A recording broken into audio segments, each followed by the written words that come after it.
How are you? How do you feel? Yeah, just yesterday it was a very tight schedule. The program came to an end by 9:20 p.m. And after that, I have taken my dinner, and then the recorded version on YouTube I saw. The entire program is recorded on YouTube, na? Mm-hmm. So if you open the YouTube channel and simply put IUBGMS 2020, so 4.5 hour entire recording is there. So today as well, the recording will be there.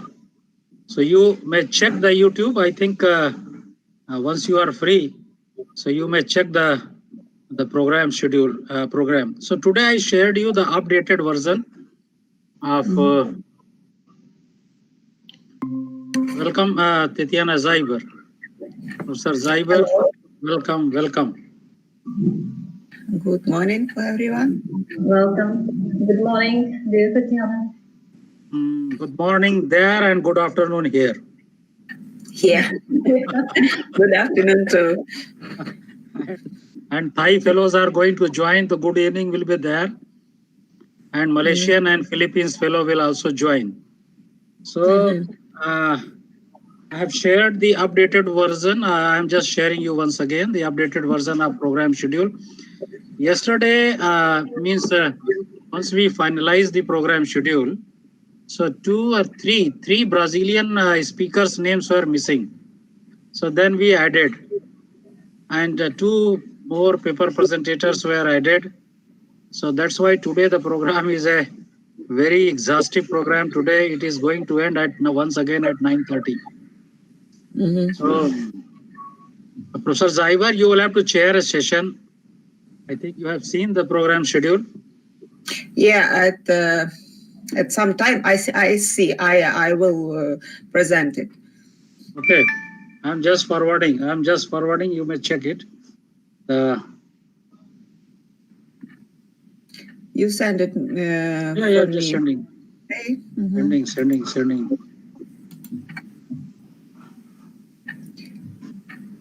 How it? 6:10 p.m. 6:30 p.m. Let me check. Where is yours, Zyber? 6:10 p.m. For your time. Yeah. And for my time, it's after 6:30. 14. Order yet. 2 p.m. at our time. Okay, 2 p.m. at your time. Okay, that's good. I've seen the mail that you shared. I will update you soon. Professor Zyber, you have seen the mail that I have seen, and I will update you soon as per your. The mail you shared me, I have seen. I will reply you just after this program. I see. Yes. Because today and tomorrow we have a very tight schedule.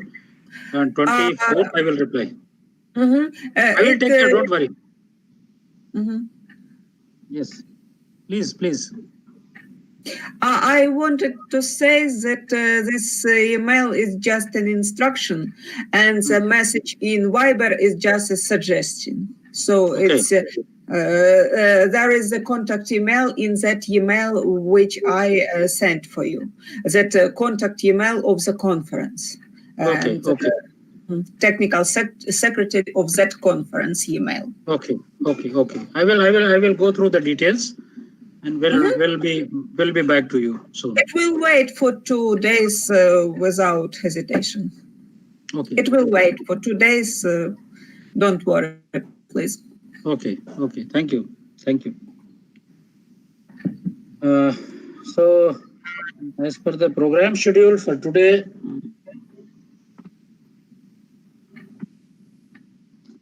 the entire program is available on YouTube. Yesterday's program is available on YouTube. If you simply type IUBGMS 2020, the complete program is available on YouTube, the complete recording. Today's program as well.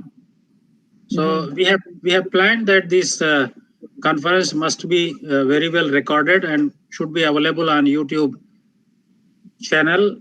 If you want to see, anyone want to go back to the historical contribution and the memorizing the past events, you can check and download as well. Even you can capture the photo as well. I will look. Yeah, please. IUBGMS.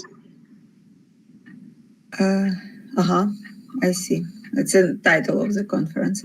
I think you sent me yesterday this link I shared. Yeah, that link I shared. At WhatsApp. Yesterday, after dinner, I opened my TV and switch on the internet mode. And then on the television screen, then I saw the entire program, because in computer, everyone is looking very small size, Yeah. because good number of people are there. So I opened on the television screen, the bigger one, and then I noticed that looks good. So Professor Meena, who is the speaker today, because you will have to start, because I think you are going to share three sessions. No one else? We decided yesterday that we divide today's schedule between us. First part I will conduct, and maybe second part you will, if you don't mind. I will take care, don't worry. Because today all of you are Saturday, I will take care. Yesterday was very tired, really. Till the end of the conference. So today is going to be very tight. 2:30 p.m. it will start, and it will come to an end 9:30. 9:30 p.m. 7 hours. We planned this conference for 3 days, just to keep the time limit 2 to 3 hours every day. But what happened? Just opposite. First day 4 or 5 hours, second day 7 hours, and third day as well, I think 3 to 4 hours. Very good number of speakers. So we cannot deny anyone. Let each and everyone give a permission. If Professor Chaitanya Zaiber is here, we may take the opportunity to request her to join a session as a chairperson, in addition to the 6 to 6 past 10. Yeah, I see. I've seen in the program. Maybe after the 6 past 10, we will prolong a bit for me. Yeah. Mm-hmm. Okay. It's something in the chat program, I think. Yeah. Yeah. Yesterday's schedule went a little bit beyond the set time because of some technical issues. Yes. So I hope today will be in time. And we will start now the conference, or we will wait for any time? It will start at 3. It will start at 2:30. 11, the same time, at 11, 10 minutes, 8 minutes. I see. Mm-hmm. Welcome, Professor Zenaida. Доброго дня всім.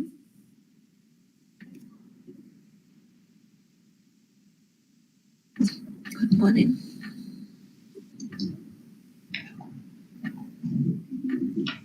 Good afternoon, Professor, and good morning from Ukrainian time.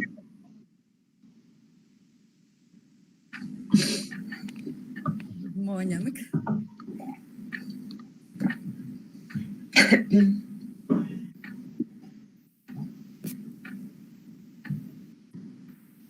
Welcome, Raghu, sir. Good morning. Good afternoon. Professor Raghu Raman, sir.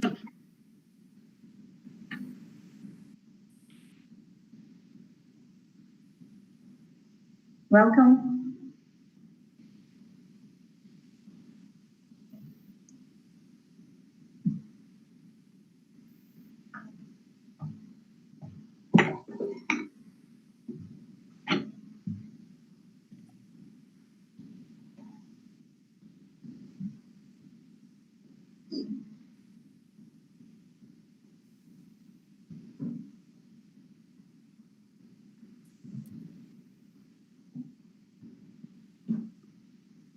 Okay, let us wait for.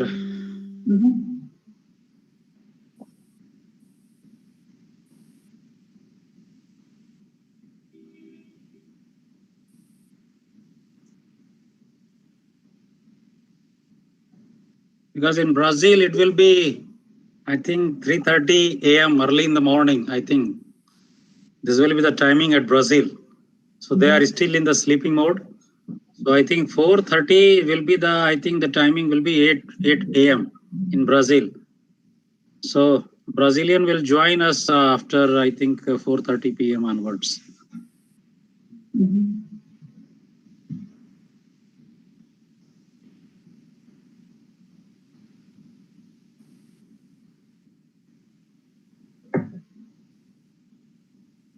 welcome. Pani Halina, welcome. Hello. Good afternoon and good morning from. Good morning, professors. Good morning. Good morning. Very good morning, sir. Probably. Very good morning, sir. Very good morning.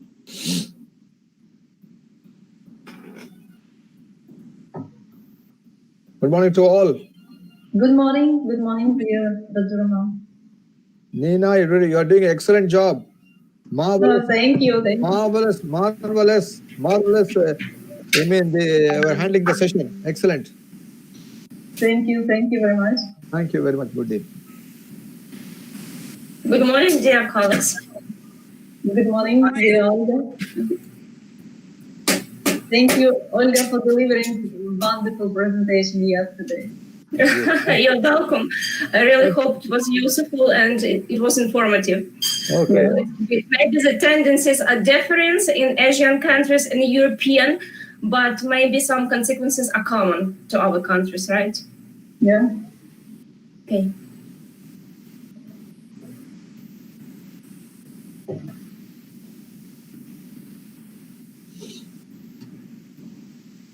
Minutes and we are going to start.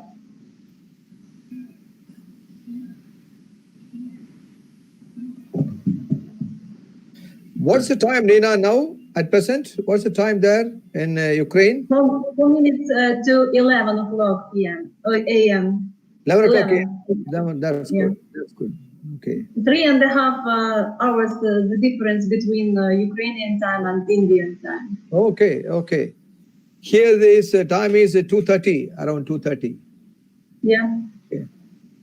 That's good. 11:30 maybe there. So that's why good morning for us and good afternoon for you. Somebody we can say good evening. Later stage we can say good evening. Yeah. This conference is really intercontinental scale. Intercontinental. It's very, very difficult. I'm telling you that it is probably without you people support, all the you people support, it will not be not be easy for this. Because the dedication, commitment, I used to say 3 words, ICD, involvement, commitment, dedication. Yeah. Involve yourself, Really? commit yourself, and dedicate yourself. These 3 is a success mantra for everyone. These 3 features of a real scientist. Naturally.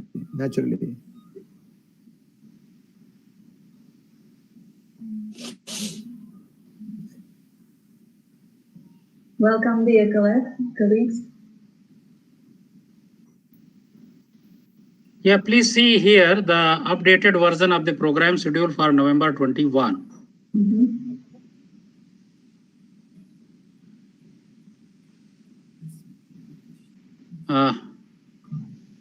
Welcome, dear Olga. Welcome, Yaroslav. Welcome, Naina. Okay, 3:25. Okay. There is a minor changes have been made. Go up. Yeah. Raj Krishna, go up. Yeah, one changes is there here. Dr. Pichaida Fenufa, Faculty of Management Science, Ubon Ratchathani, University, Thailand. Her name was missing, so that was added, and on the request of Dr. Sairoom, that they will join the program.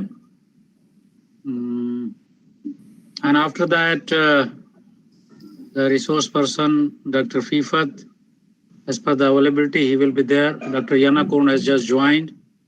Okay, then go ahead.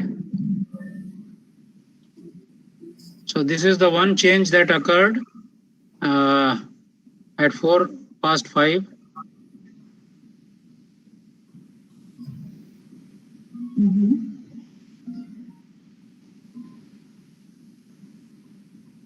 And then the 2 more changes has been made.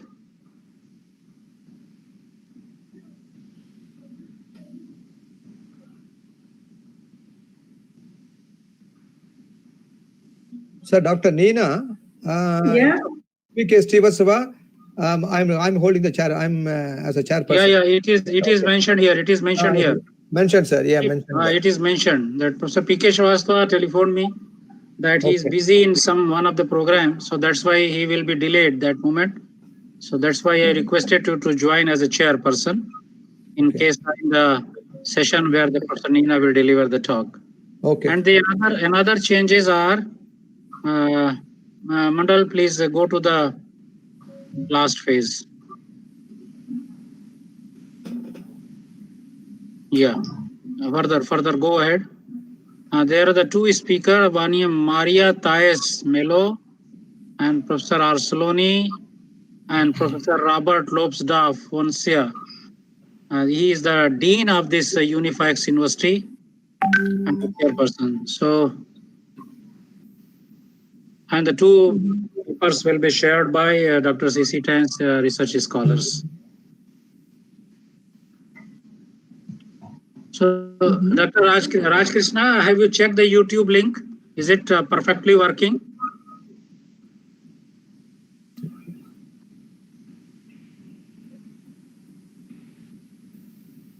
Check it is working.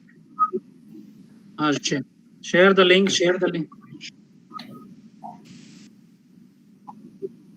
Where? Chat window, nothing is there. 6 hours. Chat window, okay. Yeah, nothing is there. Please share the link.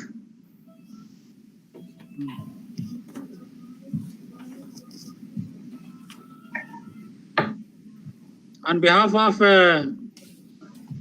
this FAI and IUBGMS 2020, welcome, Professor Bister. Welcome, but yeah, it is. You may check regularly whether it is working or not. Yesterday, the first link failed. So you may check and check at the WhatsApp. Check my WhatsApp so that we may share. Share to Professor Nina for the circulation, Professor Yana Kohn for the circulation, Dr. Sairum for the circulation. Welcome, Bis sir. The President of FAI has just joined. Thank you. Good morning, good afternoon, good evening to all. Good morning. Good evening. Welcome. Welcome, dear Professor.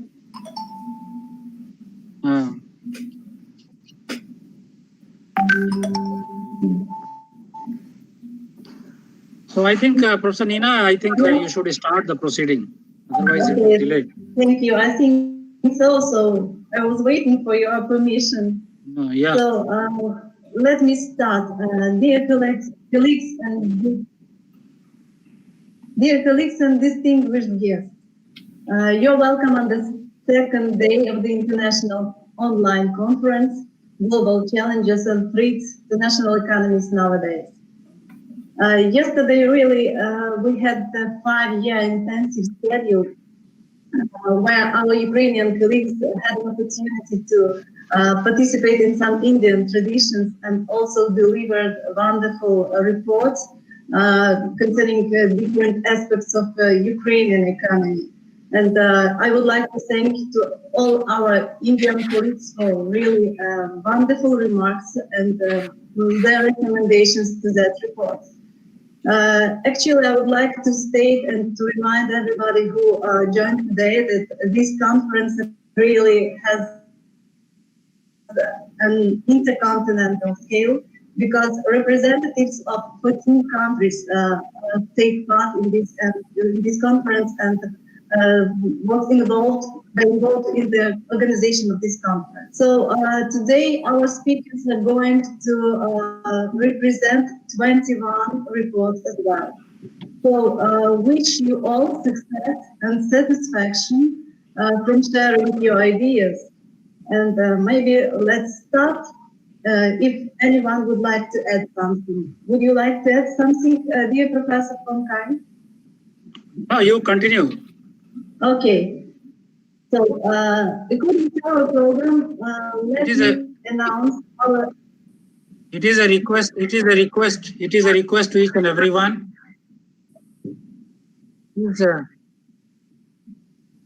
Please mute your mic. Please mute your mic, please.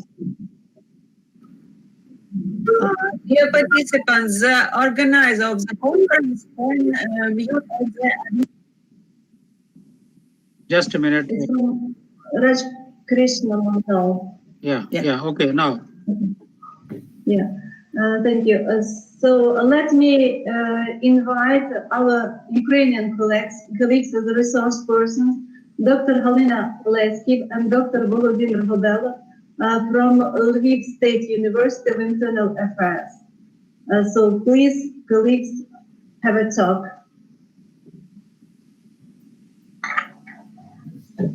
Hello, colleagues. Our research is devoted to the intensification tools of greenings in the context of global crisis. The main result of the study will be presented by my colleague, Volodymyr Gobela. Thanks. Volodymyr, please. Thank you. Good afternoon.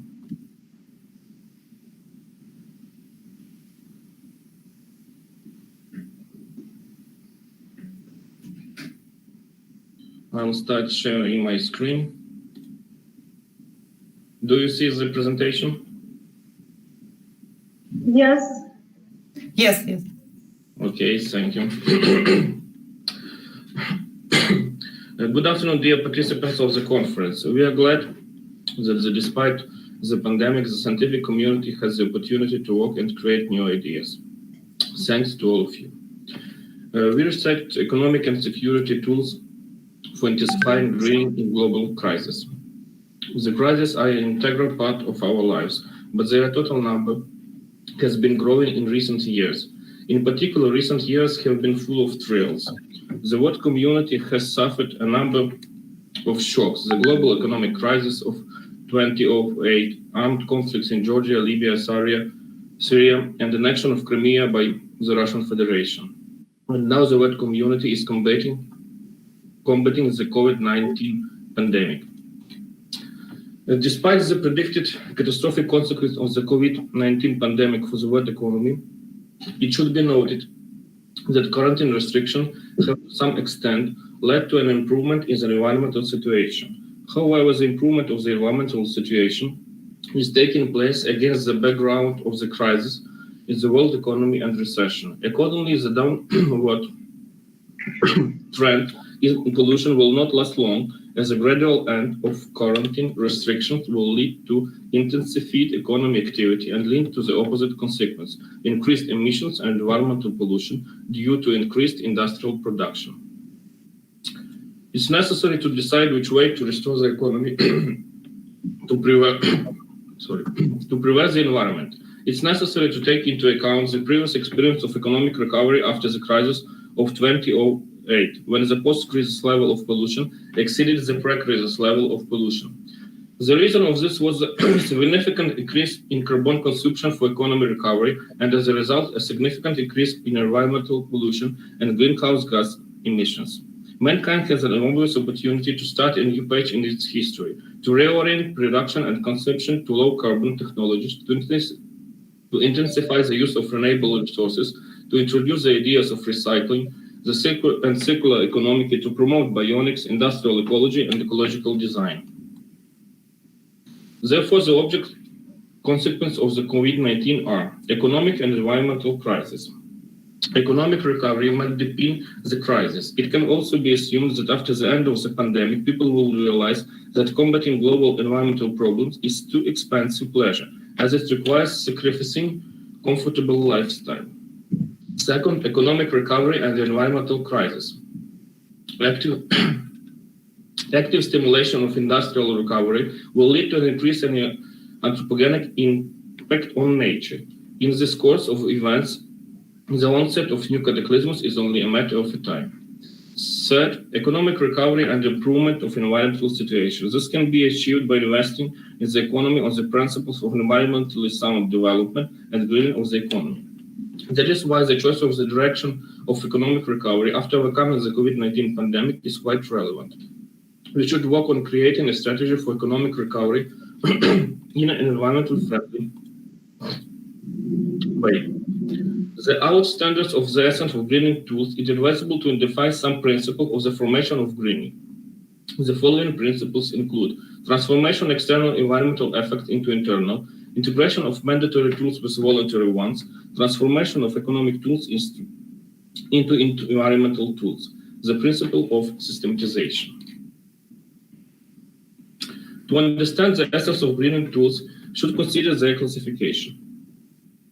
We believe that classification should be carried out on the following grounds: impact, so limitation, stimulation, level, global, national, regional, local, time, permanent, temporary, and manifestation, payments, costs, economic benefits, and financial payments. In the condition of modern digitalization of society and distribution of social networks, the formation of a positive ecological image due to carrying out of various actions for protection and preservation of the environment becomes rather actual. Public organizations play a crucial role in the process. The use of greening tools for the formation of environmental awareness can be manifested through the media and social networks by supporting and encouraging the following activities: mobilization of the ideas of ecological friendly management, formation of ecologically friendly social advertising campaigns, promotion of products of manufacturing who use environmentally friendly production methods and produce environmentally friendly products, and providing publishing and printing of popular science and other type of environmental literature. The question arises as to which tools should be used to achieve the maximum possible economic and environmental effect. As part of our study, we evaluated the effectiveness of greening tools. For the formation of the expert group, the candle method was used, which provides for the calculation of the general rank correlation coefficient, the concordance coefficient. The methodology involves determining the degree of consistency of expert opinion in all areas, factors, and parameters, as well as formation of conclusions about the level of consistency of expert opinions. Bringing this feature closure 1.0 means a great degree of agreement between experts and vice versa. That's why the value of the indicator is more than 0.5 opinions are consistent, less than 0.5 opinions are inconsistent. Substituting the obtained result into the formula, the concordance coefficient is 0.564. The obtained value exceeds the limit value of the concordance coefficient and certifies the validity of expert opinion. Thus, the effectiveness of greening tools is established. The result of the calculation are presented in the table. The most effective tools of greening include environmental taxes, quotas, environmental funds, environmental audit, environmental certification. Based on the study of the effectiveness of greening tools, we will develop measures to intensify the greening. We propose to consider the following: increasing of ecological taxes, creation of the environmental protection fund, using of green bonds, protecting citizens' ecological rights. First of all, to intensify greening, it's necessary to define measures to improve the basic tool of greening. As a result of study, it was found that the most effective tools at greening are environmental taxes. Accordingly, we assume that this tool will have the greatest impact on the environment. It should be noted that as a part of the transformation of negative external effects into internal ones, a number of environmental taxes, in particular on carbon emissions, have been introduced within the framework of the Pareto compensation principle.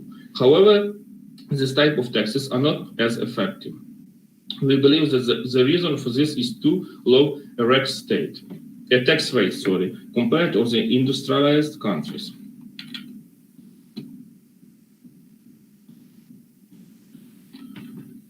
Despite the declining trends in energy intensity, according to this indicator, Ukraine's economy is at level of outside countries. The question is why? The answer is use of outdated production technologies. Obviously, the way out of this situation is to increase environmental taxes, which will encourage the transition to green technologies. A study of the share of environmental taxes in the structure of tax payments in Ukraine and other developed countries confirms our statement that environmental tax rates are unreasonable. Accordingly, there is need to set the environmental tax at levels that will compensate for environmental damage and encourage a reduction in energy intensity of production. This approach will allow balancing environmental and economic interests during the formation of the environmental tax.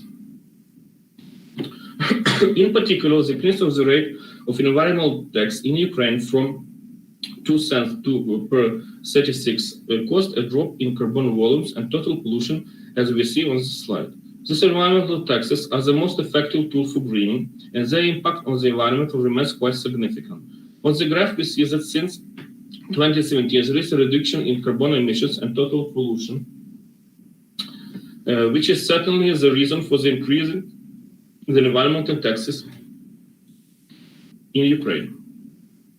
Also, comparing the amount of pollution and the amount of carbon dioxide emissions, it can be stated that they are reduced and increased tax revenues from environmental taxes. Note that increase in the tax rate has led to a decrease in pollution, which is certainly a very positive aspect.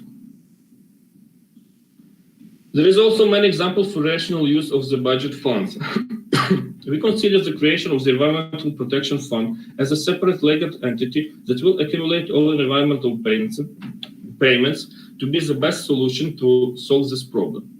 As mentioned above, an important aspect of ensuring greening is the mandatory informing of the population about the state of the environment and the main measures taken to improve the environmental situation.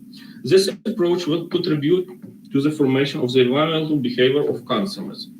So it's recommended to create an online platform to inform the public about the use of the Environmental Protection Fund and monitor the implementation of greening measures. Greening the economy and the transition of the use of the energy from renewable resources is a universally recognized strategic direction of the world community and Ukraine. However, this process is not as active as we would like. The main reason for this is the lack of funds, because greening measures, for the most part, require significant investment. Let's analyze the share of renewable energy in Ukraine and other countries in 2019. As we see, Ukraine's performance is extremely low. That is why the use of one of the most effective greening tools, green bonds, is becoming more important. Green bonds are fixed income financial instruments that have positive environment and climate benefits. Accordingly, the proceeds from the implementation of these measures are received by bondholders. An important condition for the insurance placement of this type of greening tool is the presence of a positive environmental effect. Several measures are needed to implement this greening tool. First of all, to form an appropriate legal framework for greening. Also, we recommended Energy Service ESCO, from English Energy Service Company. Its essence is that the investors carries out certain process of greening, investing their money in them, and then makes a profit from energy efficiency saving from the implementation of greening measures. An important direction of intensification of greening is in the improvement of some norms of domestic environmental law. At the same time, it can be concluded that the wet community is deeply considered about the environmental situation, which is manifested in the relevant process of the greening of international law, EU law, and national law. In general, the priority of development in this ecological balance of forms, methods, and ways of interaction between society and nature. That's all. Thank you for your attention.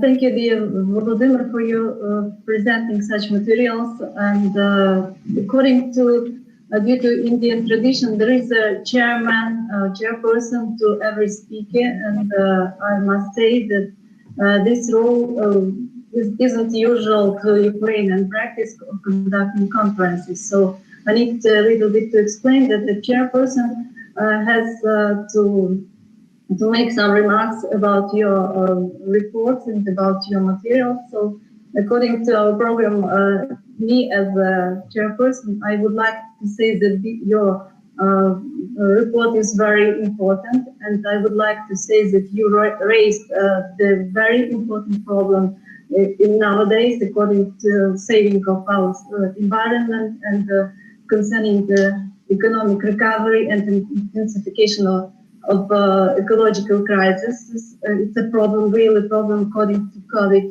as a global risk. So we need really to prevent ecological crisis. We need to improve our environment situation today. And I was interested in the financial instrument because I am a I work as a professor at the finance and banking department. So for me, it's very interesting was green bonds as a financial instrument and using this instrument really at the financial market. So thank you very much for your report. This problem is very important for Ukraine, and I think all over the world, this problem is very important. Maybe our colleagues would like to add something and to say some remarks to Volodymyr. Mr. You would like to say something? Please unmute your mic, sir. Yeah. Important topic has been covered, and with great clarity and precision. Congratulations. Thank you. Thank you very much. It's a nice contribution from the Ukraine environmental aspect. Some table you have calculated in your slides. Can you repeat this? Yeah, the slide is one table is calculated with the group of expert systems. Yes. So what was the criteria of selection of the group of experts and how the feedback were given by these experts and how you quantified it? We choose the expert. First of all, we pay attention of their professional activity. Is this person or one of the person was a head of ecological fund of Ukraine, and the second person was work at Ministry of Ecological of Ukraine, and the first feature was professional activity. Then we take a couple of scientists that work on this thing, and we rate 12 for 10 points. They could give 10 points to each of these tools, and then we calculated this rating and develop the table. Okay, yes. Thanks, sir. Okay, thanks. Thanks, sir. Thanks. Any remarks? Professor Nina, please continue. Okay, thank you, dear colleagues. Thank you for delivering your talk. Thank you very much. So we will continue according to our program. So let me invite our next colleagues from Ukraine as a resource person. It's from Lviv State University of Internal Affairs as well. Professor Yaroslav Pushak, Doctor of Sciences and Economics, Professor and Head of Economics and Economic Security Department, and as well Professor Alexander Laiko, Doctor of Sciences and Economics, Senior Researcher and Vice Director, National Academy of Sciences of Ukraine. Dear Professor Pankai, some colleagues cannot join to our conference. Link, I have already entered each and everyone. Anyone left? Okay. So, please, Good morning. Good morning. Morning. Good morning. My name is Yaroslav Pushak. I professor of Lviv State University of Internal Affairs. Results of our research will be present by my colleague Alexander Laiko. Yes, yes. Okay. Please. Good morning, dear colleagues. First of all, let me say lots of thanks for organizing such a great conference. Dear Professor Alexander Leko, are you here? Are you with us? Yes, do you hear me? We hear you badly. Badly? Maybe now it's better or no? Very quiet. Too quiet. Your camera is too far from you. No, it's very close from me now. Just a moment. Maybe it would be better. Maybe now better or no? No. Is it better? Yeah, now looks better. Yeah, good, looks better. Okay. I cannot see any options for my microphone. Okay. So let me introduce the results of our research, of our joint research, provided together by our Institute of the National Academy of Sciences and by Institute of Internal Affairs by Yaroslav Pushak. So let me share my screen just a moment. Okay. My presentation. Our presentation. Is it seen for you? Yes. Yes. So the results of our research are dedicated to economic security in the context of reduce of financial capital and productive outflow. The relevance of this aspect of our research is justified by very significant sums, very significant quantities of such event in our national economy, Ukrainian economy, and in the whole world at all. Because now the trends of investment process in the world and in our country changed during the last times, and the reinvestment process plays the great role now, and own resources of entities of different subjects of economic activities, they play very great role, and that is why the unproductive capital outflow that shorten capabilities and resources is very significant event, and it plays a great role for economic security. And according to the methodology developed by Global Financial Integrity Group, this is a non-profit, non-governmental organization from the USA, the volume of financial capital withdrawals by legal and semi-legal ways very great, and it is so significant that this amount makes up a large part of GDP of total investment of some economic systems. And structure of the investment process in Ukraine and in developed countries from the past years and from now changed greatly.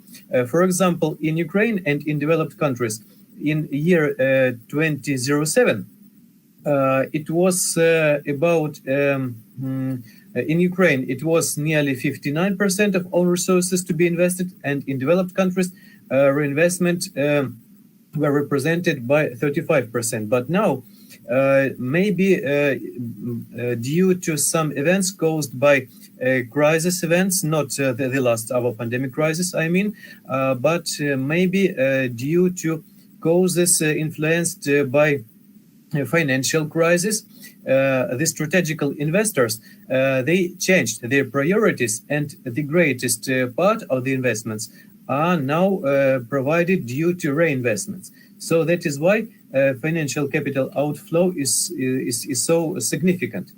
For example, this dynamic is presented on this slide, and we see that the structure of investment process in Ukraine, sourced by our own resources of entities.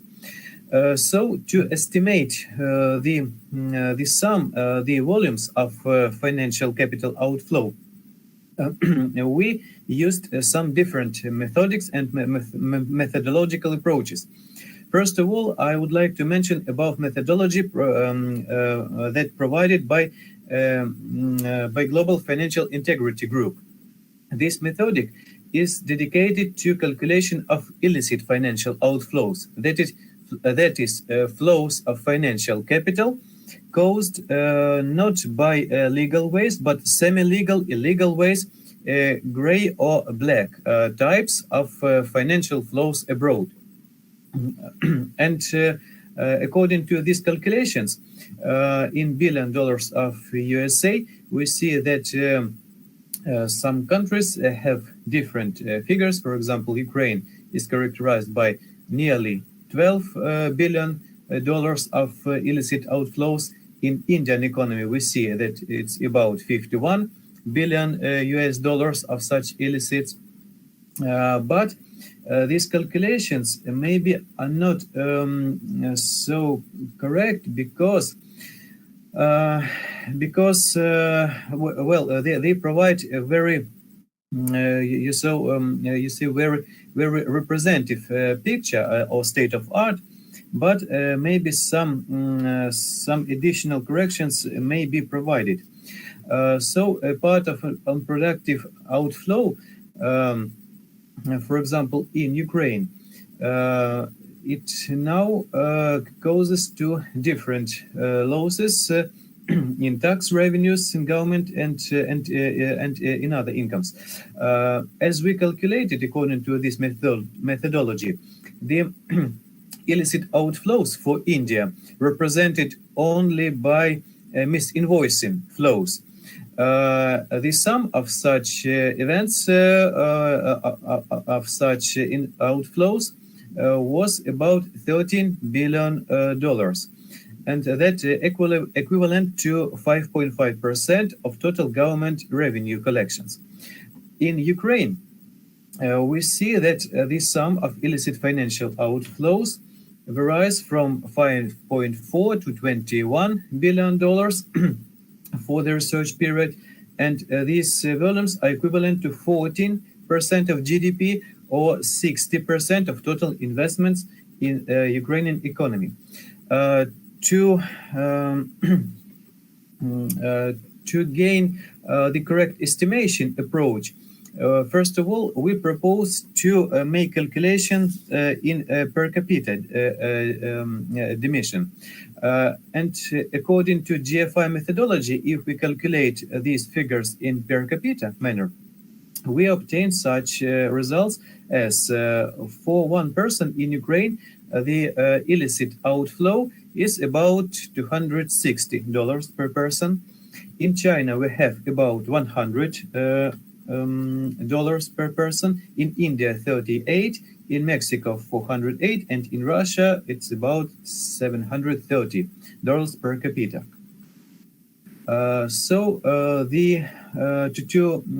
To research the real role of unproductive financial capital outflow, we propose to analyze different methodological approaches to its estimation, different definitions, because there are lots of definitions of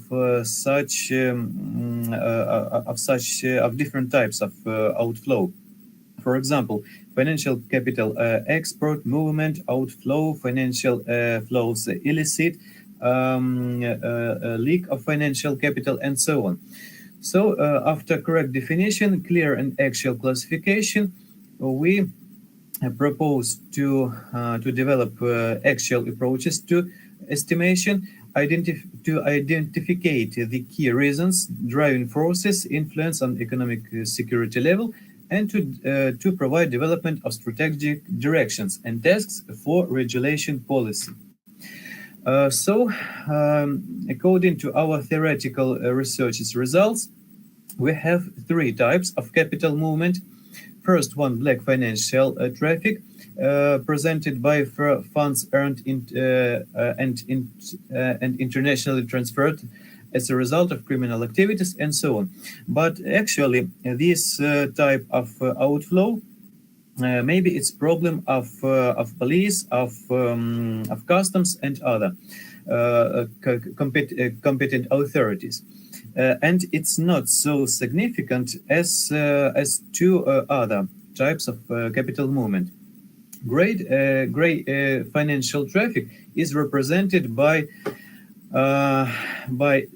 illicit outflows, not criminal but slightly illegal. For example, incomes earned as a result of using of trade misinvoices, of shell companies, tax optimization, and so on.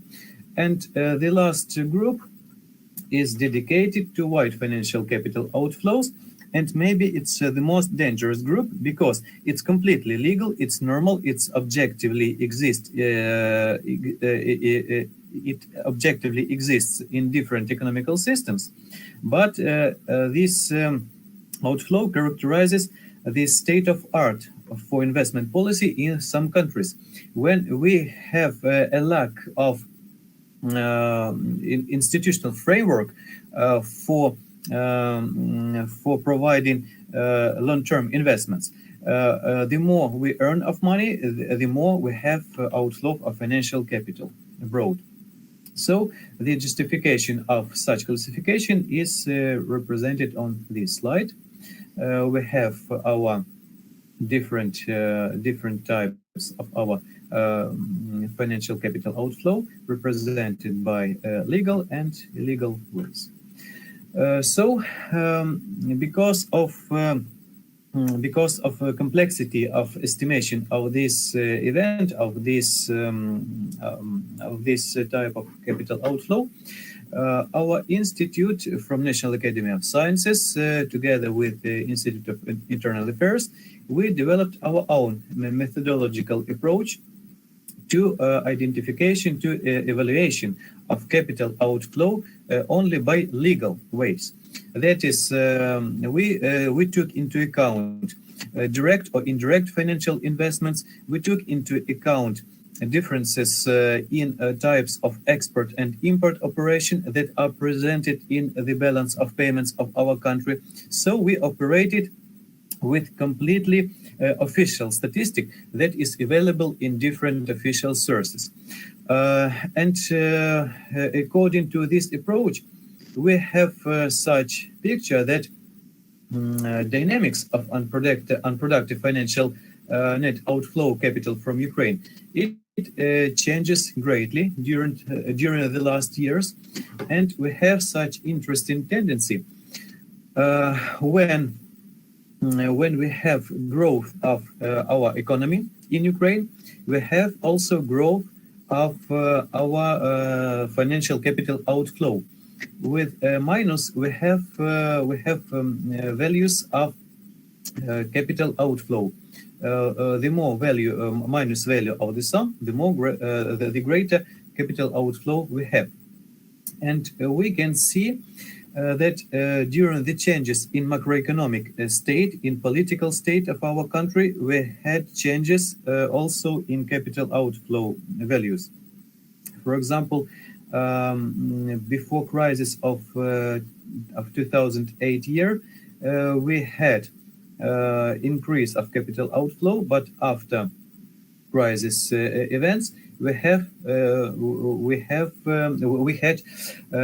capital inflow that justifies and says us about such tendency that when we have some crisis events, some decreases in macroeconomic stability, we don't have such great capital outflow.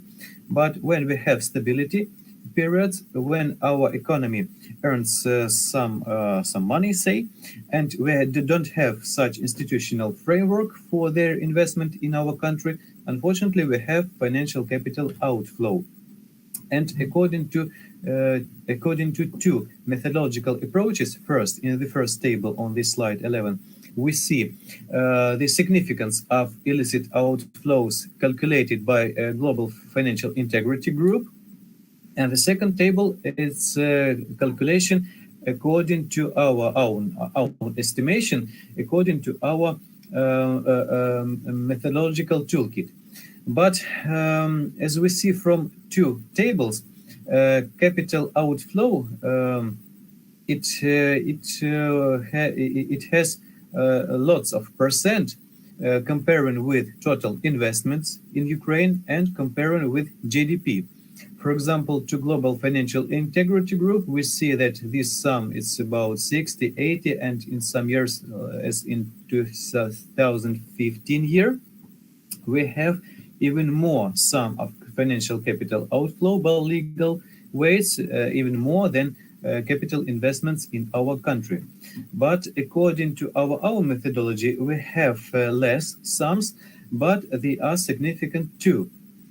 And the tendencies nearly the same according to these methodological toolkits. Analyzing the structure of capital outflow, first of all, we paid our attention to our balance of payments and to value and to cost of goods and services that are imported and exported. Unfortunately, we have such a tendency that in our economy, maybe it's a result of processes caused by the industrialization of our country. We don't have such high-tech products for export, and that caused such situation when average price for export for our products in 1.6 and even to 14 times lower than average price for import of our products. We made some calculations of average prices for export and import from our country when we talk about foreign trade with European Union countries and with Eastern Europe countries. As we can see, this example is calculated according to prices to food, export and export food products. And average price for export into European countries about $215 per ton. Meanwhile, average price for 1 ton of import from EU countries is about 3,000, even more than $3,000 per ton. And we have ratio about 14 times. And the dynamics of outflow of financial capital is closely linked to the transformational changes in our political framework, in our society, and its behavior may be characterized both as a factor of influencing on the investment process and as an indicator of economic and political, and now also pandemic events. And we can see these changes on this graph. Now, the regularity of increase of capital outflow from Ukraine during the period. I'm sorry, would you mind to make your conclusions? Yes, we arrived to our conclusion. Okay. And also the influence of this pandemic of COVID-19 also caused to decrease of capital outflow because of the lockdown processes. Our economy of Ukraine began to provide less results, less of incomes.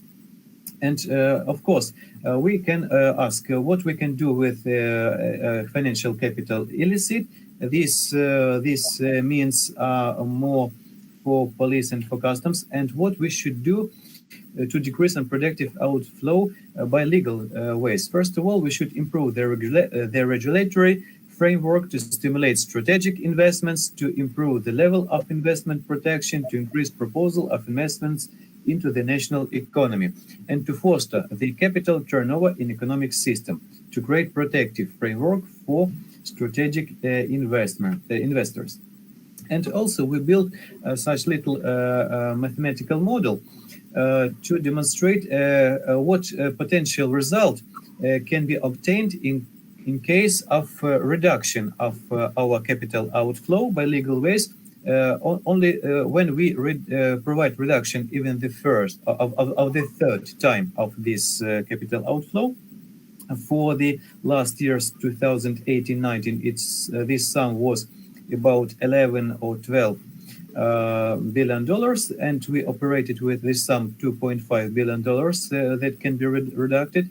We calculated that about $12 billion of GDP can be additionally obtained, and tax revenues it's about $500 million, and total social effect in form of salaries taxes can be obtained in the sum of $0.8 billion on example of our national economy. That's all. Thank you for your attention. Thank you, dear Alexander, for your ground report, really ground report.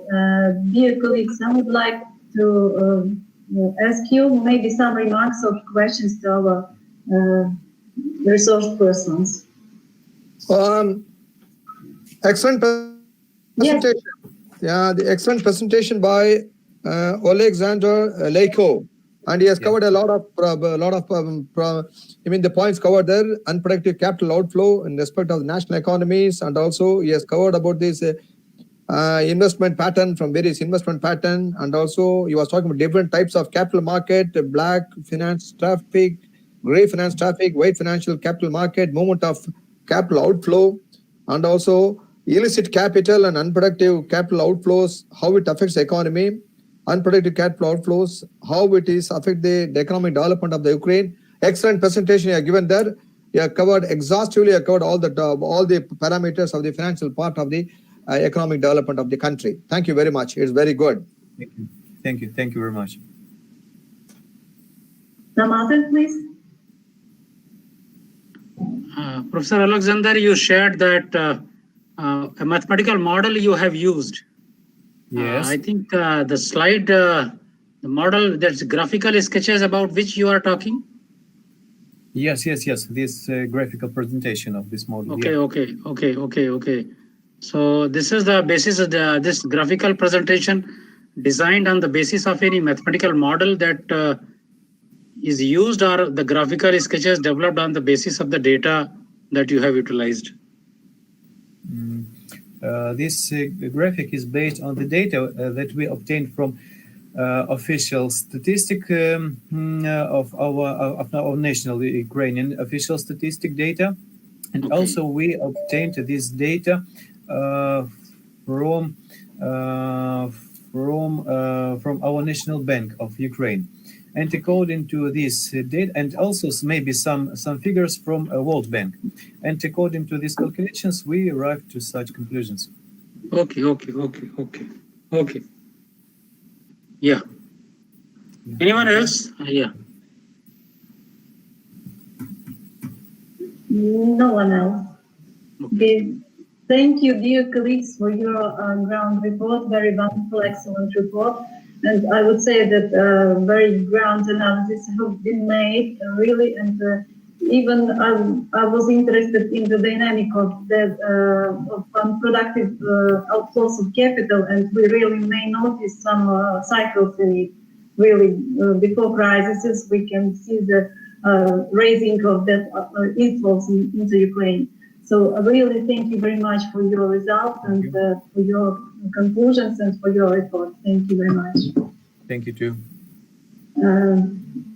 Let me, with pleasure, introduce my colleague from Uzhgorod National University, Assistant Professor of Finance and Banking Department, Olga Zaslaska. Good day, colleagues. Yes, thank you very much, Dr. Nina. Now let me share my screen with you.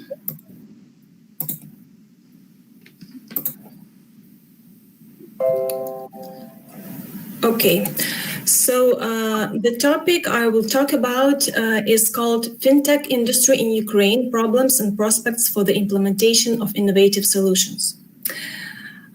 First of all, it should be noted that digital technology is an integral part of modern life, and the financial market is no exception. The revolution in the field of finance is called by new waves of high-tech startups that work better, faster, and cheaper in the areas of lending, payments, capital management compared to traditional banks. Nowadays, the collaboration of banks and IT sphere is a key condition for further effective development of the credit system. Digital technologies give the modern economy new essential features as open communications, cooperation, and constant updating. The term fintech is used to describe a wide range of innovations in the financial sector. So as you can see, fintech is a special cross-sectoral industry which lies on the border of financial and IT spheres, consists of companies that use technology to improve the efficiency of financial services, digital innovations and programs that facilitate the creation and implementation of financial products. Fintech is a relatively new industry, and according to various estimates, there are more than 20,000 fintech startups in the world. And by the way, 40% of this amount appeared last year in 2019. So this area is the most dynamic in terms of development and speed. So in this context, it is important to assess the development of the fintech sphere in Ukraine, focusing on cooperation and future integration with the banking system.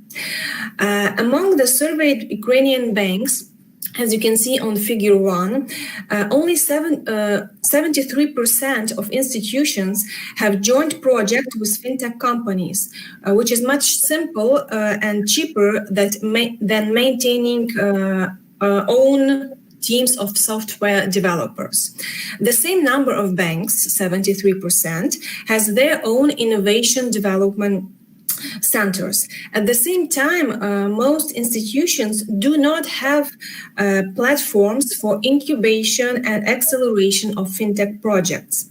Many of such projects are implemented with the help of fintech companies, which enables banks to reduce investment costs and minimize risks. Financing is quite a painful point for fintech companies in Ukraine. As we can see, 100% of the studied banking institutions do not invest in fintech companies, in fintech startups. And usually new technological projects in the most developed countries in the world are funded by outside capital and above all banking resources. Banks and fintech companies are interested in a mutual beneficial partnership, as each has its own strengths and weaknesses. Banks have significant amounts of financial resources and quite large customer base, but not all of banks are willing to invest their own financial and human resources, time resources in developing innovative products. In addition, the activity of banks are highly regulated by the central bank. Therefore, they may not always be able to adapt quickly to the growing needs of customers, as this requires an appropriate legal and regulatory framework. And on the other hand, the strength of fintech companies is the high level of qualification and innovative potential of employees. In addition, they have much more information about their potential customers' needs because they can track their activity on social networks and navigate through geolocation applications. The disadvantage of fintech companies is that they mainly specialize in a narrow range of operations.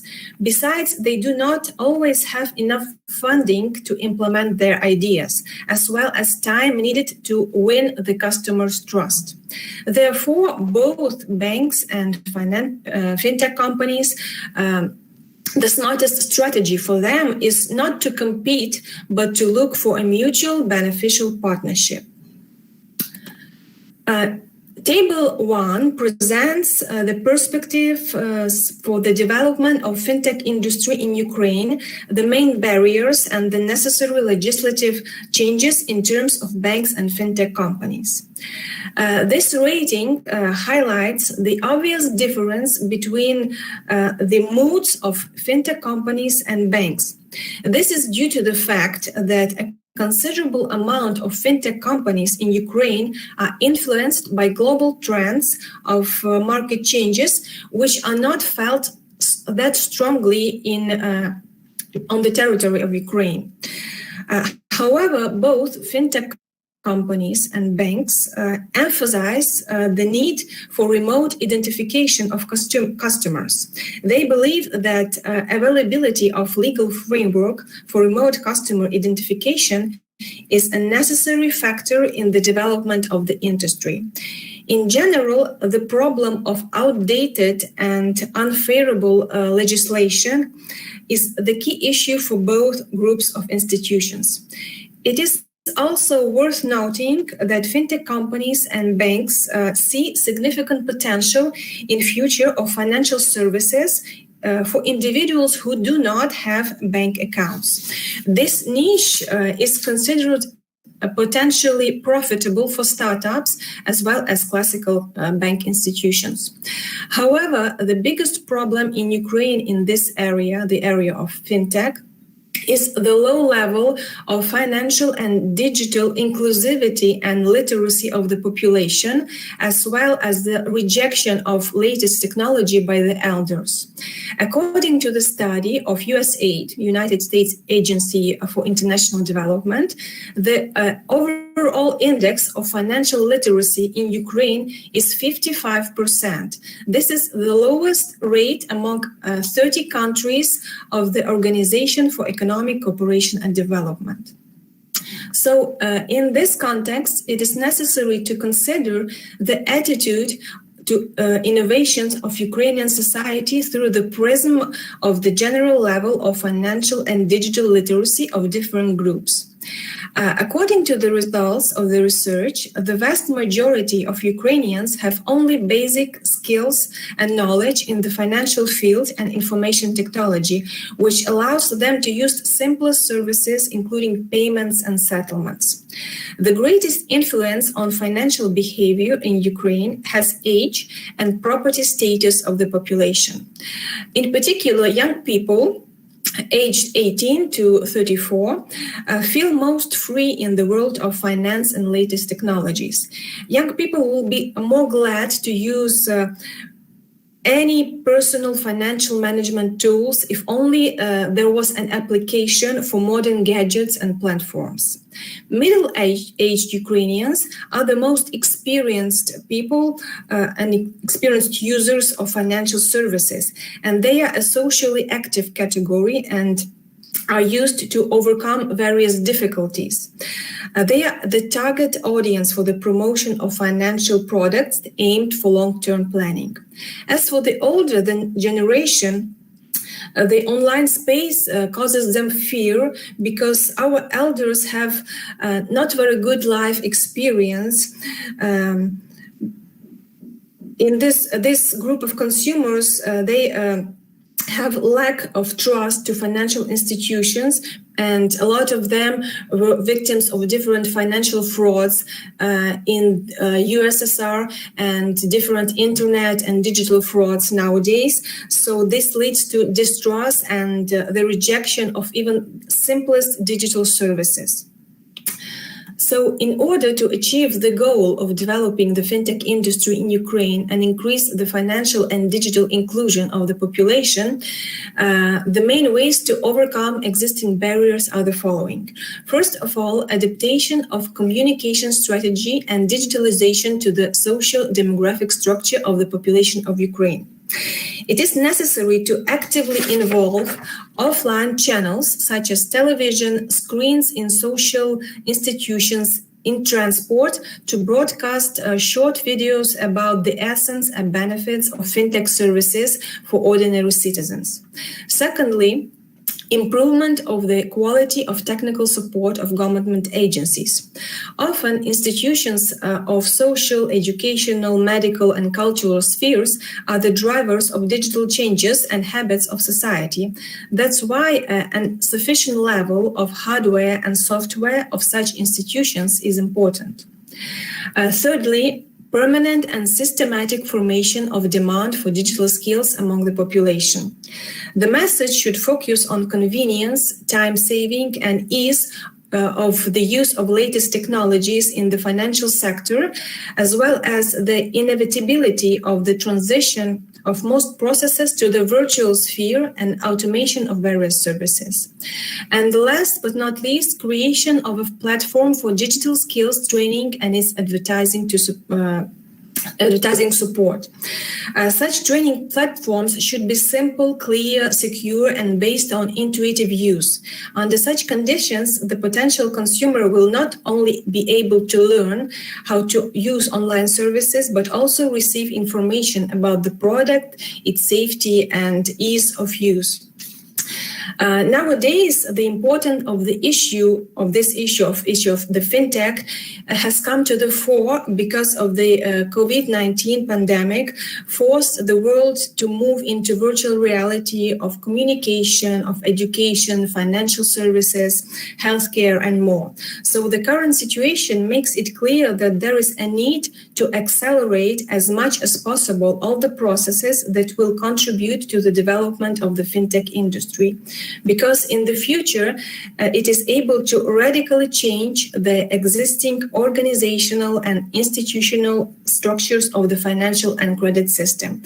And as a conclusion, it should be noted that the stabilization of the economy of any country, updating the legal framework and implementation of new technologies in the activities of traditional credit and government institution can have a beneficial effect on the rapid growth of financial technology, which already surpasses and any other high-tech industry in Ukraine, and I'm sure in other countries in the world.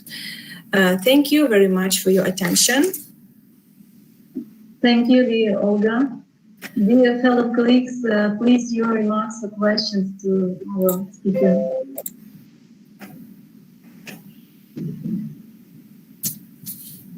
No questions, no remarks.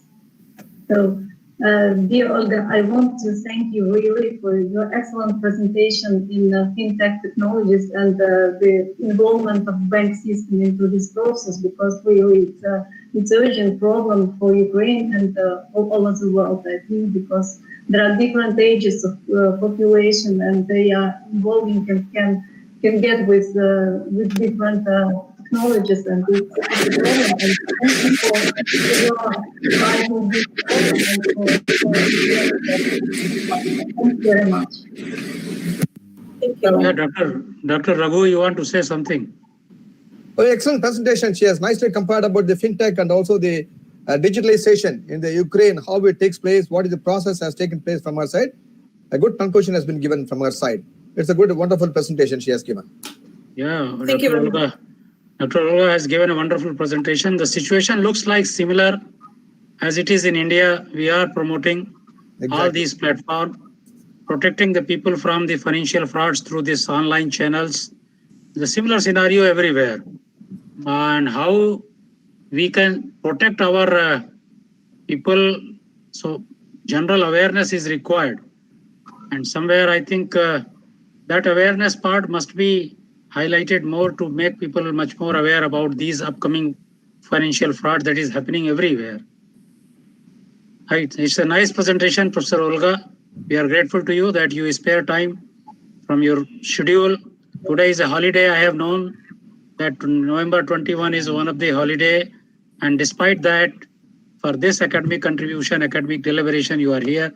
I'm grateful to each and everyone who is here. And be with us and listen the fellow colleagues from Thailand, from Indonesia, from Philippines, and join this. Okay, thanks. Thank you very much. Now, according to our program, maybe I would ask you, dear Professor von Keitel.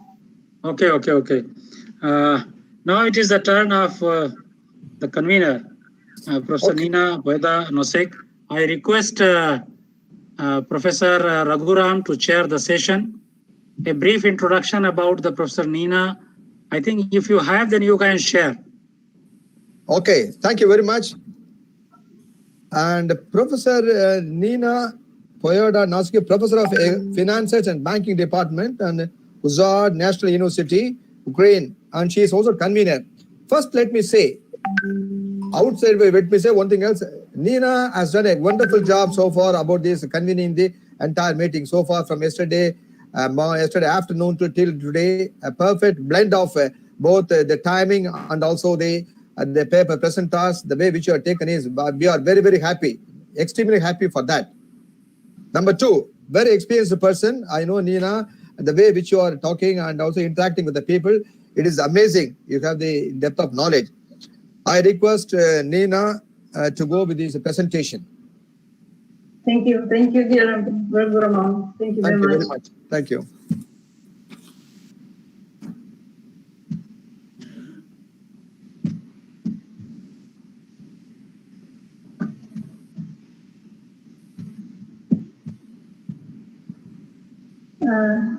I decided to talk today about financial security of joint stock companies. According to our program and according to the topics that we have chosen.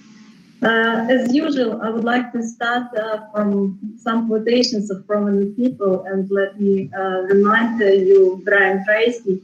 He said that financial security and independence are like a three-legged stool resting on savings, insurance, and investments. So we are talking about, that's why we are talking about financial security. And another quotation I would like to remind about, it's a quotation of Michael Kalecki, it's a Polish economist. He is a specialist in macroeconomics. He stated that it should first be stated that the joint stock company is not a brotherhood of shareholders, but is managed by a controlling group of big shareholders, while the rest of the shareholders do not differ from holders of bonds with a flexible rate of interest. And in relation to joint stock companies, I would say that financial security, we may say that it's like a three-legged stool resting on financial equilibrium or stability, stable growth, economic stable growth, and as well, what's more important, on harmonization of financial interests of different groups of stakeholders. So, why I decided to talk about joint stock companies today? First of all, the current period of the development of the world economy is characterized by the growing role of joint stock companies in the economy of many highly developed countries as the most effective organizational form that can significantly expand the financial capabilities of business.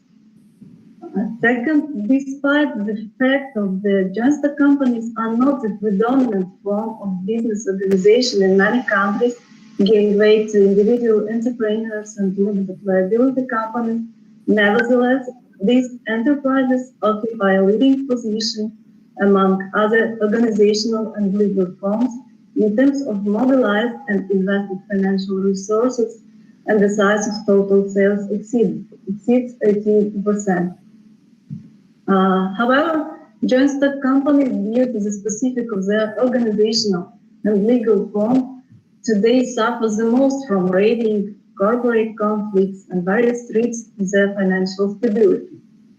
And I must say that we usually divide joint stock companies into two groups, public and private companies. So public joint stock companies are directly related to stock indexes. And the global challenges and threats of nowadays have affected stock indexes, and accordingly they affected financial security of these companies.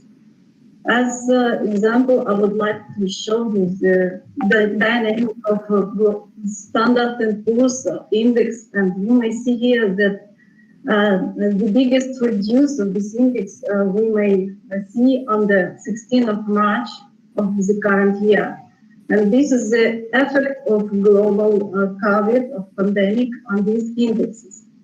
This index, Standard & Poor's, includes 500 largest companies by their market capitalization in the United States. And we may state that if these indexes reduced, so we may see that the financial stability and maybe financial market capitalization of these companies and their financial security have reduced as well. Another index here you may see Dow Jones Index as well. Dow Jones Index includes 100 companies with largest industrial companies in the United States. So you may see here the down of this index 23 of March 2020. So this year affected COVID-19 and the pandemic have affected very much these indexes and also for financial stability of different companies. But I would like to show you the index of European index. It's a British index that includes 100 British companies. And here you may see 23 March, the date where these indexes fall down. According to this, that's why I'm talking about financial security and what the reasons, what the relations between these factors. So first of all, I would like to show you forms of manifestation of the main threats to the financial security of joint stock companies. And I decided to divide these main threats according to give the existing of different forms of joint stock companies, public and private. So I've identified 5 criteria for comparison.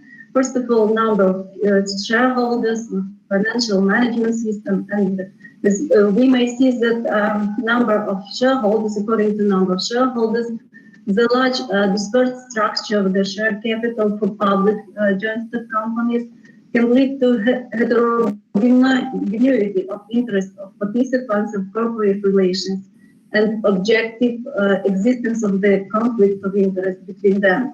So it can lead also to takeovers by competitors. Financial management system, which risks or which threats can lead to, we can see that complexity of administrative structure in public companies can lead to decreasing the efficiency of managerial financial decisions and increase in administrative costs. So this is the first. And the second, we can see that it's a threat of opportunistic behavior of managers who use the corporate resource for personal gain to the detriment of shareholders, as well as their desire to easy earning in the stock market. These 2 comparison criteria, number of shareholders and financial management system, can lead, if we take into consideration private company, it can lead to the risk of power concentration in one hand, which significantly affects the financial efficiency of this company. Then the third criteria, placement of shares of stock market. For public companies, it's the risk of favoring short-term benchmarks over long-term goals from the side of top managers, because top managers can try to gain short-term goals in order to a higher rate, to get a higher rate at any cost, because their salary and their benefits depend on this. So as a result of this freedom to buy and sell shares, there is a risk of insufficient protection against hostile takeovers. For private companies, lack of ability to assess the level of capitalization of the company based on the market value of shares can lead to difficulty of assessing the investment attractiveness of these companies, which significantly narrows funding sources. Also, for private companies, there is limited opportunities for financing through additional issues of shares by attracting external investors, which limits the financial potential of banks. So, and the third one, lack of additional income in case of placing shares to compare with public companies, which makes it impossible to form additional reserves from this source. And the last one, disclosure of information. This is criteria we usually call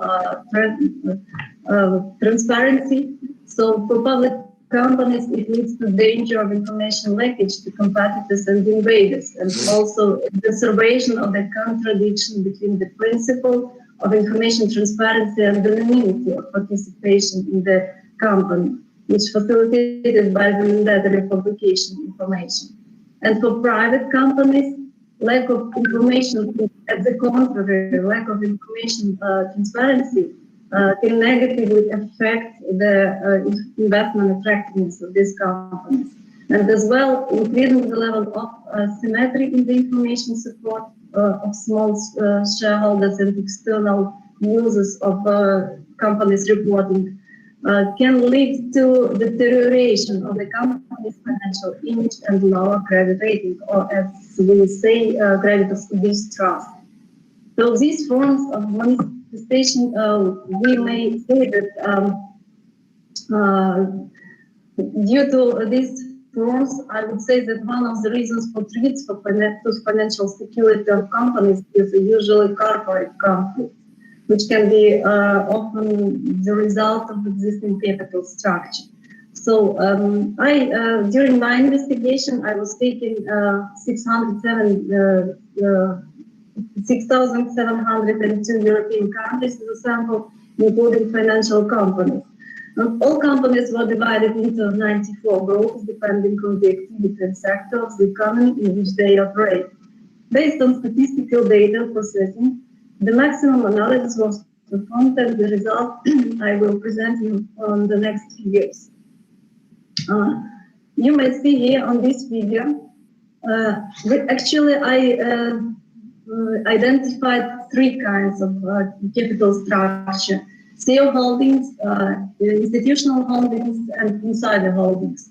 So here on this figure, first figure, you may see the share of CEO holding as a percent of total shares outstanding of European companies according to the area of activity. 94 groups are here presented, and I identified the maximum value of indicator. You may see this figure shows that the CEOs are the most motivated by the shares of participation in the authorized capital in the field of retail trade, special line, in which this indicator is the highest, as you may see, 18.30%. It should be noted that the retail or special lines consist of a wide range of retail outlets of companies in various industries. The emergence of this type of industry, of activity, is due to the fact that the retail via the internet has become an important part of the sales sector today. Main characteristic features of this industry are the high level of competition and higher level of energy consumption as well. So the lowest value of the indicator was observed in the shoes industry. You may see about 0%, and the average value of the sample 6.37% are observed in such industries as real estate operations and services, restaurant business and recreation, energy and steel industry, or metallurgical industry. The second figure shows the share of institutional holding as percentage of total share outstanding of European countries. You may see that the highest share of institutional investors is observed in the field of property and accident insurance, more than 50%. And the lowest is sales of office equipment and services. Average indicator is observed at the level of 30 and 5%, and we can see it in such activities as healthcare services, software, household products, healthy food products, retail trade, and others. So at the figure 3, you may see insider holdings. Among insiders, the highest share is concentrated in the brokerage and investment banking. It's more than 35%. And the lowest is in the activity of reinsurance, about 0.5%. And the average level, about 17%, we may see this is a software in the field of entertainment, healthy food, retail trade, automobiles, shipbuildings and maritime transport, production of soft drinks and office electronics. So I would like to, all these groups have some certain financial interest, and they are object of defense in the system of financial security. So if to take into consideration different groups of corporate relations participants, we may see that usually we identify joint stock company as a legal entity, as a separate subject of the market, shareholders who divided into two groups, large shareholders and small shareholders, also top managers, staff, and external stakeholders.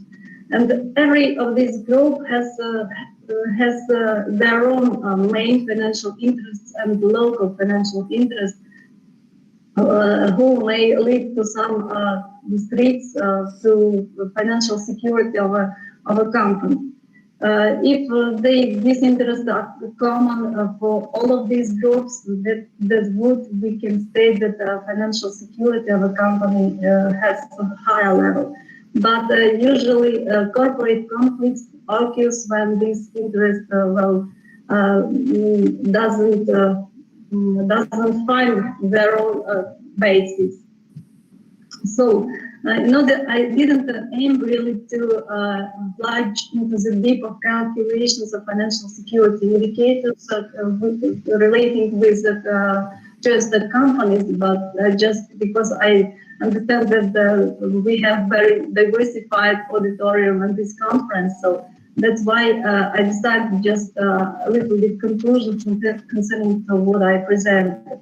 From the point of view of financial security, a private joint stock company with one shareholder is more resistant to external threats and risks than a public one. Second, the most vulnerable to external threats is a public joint stock company with a dispersed share capital structure and a control center for external quasi-investor who have established control over the joint stock company without significant monetary cost, using shadow schemes of privatization, raiding, management of government share pools, etc., and who no longer invest in the controlled enterprise, and we may see that at Ukrainian practice. Also, it was found that US holding use firm non-systematic risk, but not market risk, so investment allocations and mergers and acquisitions across industries, reduce earnings volatility and financial leverage, and receive increased compensation for it. And institutional owners affect stock volatility, and it depends on their typology based on the distinctions of their possible behaviors, passive versus active. I didn't say nothing about insiders, but they usually can generate the main risk for the company when they want to sell and buy shares of the company and try to use their own position and the information that they can buy or sell information about the company, internal information. So this is the main risk for the company. So according to this, I'm really trying to represent maybe some aspect of this my really scientific direction that I am looking at. And thank you very much for your attention. And I would like to as a conclusion, said that also a quotation of Russell Acuff, who said that to manage a system effectively, you might focus on the interactions of the parts rather than their behavior taken separately. So we need to take into consideration, first of all, interactions between different subjects. Thank you very much.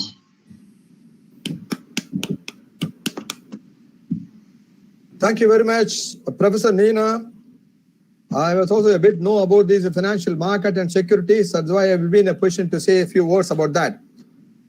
The opening note of your presentation is very excellent. The thing is, you have come out with the quotes from one from Brian Tracy and Michael Kalaki. Excellent notes you have given there. And then your topic is financial security of joint stock companies. It is a relevant topic for this current trend. And the growing of role of joint stock companies, and then it occupies a leading position in this organization and also legal form you have mentioned there. You also mentioned joint stock companies today suffer very badly because of corporate conflicts and also threat from the financial instability in this organization and also in the government. You also mentioned about the global risk from S&P 500 chart. You have clearly mentioned about the chart, and global risk of Dow Jones Index, global risk of FTSE, and it has gone very deeply, but nosedive down from this. And also I mentioned about the threats of the financial securities to joint stock companies. The various comparisons of criteria given there. What is the criteria and what are the threats of joint stock companies, public and private, number of shareholders in financial management system, and followed by a placement of shares in the stock market between the public joint stock companies and private joint stock companies, and disclosure of information. And 3 criteria you have taken there. You have compared very nicely about this. You also said the investigation, you made an investigation about the study of 6,702 EU companies you've taken, and there's a sample of some sample you have taken there for this. Excellent study you have made there. And CEO holding, what is the percentage of CEO holding, institutional holding and insider holding percentage, how it affects the thing, 18.3%, 0.05% you have mentioned there. And you also mentioned about the threats, what are the areas of threats you explained very nicely. In conclusion, you said one share is more resistant to the extent of a threat. For this, you mentioned public joint stock companies with a dispersed share capital structure, and what is CEO holding is that also affects the joint stock companies. Institutional owners affect the stock volatility. It was a good presentation, nice presentation you have given there. A lot of insights you have given about this, and you have given a lot of insights to me and also for this the present who are all the people participants here. Thank you very much for the wonderful presentation you have given. It's very nice. Thank you. Any questions from this participants? You can ask questions. I would like to congratulate first Professor Nina. Despite the busy schedule regarding the preparation of the IUBGMS 2020, conducting the session yesterday, you prepared a very nice presentation relevant with the current scenario, relevant with the theme that has been selected. Your presentation really deserves big applaud. Yes. So, my big hands to all of you. Yes, it's a nice presentation. Join hands and applaud her. Okay, thank you. Thank you. So, Thank you. thanks, Professor Nina. Thanks. So now I would like to invite the new chairperson, Dr. Sairung from Ubon Ratchathani Business School, Faculty of Management Sciences, Ubon Ratchathani University, Thailand. I was requesting Professor Sairung, come soon. Your time, your slot is coming. You will have to chair the session. So now I hand over the session to Professor Dr. Sairung, and she will introduce the first speaker. Dr. Tawamin Krusam from Thailand. Dr. Sairung first introduce the speaker and then take the charge to conduct this session. Good evening once again, ladies and gentlemen, distinguished professor. Yeah, it's a great honor of me once again today to welcome our guest speaker from Ubon Ratchathani Business School. This is his first meet with us. May I introduce him to our session? Dr. Thawamin Kresom, yeah, he is here with us. He is an expertise on the international business.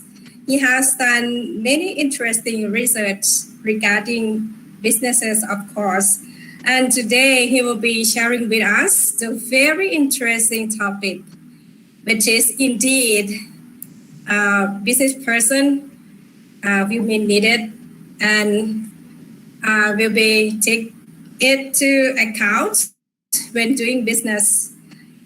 Of course, it's the marketing, but it is very interesting in terms of how we can done our marketing in digital society, in digital era.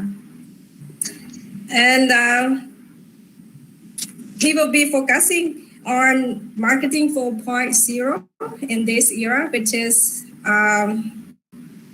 the suitable time for us to take that account. So everyone, please welcome once again Dr. Thawamin Kresom from Ubon Ratchathani Business School to our session. Dr. Thawamin, please join us. Okay, thank you very much for Dr. Sairung for introduction to me. So, and good evening for all audience who joining this international conference, and Sawadi from Thailand also. Okay, this is the time in the evening in Thailand, so let I change my slide. Okay. Sorry. Pardon. Oh. Too good.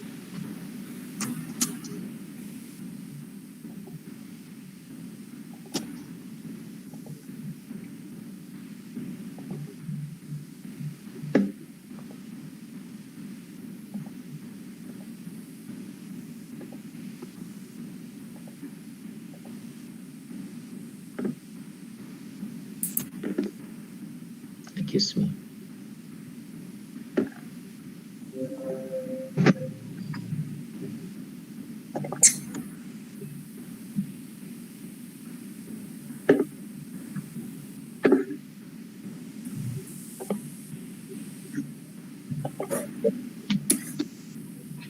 Okay. Thank you again for the sessions for me in invited speaker. My topic that I would like to share today is concerned with marketing 4.0 in digital economy. Basically, if we consider in digital marketing, we have to go back to traditional marketing first. This concept or this content, it could be contribution in strategic application to the entrepreneur.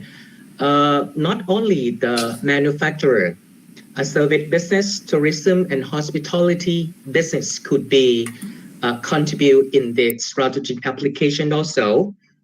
In the past, as we know that when we consider traditional marketing, a firm has to segment the customer by considering the geographic, demographic, some kinds of behavior, some kind of psychological characteristics, something like that. And then they have the target customer. It looked like 100, right, to catch up the pay. It's if we consider in the directions of the communication, it's vertical communication. From that side, it means that the customer cannot join or participate or share any opinions for the firm. By the way, for digital marketing, it will be the horizontal direction. Why I say horizontal? It means communication would be in horizontal direction. It means that when a firm would like to sell or contribute their product or services to the customer, the segmentation from the past, they have to segment or group the customer by considering many basics factor. But right now, the segmentation would be in community. Community is what? Community, it means the thing that customer like and dislike also. It contains with the emotional in both of like, dislike. If a community let them have able to share, comment, give like or dislike, or give their feeling on that, or have some kind of sticker, as you see in the some kinds of social media as Facebook, we have the bottom up like, dislike, or showing some kind of sticker to show the emotion. This is the community. It means that the customer are the same level. They have the community to communicate with the firm. And by the way, for the brand positioning and differentiation, in the past, brand its name, logo, slogan, or symbol. Brand can communicate the customer experience also. It started from 1980. About that, they brand also position, and then they make the brand equity. It means that they would like to promote or make the impressive things to the customer. It's launched into the marketing mix. But the promise that it may be a fake promise also. Why I say that? Because a firm would like to make them like a fashionable brand, impressive brand, or the others that attractive their customer. But maybe they fake some kind of information. But nowadays, social media make the truly sincere promise. Why? Why I say that? Because social media or digital marketing sharp or narrow the area or the scope or the contents of it. So it means that customer know everything about that brand. So in another thing, it's brand have velocity. Why I say brand velocity is what? Brand velocity, it's mean brand, it's dynamic, or some kind of another word, it's dynamic brand. Dynamic brand or brand velocity, it's mean brand, it's move continuously following the product life cycle. By the way, in this era, a product have too short or so short product life cycle. So a firm have to keep the character or code of the brand. Character and code is the root of the brand nowadays. And in the past, we consider in marketing mix is the classical tool that provide what to offer and how to offer to the customer. It classified into 4 Ps. But nowadays, when they would like to have just some kinds of digital marketing, it means that the scope of marketing is quite narrow to customer involvement. So from 4P could be 4C. Why I say that? Because of 4P, the objective is doing with the marketing to offer what to offer and how to offer and respond to the customer need and want by doing market research, some kind of like that. If you consider the stakeholder from upstream to downstream, we know that in the upstream we have company or firm or buyer or entrepreneur, and downstream it's customer, and between company and customer we have distributor, also with provider, something like that. But nowadays in digital marketing, distributor also with provider, it's cut off. It means that customer go directly to the buyer, to the manufacturer, to the company. So 4C should be implemented in digital marketing. It composed of co-creation, currency. Currency, it means when they price some kind of product or services, They have to make it like a dynamic as currency, maybe higher or lower, depends on the economic situations, and communal activations and conversation. Conversation is very important for digital marketing because customer, they know each other. They have a community themselves. So they talk, they review, they comment inside the social media, and some kind of they use a word of mouth, e-word of mouth or electronic word of mouth. It is quite powerful for making a community. So, and the first one is if you consider the traditional marketing, we consider seriously in making customer services. And we know that if we input the quality of services much we can, it means that the cost of services is higher also. But nowadays, customer is not the king. Why I said that? Because in the past, as we know that, when the customer come to get any services from us or buy something from our shop, it means that customer is the king. We have to serve them completely. But nowadays, we are just like a exchanger. Exchangers, I mean, we have services or product, but customer have money. We exchange each other. Okay, you give me money and you get the service or product that you want. It means that customer and buyer or entrepreneur, we are friends. We are friends. It means firm exchange the need and want to the customer. Okay, so it means that in the past, firm try to make like super services to the customer, but right now, customer and firm have to help each other to provide the best thing to each other.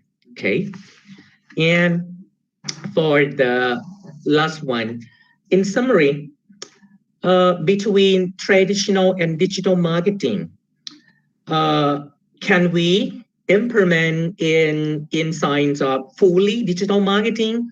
We have to ignore traditional marketing at all? No, I don't say that, because when we consider in strategy management, we have to consider into factors. First, customer journey or customer part, and second, the brand competition.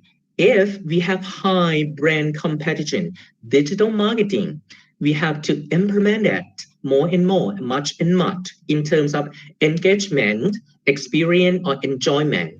If we have to go inside in deep of customer part or customer journey, so digital marketing should be implemented. But if it is low customer journey or low brand competition, so the traditional marketing will be necessary for making the marketing strategy or marketing implementation in providing services or providing special good to the customer. So before I ending my presentation, I have some kind of challenging questions to the others. It means that when we the thing that I would like to chat for the time, it's the last question, the third question: how could you constrain your brand identity in digital era?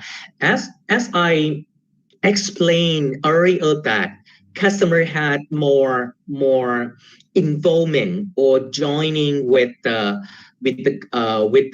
brand or product or services. It means that customer have more chance to provide their opinions, to provide that comment, to give them like a dislike or reviews, or have word of mouth, have e-word of mouth in terms of providing that comment into the social media, something like that. But importantly, we have to constrain our brand also.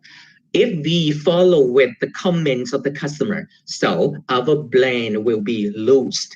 Loses mean we will lack or lose our identity. So the comment from the customer, we keep the thing that that is critical to improve in such of the main circumstance, but not all.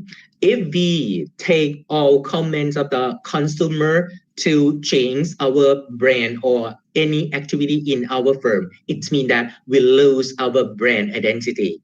Oh, thank you very much for your attention. Okay.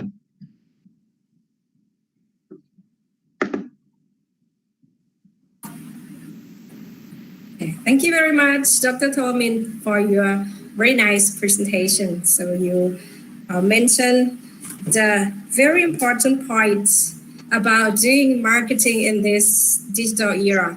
So it is quite interesting. And that in terms of doing marketing, it's the marketing strategy in digital marketing in particular.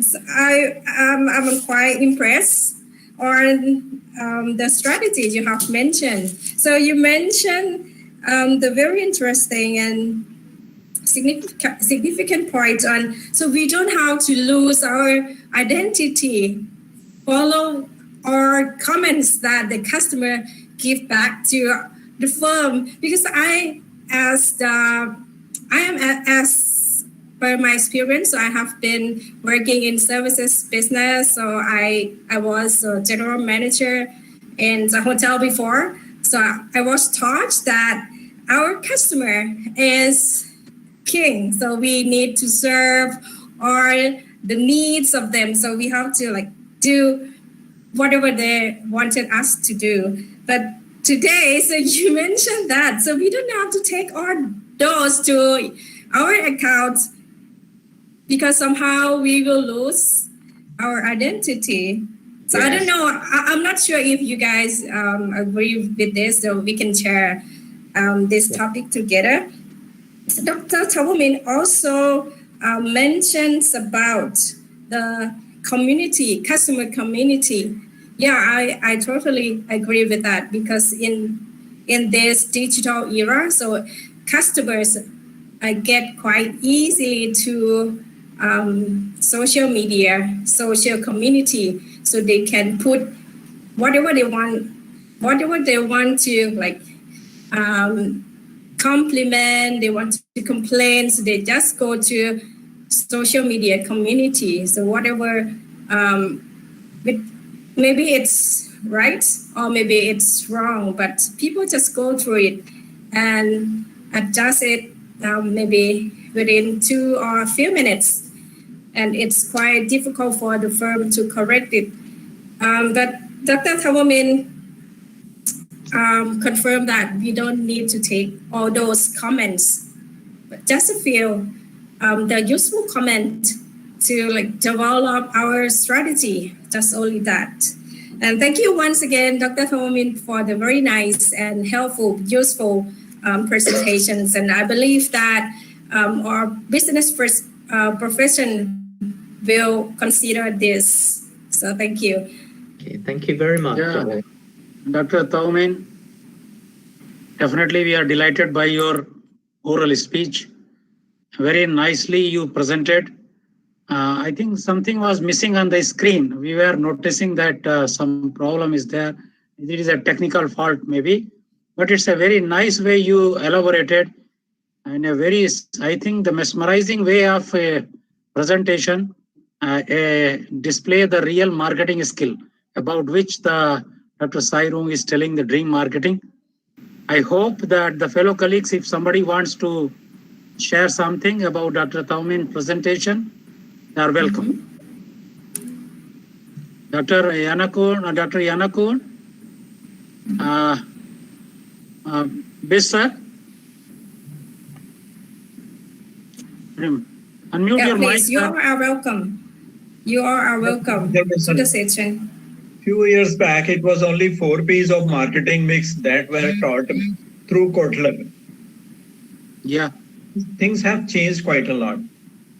Now the feedback has become very important. Any product you take, first of all, you search it.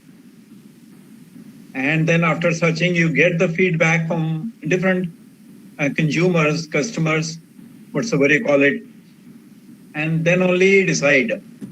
So the things have changed quite a lot.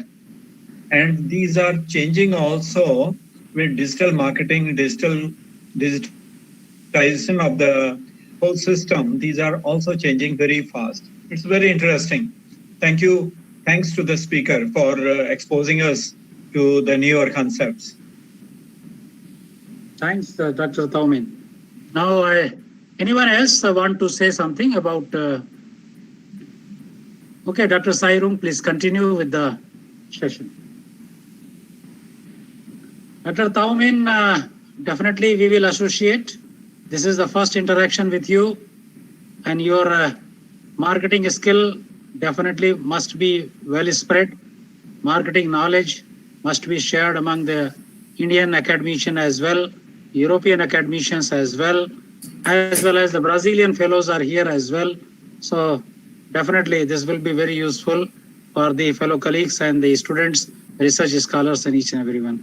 Dr. Sairung, please take the charge and continue with the next young speaker, looking very nice, smiling continuously. Okay, please.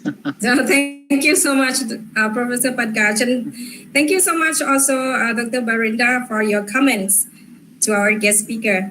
So may I introduce another one of my colleague from Ubon Ratchathani Business School. She is here with us already.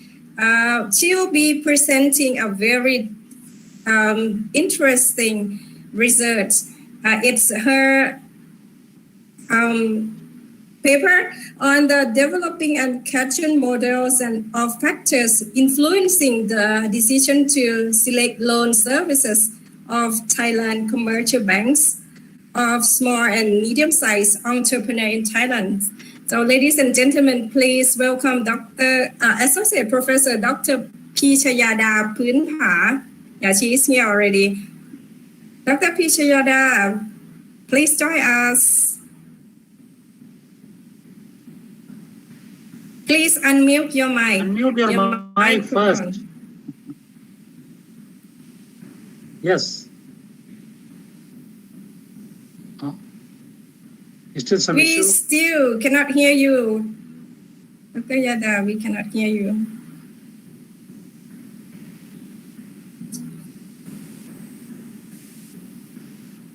Some mic problem. Your microphone is still mute. So please unmute.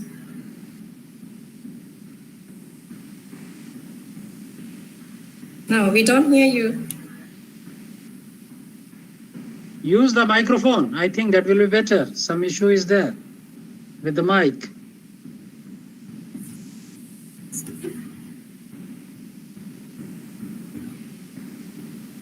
Unmute your mic. Unmute your mic first. So your microphone is still off. Yeah. Maybe on the panel at the bottom, you should press the mic. Oh, yeah, now it should work. Please try. Okay. Can you hear me? Yes. Yeah. Oh, thank you. Okay. Good evening, Professor, ladies and gentlemen. My name is Pichayada Poonpha from Faculty of Management side or Ubon Ratchathani Business School, Ubon Province, Thailand. I'm so glad to be here, and also thank you for Dr. Sairung to inviting me to be here. My topic is, can you see my No, we don't see your presentation. Please try again.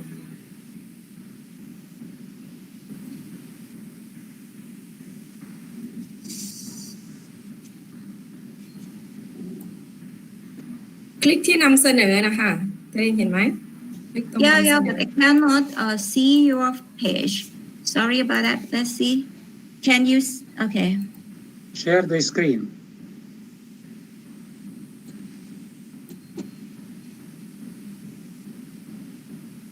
Yes.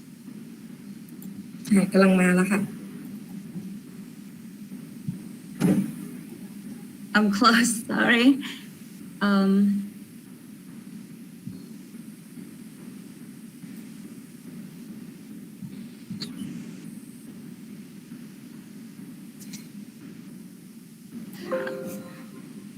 Can you see my screen?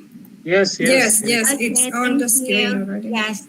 My topic is about developing a causal model of factor influencing the decision to select or use loan services of Thai commercial banks of SME in Thailand.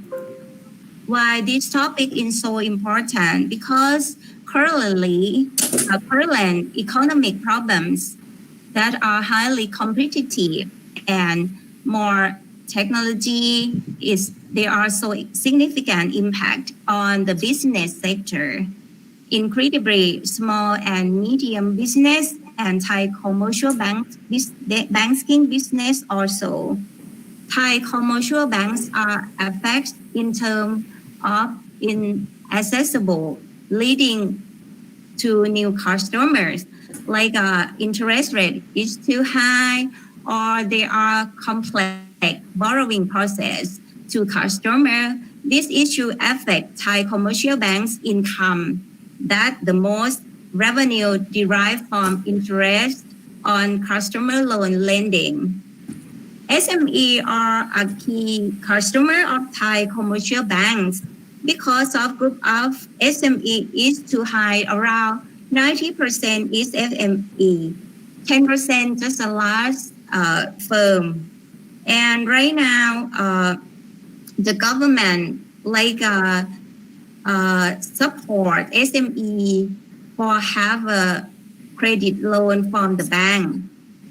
And yes, for the previous study, we found that SME development institute, the number that they use services is around 178,000, and the top three issue is about financial. Number one is about financial consultant, around 15%, and consultations for finding money sources around 15% also. And the third issue is about general management consultant, around 14%. Therefore, from the above information, financial problems and financings are the most critical problems of small and medium-sized enterprises.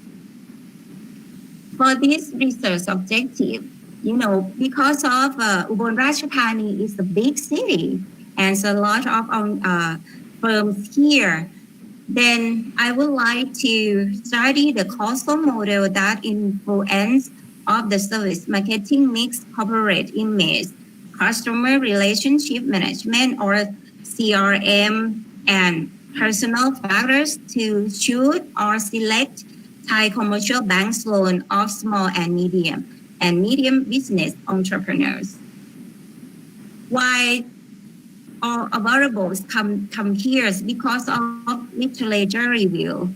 I found that the previous literature review is have a lot of many independent variables affect customer behavior or customer select to use or to select the services or goods.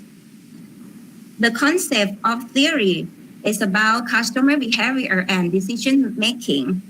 The consumer behavior model is the study of motivation that drives decision making to purchase goods and services.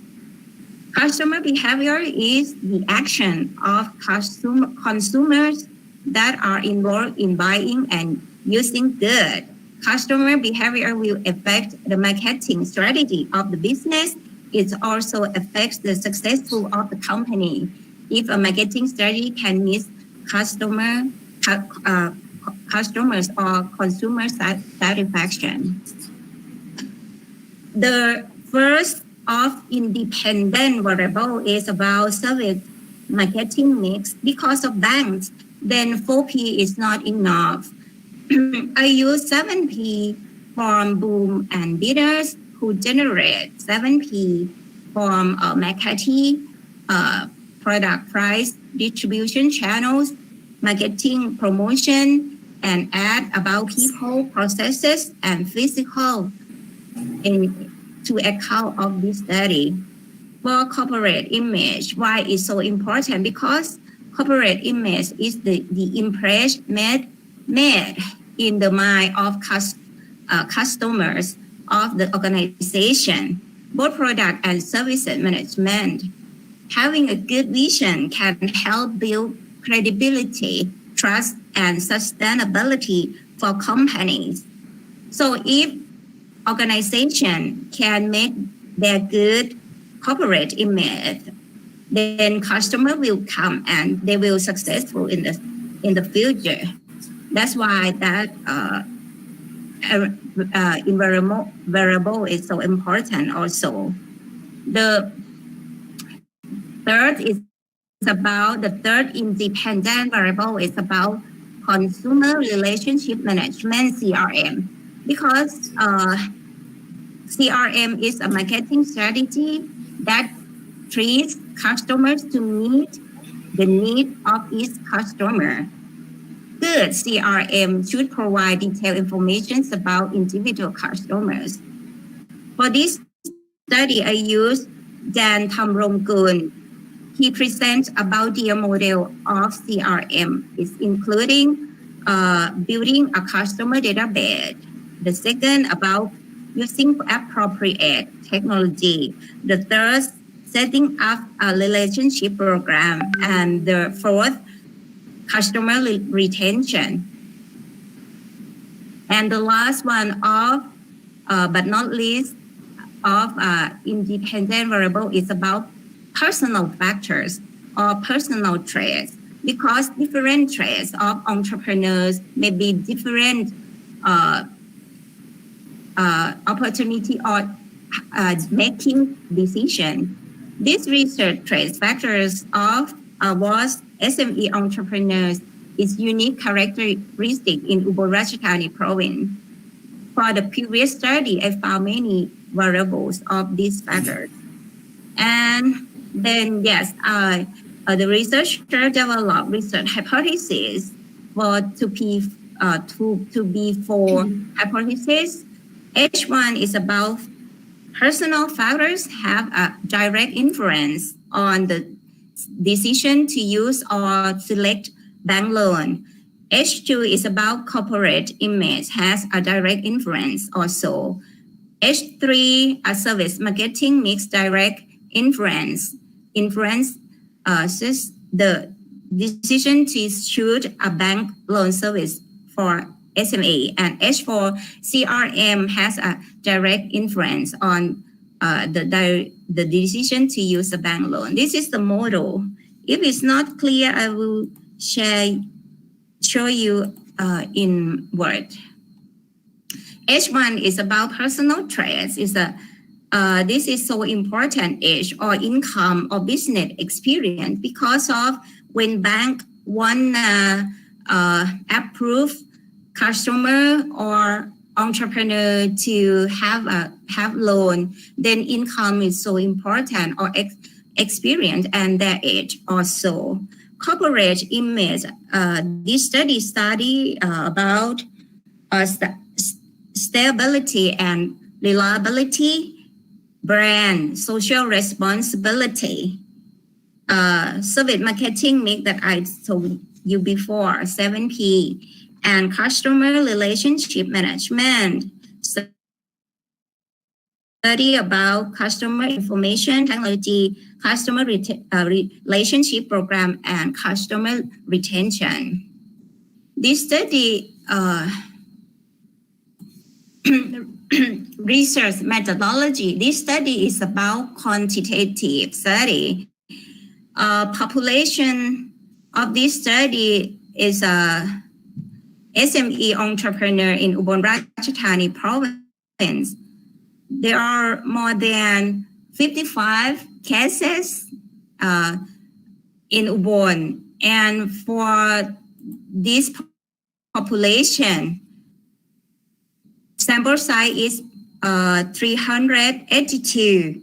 This is I use Crazy and Morgan table to determine sample size and data retention period in 2017. Research instrument, the research tool was questionnaire, and I developed this questionnaire for Mantra research to 2007. The limited of Mantra research where most of the variables have yes/no question. Most of in questionnaire, they are categorical variable. This research,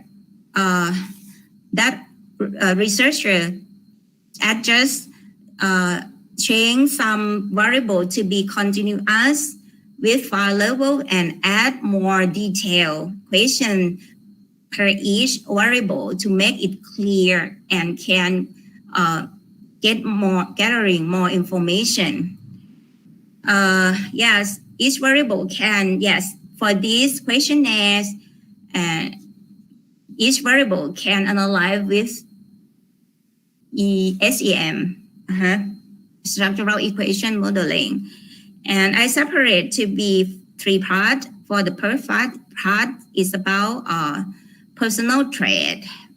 The second part is about decision to use or select financial service of Thai commercial banks.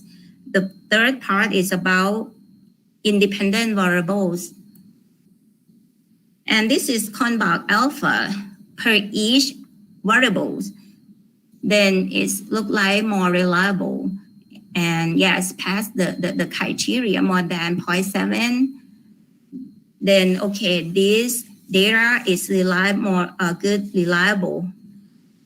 Data analysis, I use descriptive statistics and structural equation modeling with MPROD program to analyze these data. The result, entrepreneur consists of 382, 53.4% are male, and around 31 to 40 years old, around 29%. Under 30 years old, 28%. The married total status was single, equal, 53%, and married around 40%.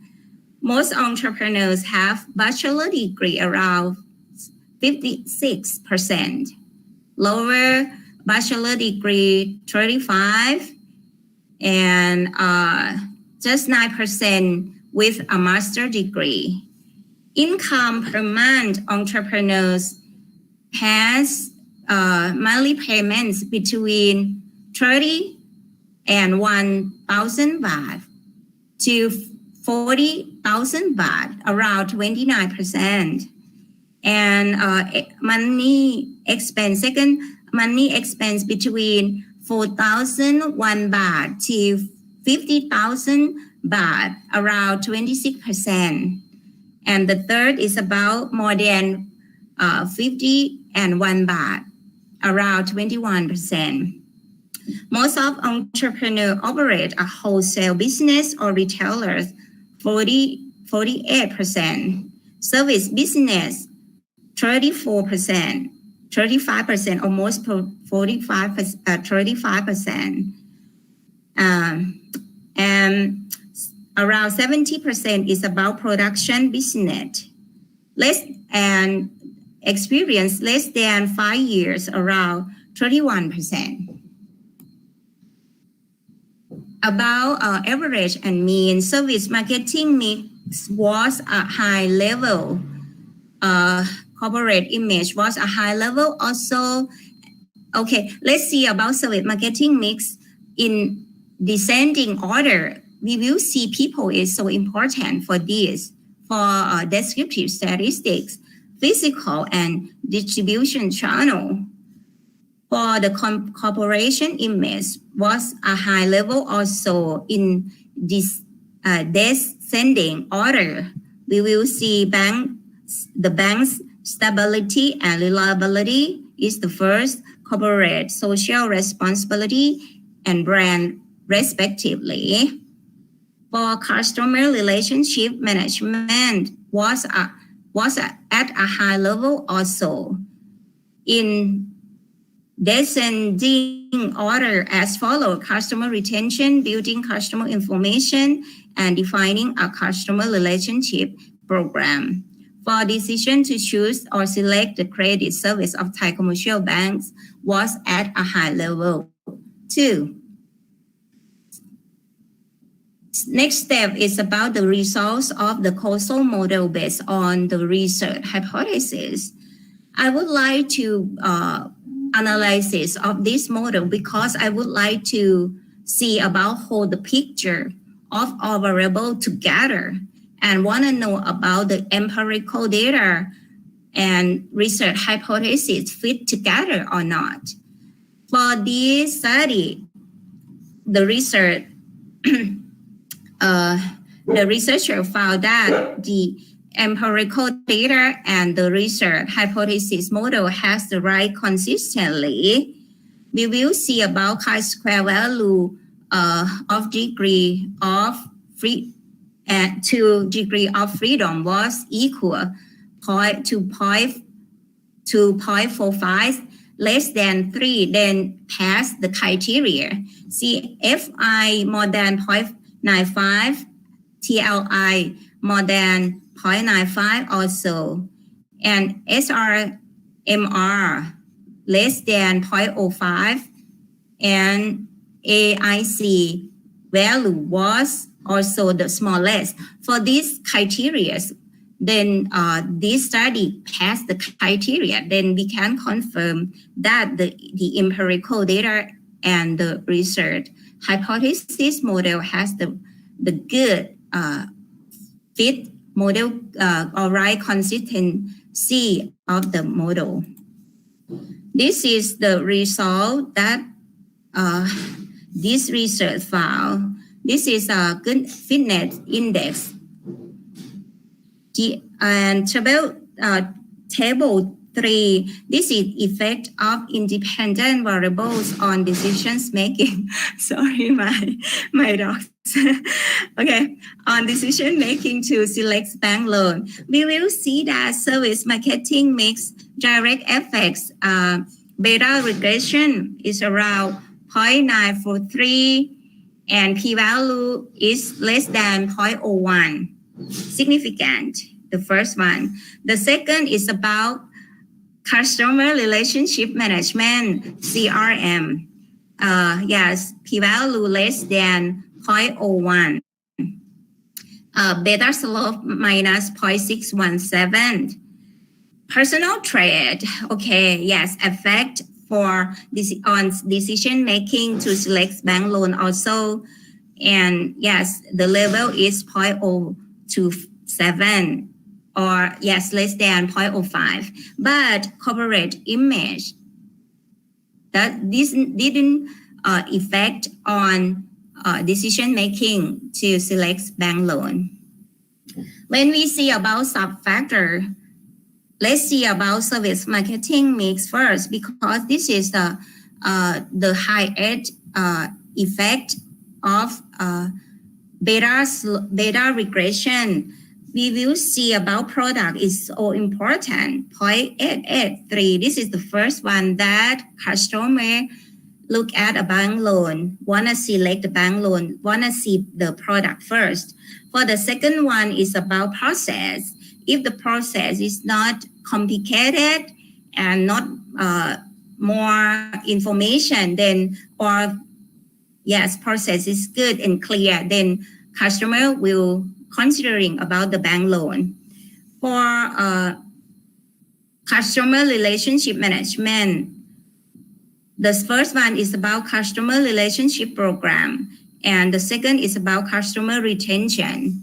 Personal trait, we will see income is the best predictors of personal test to select the bank loan, and the second is about experience. Conclusion, the results of testing research hypothesis. This research found that hypothesis 1, 3, and 4 accepted, but the corporate image has a direct influence on the decision to use bank loan services of SME not accepted for discussion. For service marketing mix influencing the decision to choose the credit service of Thai Commercial Bank, the first factors was product that I informed you before, because customers expect the right products such as low interest rate, long-term payment, or process not too long, not needing much information to amount approved, something like that. Then Thai Commercial Bank should considering about product to make customer select or feel satisfied. The customer relationship management factor directly influence the decision to use the second Thai Commercial Bank loan significantly at level of 0.1. Because of bank good customer relationship management will continuously increase the company sale of products and services. CRM can build a positive attitude toward the products and services of the bank, make customer loyal to the bank. If the customer use the service one and are impressed, then bank will have chance to give their service, and yes, they will successful in the future because they have a lot of customers to use the bank. Income experience and age affecting SME also, because before the bank approve their loan, customer loan, they will considering about income of customer, experience and age also, because they wanna take risks, if they can pay back, not risk. I mean, okay, it's okay for bank to allow them to loan the money from the bank. And why it's so important, because the young entrepreneurs or unexperienced, it's like they can take risks. They can apply for credit from other institution. It's not bank, and yes, it's quite risk from the bank also. If the young like a young entrepreneur don't have more credit, then they think about it or experience from do the business. The corporate image does not affect the decision to use the bank loan service. The reason of this study is because of Thai Commercial Bank in Thailand. SME think that they have the good image, stable and reliable. No difference between banks. Yes, because Thai bank right now, all of the bank is corporate, very good image, but they just considering about, okay, low interest or not, or easy to go to bank and not money that they okay, because corporate image of Thai bank is very good and reliable. Research benefit. This research benefit, the first one, Thai Commercial Bank should design bank loans or products to be more diverse and responsive to entrepreneurs and be more accessible. Good details information should be clear, complete, and fairly. The interest is suited for customer levels. Time to pay should have choice, short or long term, and tax deductible will also motivate SME to use more bank loans. And the second one, CRM, like a customer retention is so important to build a customer relationship with customer, understand the need of customer in each group, able to meet specified needs to make customer want to come back to use the service, repeatedly, and banks should use technology to serve their customer for convenience and speed. Customer data is so important to analyze the factor affecting the bank loan decision. Thank you so much. Thanks. Please, chairperson, please join.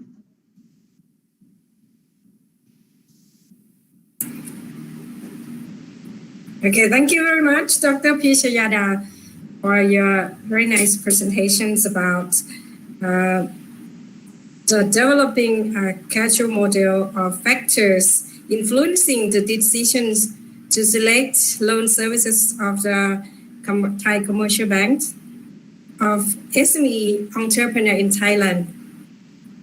So I would like to first welcome Dr. Thavamin once again to give feedback and comments to the interesting paper Dr. Pishayada has just presented. So Dr. Thavamin, please give comment. Okay. Thank you very much for your presentation. That it's made me quite a little bit somehow of I have some kind of questions. It's not just a theory question, but in my opinions about this study. If we consider about personal trait or personal characteristic in fact, in Thai SME, it's mostly for family business. So if you ask the question about age, it means it's not quite reflecting truly about the operation years of the business. I think to clarify more in terms of strategic contribution about personal threat to because of Thai SME's family business. So asking for personal information, I think it's less powerful to implement in terms of strategic contribution. So if you ask them in terms of the firm characteristic or SME characteristic, it's more useful. It's just my idea. So a little bit for right now we have developed in finance technology of fintech. It's quite hugely in Thailand nowadays. So I'm not sure that this study should have the control variable, because you ask them the marketing mix in a service marketing mix 7P. But by the way, in Thailand, interestingly, right now we are in the age of fintech. So I think this kind of the variable for further study should be service marketing mix. It would be better for future research. It's just my suggestion. Okay, two kinds of the thing that I would like to share for this study. And for clearly enough about for being service marketing mix, because from SEM we have to identify the control variables that can separate offline and online of the people who access to the service of the loan of the bank. Because nowadays in Thailand we go hugely in fintechnology. So I'm not sure that the sample size or population that you study it contain all of the offline services or online services. So offline services, because yes, fintech is about just the technology that they use after they approve. The bank approve about the amounts that they want a loan from the bank. For this study is about the SME in Ubon, 55,000 people here, and then select from many districts here. That's why it's offline. Yes, but thank you so much for your suggestion. Okay, thank you very much. Yeah, thank you so much for both of you. Very nice of my two colleagues. I also would like to welcome our comments from the from the floor, please. Professor Alexander, would you like to say something? Professor Alexander? Are you listening me? Or maybe you, Alexander? Professor Pankaj. Professor Alexander? Pishada? I think so. Okay. Anyone else, Dr. Raghuraman or anyone else want to comment? Otherwise, a very nice presentation given by the young, bubbly, dynamic professor on the financial marketing, financial loan, fintech, technology, very nicely with a smile face elaborated.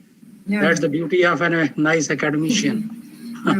So let me say something about this topic, which is interesting in my thought. She has found that the corporate image does not affect it in this case. So why is that? Because she said, which is very interesting, she said the decision to use the loan services by the customer, so they don't take the corporate image into account. That's the first thing. Yeah, but only bank products like loans, the interest.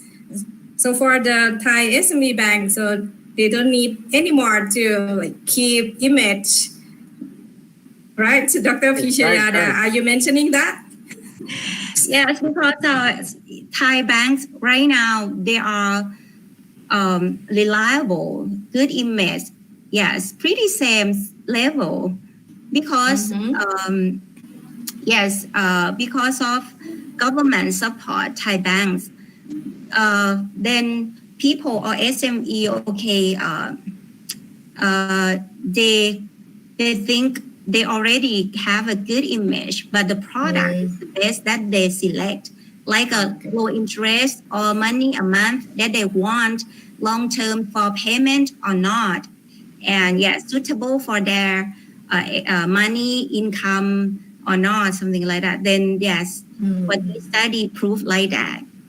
Okay, maybe the image is there already, so they don't have to work hard in this part anymore. So they need to be focusing on the bank's products, right? Dr. Sairu, Yes. There is a comment from Professor Maria from Brazil. Yeah, please. In the chat box, he has quoted, "Congratulations on the development of this study. Here in Brazil, we also developed a study with this focus and found similar results." So, results established by the Dr. Pichaidu is exactly the same as has been achieved in Brazil. So, thanks. Nice achievement, nice contribution with the verification from Professor renowned academician, Professor Maria from Brazil. So, that's good. I think Professor Sairum, would you like to conclude this session? So, we may request to invite some other speakers. Papa, now Professor Yotin Sawangdi here. Yeah. So Dr. Sairum, the next chairperson is ready to take the chair. Dr. Yanakon. Okay. Thank you so much once again. Dr. Fifat is here. Dr. Yanakon. Okay. So I think Dr. Yanakon just confirmed that Professor Fifat is here. Not yet. This is Professor Yotin Sawangdi. Okay, just wait a minute, sir. Because the talk of the Dr. Gina is scheduled now. So I invite Dr. Gina and request Dr. Sairum be stay with us to listen the talk of Dr. Gina. Dr. Gina.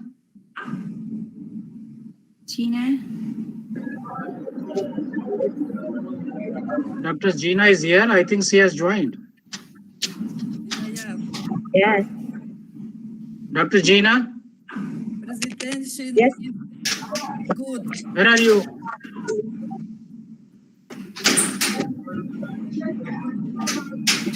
Dr. Gina, are you here?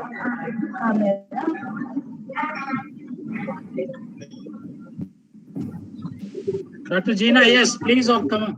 Open the screen. Dr. Pichayda, please close this screen. Close your screen, yes.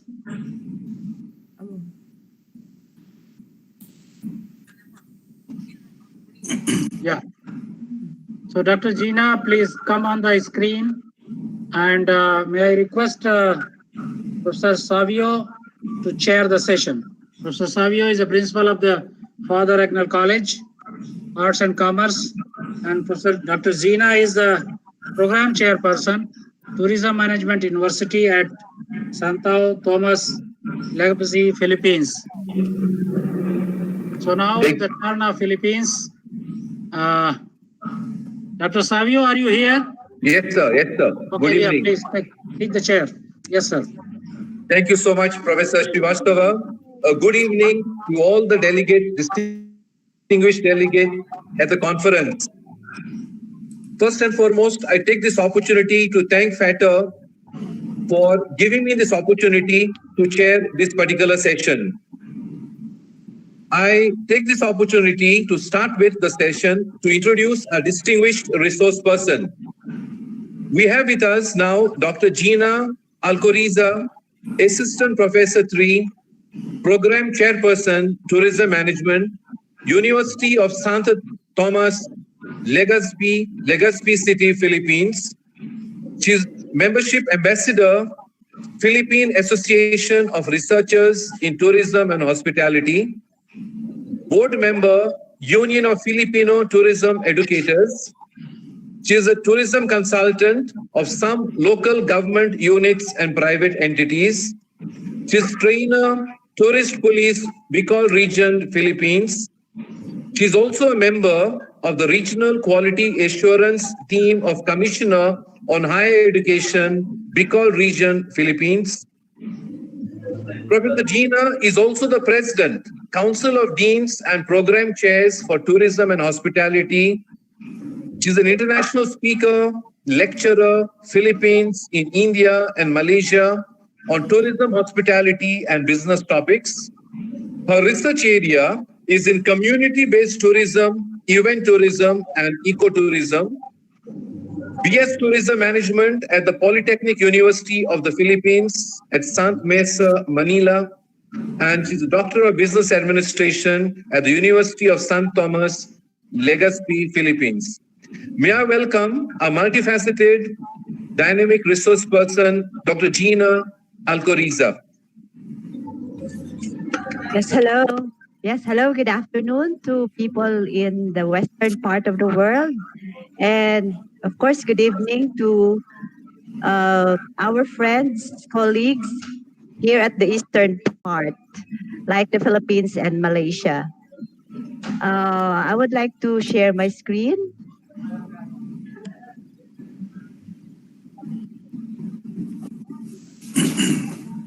I'm trying to share my screen, but by the way, while waiting for the sharing of my screen, I would like to thank Dr. Pankaj for always inviting me and the sessions of this particular conferences.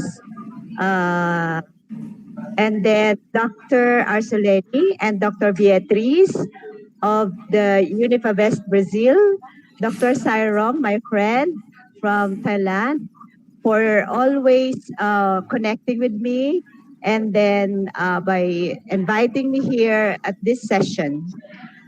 Okay. Can you now see my presentation? Not yet, my friends, not yet. Okay. Oh my God.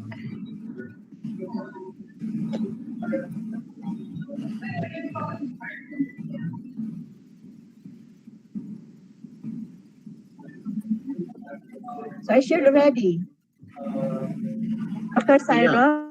Yeah, it is coming. Have a situation? Not yet? Yeah, Yes, it's coming. It's coming.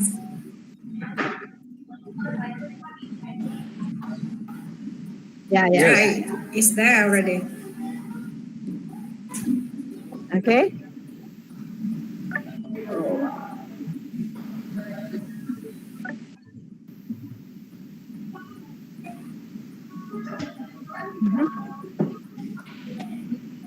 Okay. Is it visible in Yes, it is visible. your screen?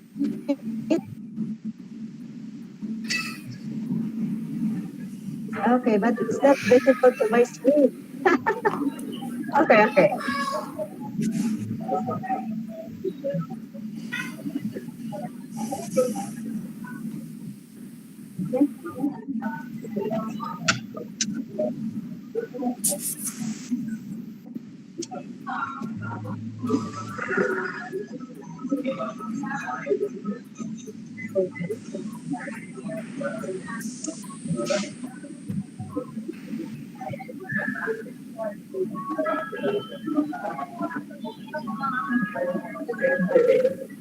Okay, so but I would like to present to you now the topic, rural development. Okay, so I'm just still waiting for my in my speed. Okay, I'm sorry, Dr. Pankaj. It's another Everything technical problem. everything will be well. Please continue. Okay, but you know, I actually uh, sent this presentation to both of you, to Dr. Sayrom and to you, Dr. Pankaj, in case Yes. of emergency. Yes, I got it. Don't Okay. worry. Yeah. Okay, continue. No problem. Okay. But I can't manage my presentation to scroll up. Oh my God. What's happening in here? Okay. Go to the slideshow. Click the slideshow. Click the slideshow. I think it will continue. I'm clicking the slideshow, but there's something.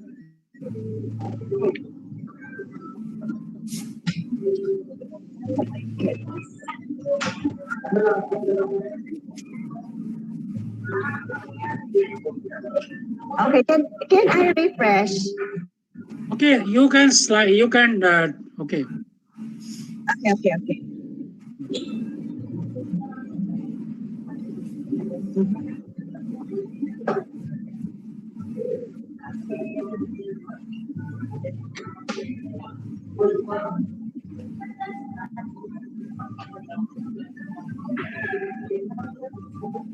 Okay, is it visible already?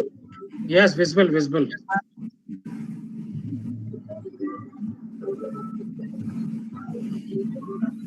Okay, so good afternoon once again, and good evening to the people in the eastern part of the world. I would like to present to you rural tourism development as my topic for this webinar and for this virtual presentation. So I choose this topic and I presented this to Dr. Pankaj and the other organizers because it's really a timely and a very relevant topic because the UNWTO chose this particular topic as theme for the World Tourism Day 2020.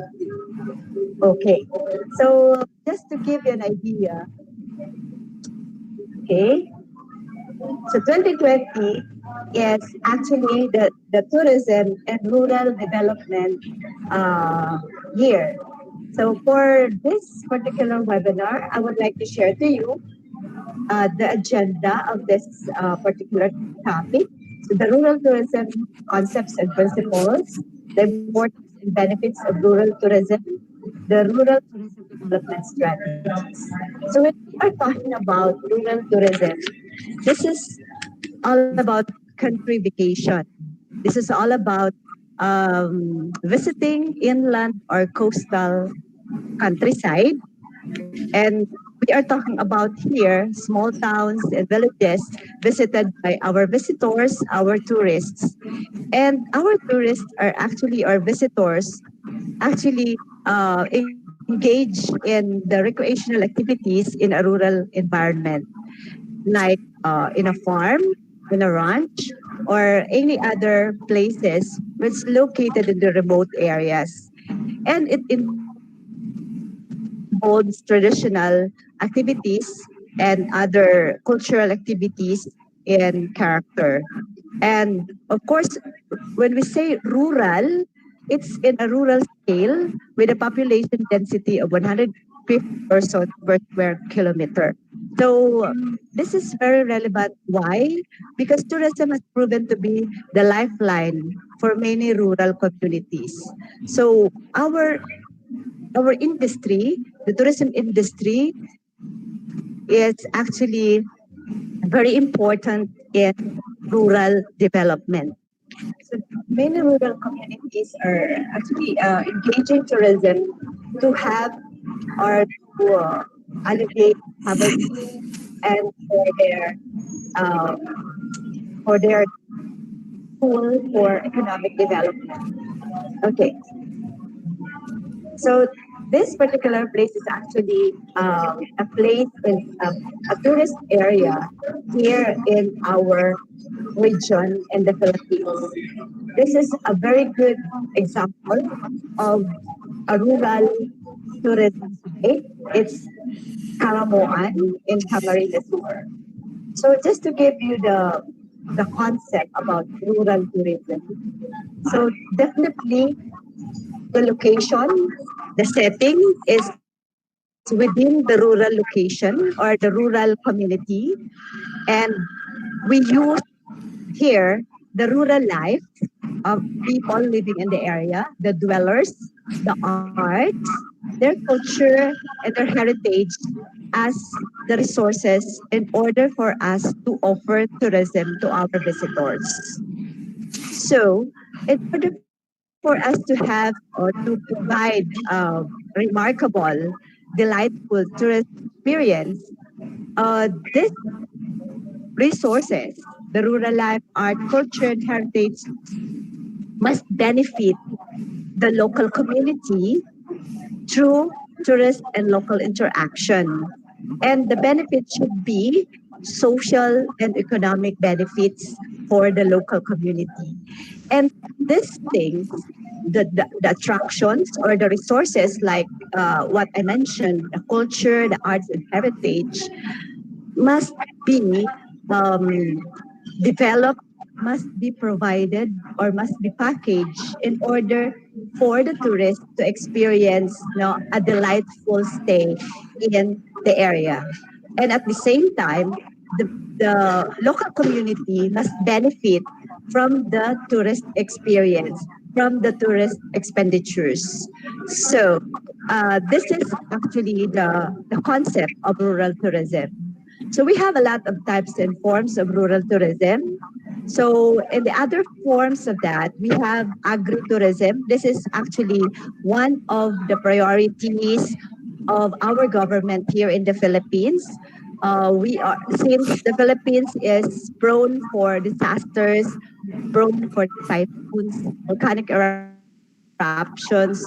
So we hardly develop more infrastructure, more superstructures in our area.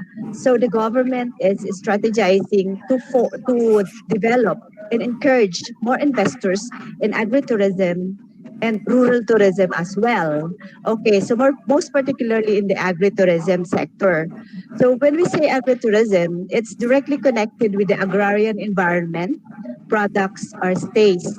Okay, so the concept of agritourism is this is actually staying at a farm, whether in a room or in a camping site, with the purpose of an education visit, with the meals here are actually the local cuisines, recreational activities are traditional, and then the sale of farm products or handicrafts. Here in the Philippines, we offer a farm to table service so that the tourists have to experience on how to pick, how to harvest freshly the products from the farm, and they have to order it and have the service provider serve this particular food from the farm, freshly picked at the table, at the restaurant, in the farm tourism side, and agritourism side. So another thing is we have farm tourism involving staying in a farm accommodation and seeking experience from farm operations and attractions. So we have a lot of farms here developed or converted into a farm tourism site with such attractions like run, like garden, butterfly garden, vegetable garden, and everything all about farms that converted into attractions. And the farm operations are actually considered as attractions also. And the tourists are actually encouraged to participate in a farm operations, okay, as their immersion or as their experience. So we call this as experiential tourism. So we have wilderness and forest tourism. Travelers here are actually traveling to natural habitat of plants and animals. So they have fun in photography, they have fun in studying the zoology, studying botany, studying the different flora and fauna in the area. And we have also green tourism as form of rural tourism. Okay, tourism in the countryside, which implicitly seeks to attain sustainability ideals. So we are talking about here green tourism. We are talking about here environmental protection, environmental conservation. So here we are encouraging both the tourists and the service providers to be more eco-friendly. So this is really our love to our environment. This is a, a very timely and a very responsive type of tourism in a sector of rural tourism. And of course, ecotourism. So tourism to natural, unspoiled areas, which assumes active participation of environmental conservation and direct benefits for local societies and cultures. So here in ecotourism, we encourage here the community-based activities and the local environment while conserving the local and the natural areas in a particular site. So for developing countries and for countries with vast natural attractions, rural tourism is really a good concept to develop it. Okay. Next. Okay. So why rural tourism? So what are the benefits of having rural tourism in our country? Number one, of course. Sorry. Okay.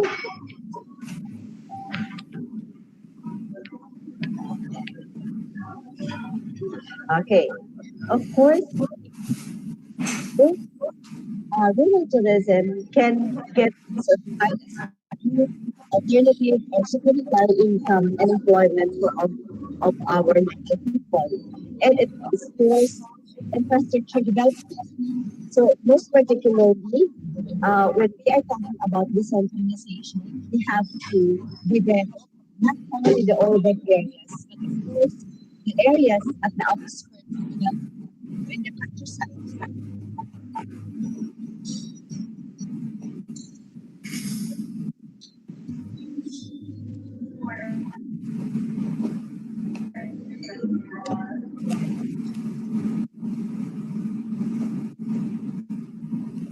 Is my presentation still available, ma'am? Cyril? It is not available. Not available. It is not available. Whatever you shared, that we listened. Still something is left? Dr. Gina? Wait, sir. Wait, sir. I'll just refresh my presentation. Okay.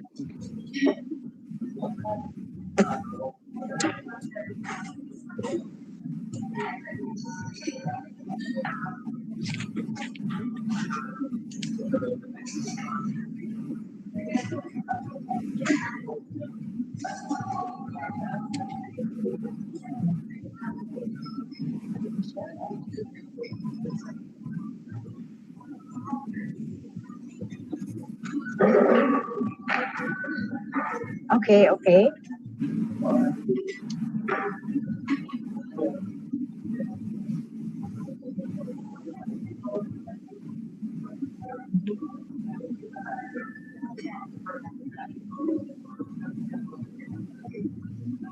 I have something wrong with our internet connection here.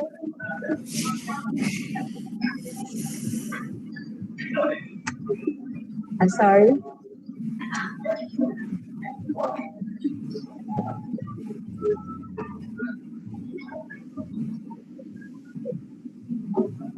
Just for a moment, please.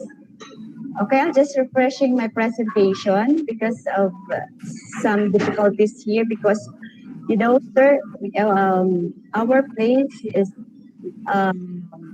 devastated by four typhoons in just 3 weeks. So this is actually our challenge here in our country. It's more particularly in my place. Okay.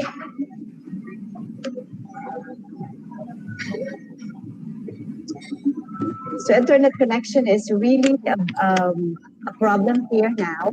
So that's why I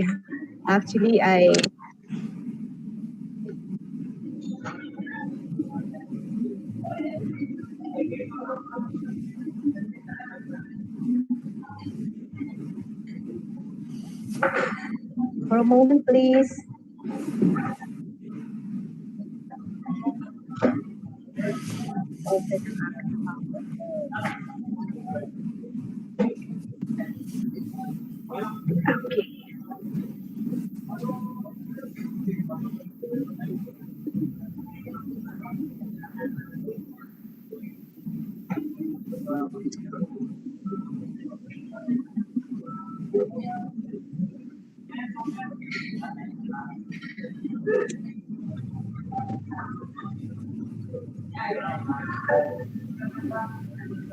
So I'm just waiting, sir, for the presentation.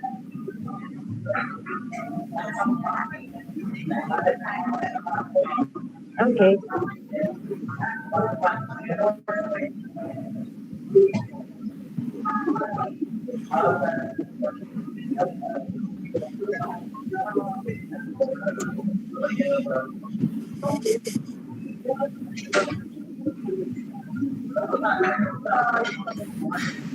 Yeah, it's here on the screen already, Dr. Gina.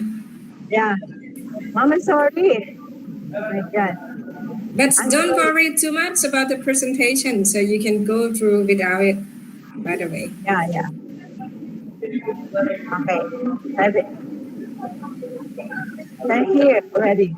Okay. So aside from the infrastructure development, it invigorates a local culture, contribution to the conservation and protection, and still the sense of local pride, self-esteem, and of course the local identity.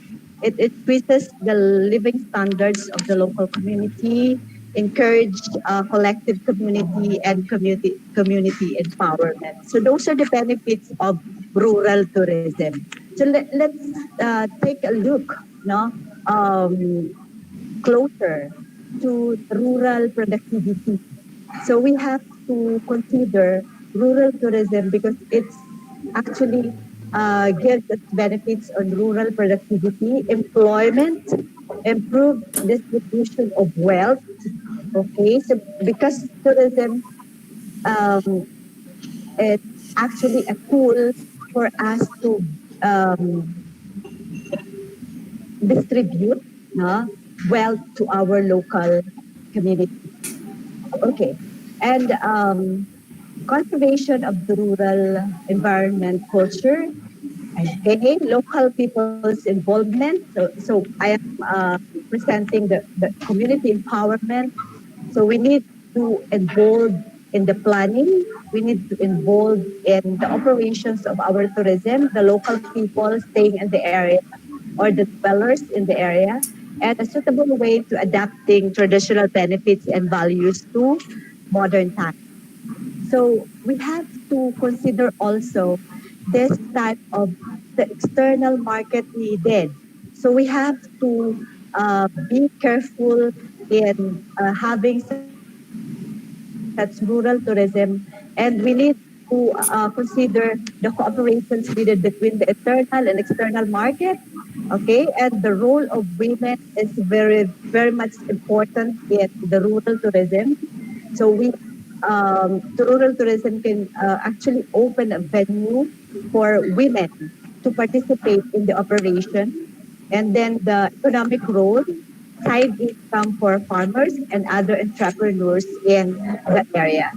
Okay, so we are talking about rural tourism development. So why we have to push through, why we have to encourage this development of rural tourism. So nowadays, we are urbanization. This is really a buzzword now. So by 2050, it's actually projected that 68% of the world population will live in urban areas, and 80% of all people living in extremely poverty live in rural communities, not cities. So in many developing countries, we can see that most of people with extreme poverty live in rural communities. So we need to send help to them through uh, through this kind of tourism. So most of the 1.8 billion young people in the world live in rural areas with low and middle income countries. And of course, now in the rural communities, um, farming is not actually a very much viable type of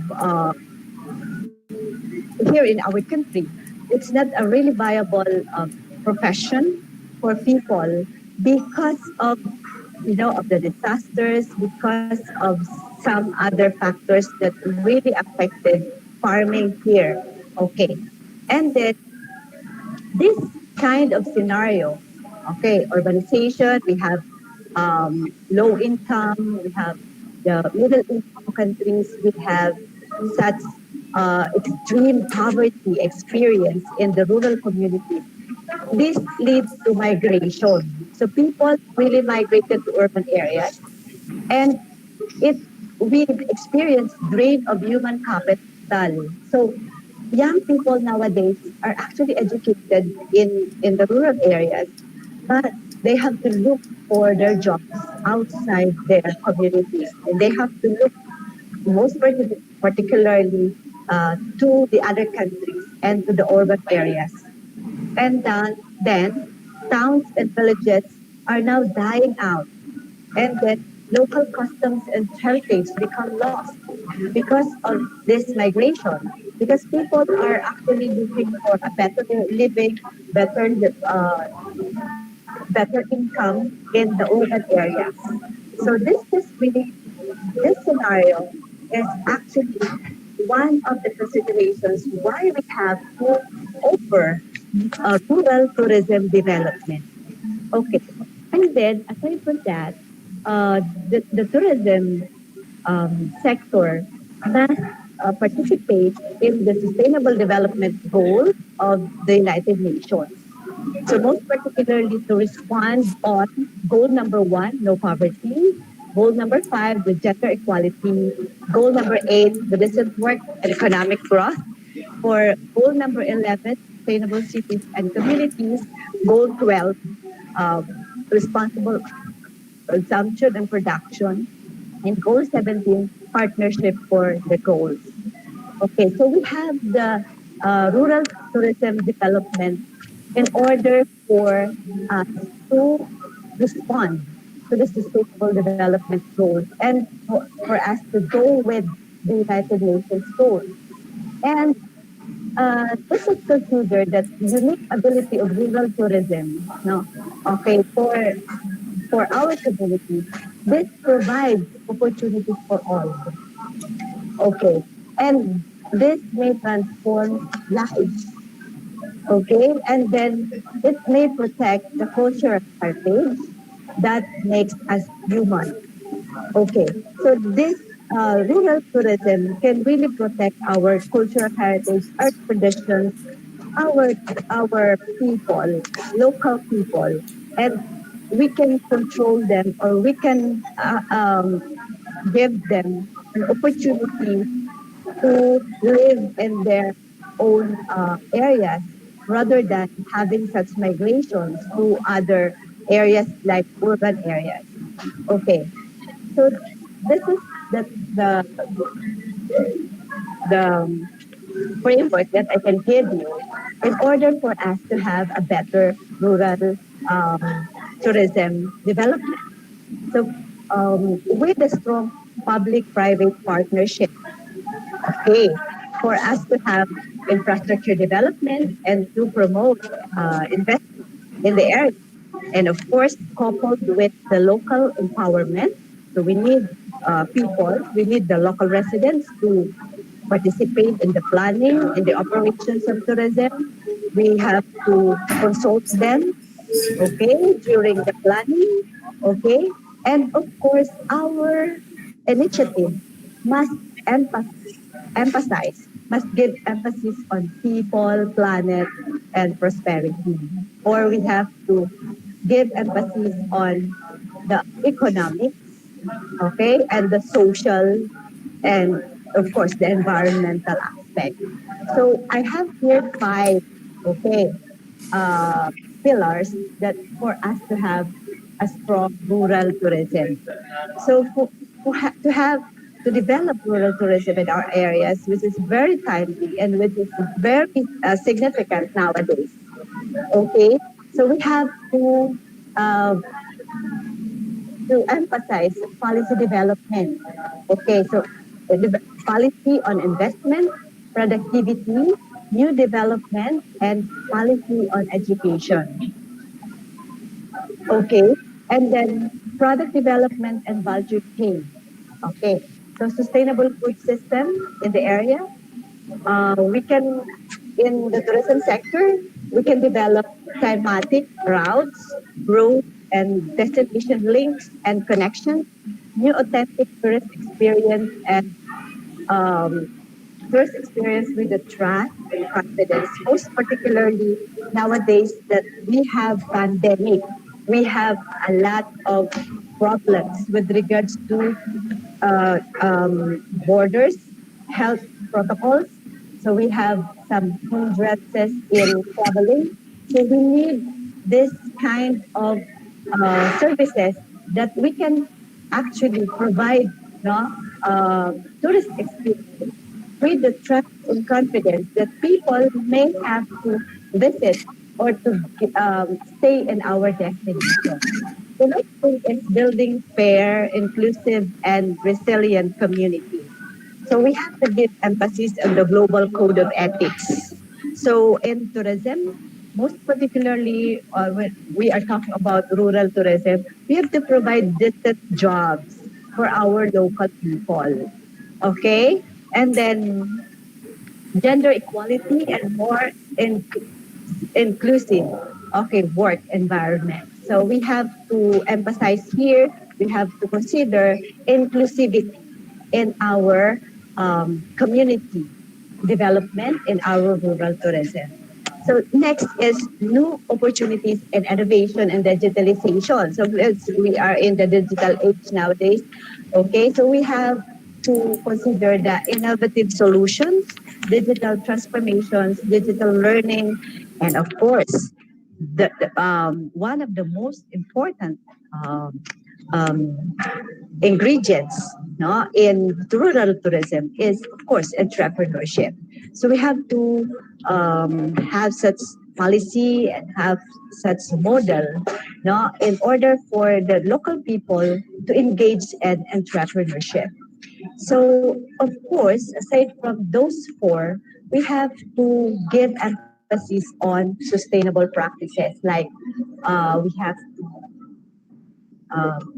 encourage people to do green tourism, efficient use of local resources.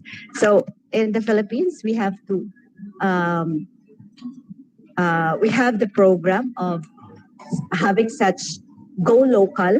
So we are encouraged to appreciate our local products, in order for us to support the local economy, and then reduction of emission and waste.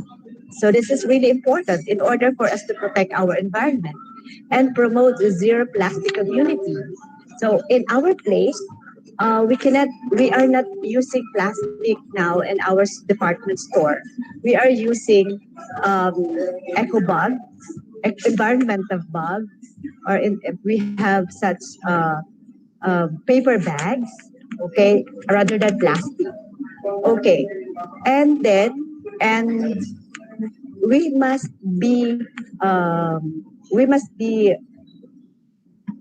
we must have such idea of one planet initiatives.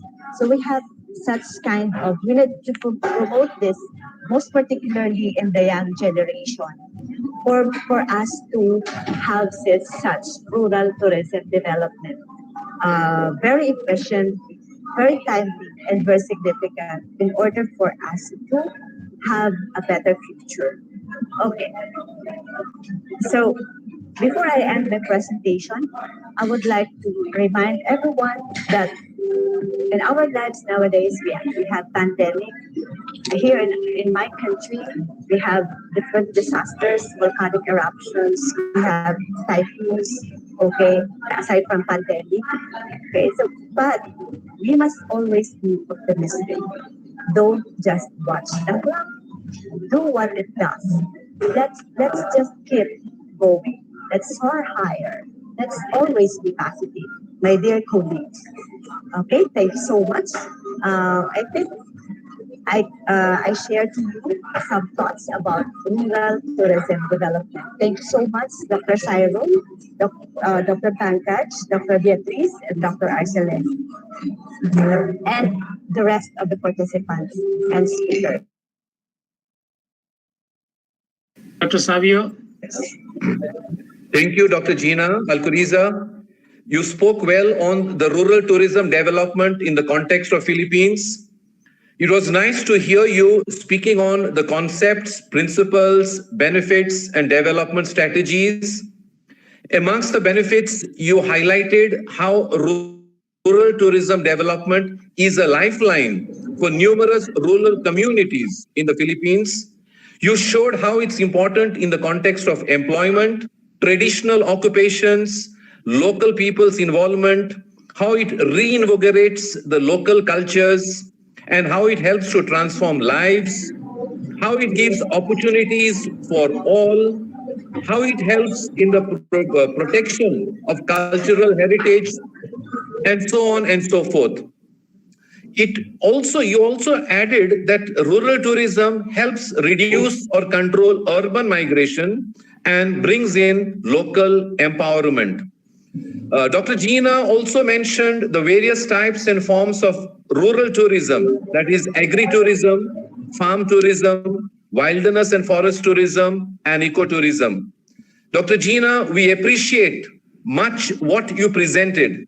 And it's indeed a pleasure for me, a person from Goa, India, wherein one of the main sectors in Goa which sustains the economy till recently was tourism. And Goa is supposed to be a place, a tourist paradise in the context basically of coastal tourism, beach tourism. But COVID-19 has shaken the entire tourism sector, probably like how it's happened all over the world, and also how you mentioned in the context of Philippines. We have had an overall drop of tourism, particularly in the context of foreign tourism, the international tourists. And currently, in the last 2-3 weeks or so, there is a small revival. But for how long, we do not know, considering the second wave, third wave of COVID that is striking across the world. So we are had some type of renewed energy in the context of domestic tourists. But then again, as you said, rural tourism, if we look into as an option, it will reduce the concentration into already packed zones that are oversaturated, especially like the beach area, the urban area. And rural tourism, as you mentioned, would help maintain the optimum carrying capacity over a wider area. That indeed would be one of the greatest advantages of rural tourism. I want to conclude my remarks as the chairperson by listing a few precautions for the greater good. For example, we need to be sure, we need to take care that rural tourism doesn't end up as haphazard tourism, like how it's happened in certain countries. It should not lead to over-commercialization of the local cultures that again will destroy the local cultures, because part of these things happened in Goa. It happened in Goa, this over-commercialization. Pollution, of course, is one thing. If care is not taken, pollution, over-concretization, so concrete jungles can take place, replacing the forest cover and all that. We should be careful when we talk about, in terms of future, the damage that could cause if it's unplanned in terms of the fragile ecology and environmental degradation. And I appreciate, Dr. Gina, when you said we need to take care of sustainable initiatives as well when we go along with rural tourism development. Much appreciated, Professor Gina. It was a pleasure to chair the session, and may I hand over the mic to General Secretary, Professor Srivastava. Thanks, Dr. Savio. Thank you, sir. And I am thankful to Dr. Gina that anyhow, without any technical problem, this time you have finished successfully your lecture. Thank you, sir. Anyway, a new avenues is open, and very nice comment given by Dr. Savio, and very nice initiative you have taken. I was happy that this time again something is going to happen. So luckily nothing happened and successfully you presented. And the presentation. Thank you so much, sir. Yes. So now, thank Dr. Gina. I'm very thankful to you. Hope despite such a big typhoon there in your country, you are still busy in preparing the talks and delivering the talks. We are really hats off to you. Grateful to you for your academic contributions. Yes, I sir. give a big hand to Dr. Gina. Thank you so much, Dr. Gina. So, by the way, Professor, seems like we are having questions from the floor. So, our colleagues of mine like to ask a question to Dr. Gina. Please. Yeah, please, Dr. Pishayada, you can ask some questions. So please, your mic is always muted. Yeah, it's on already. It's still problem.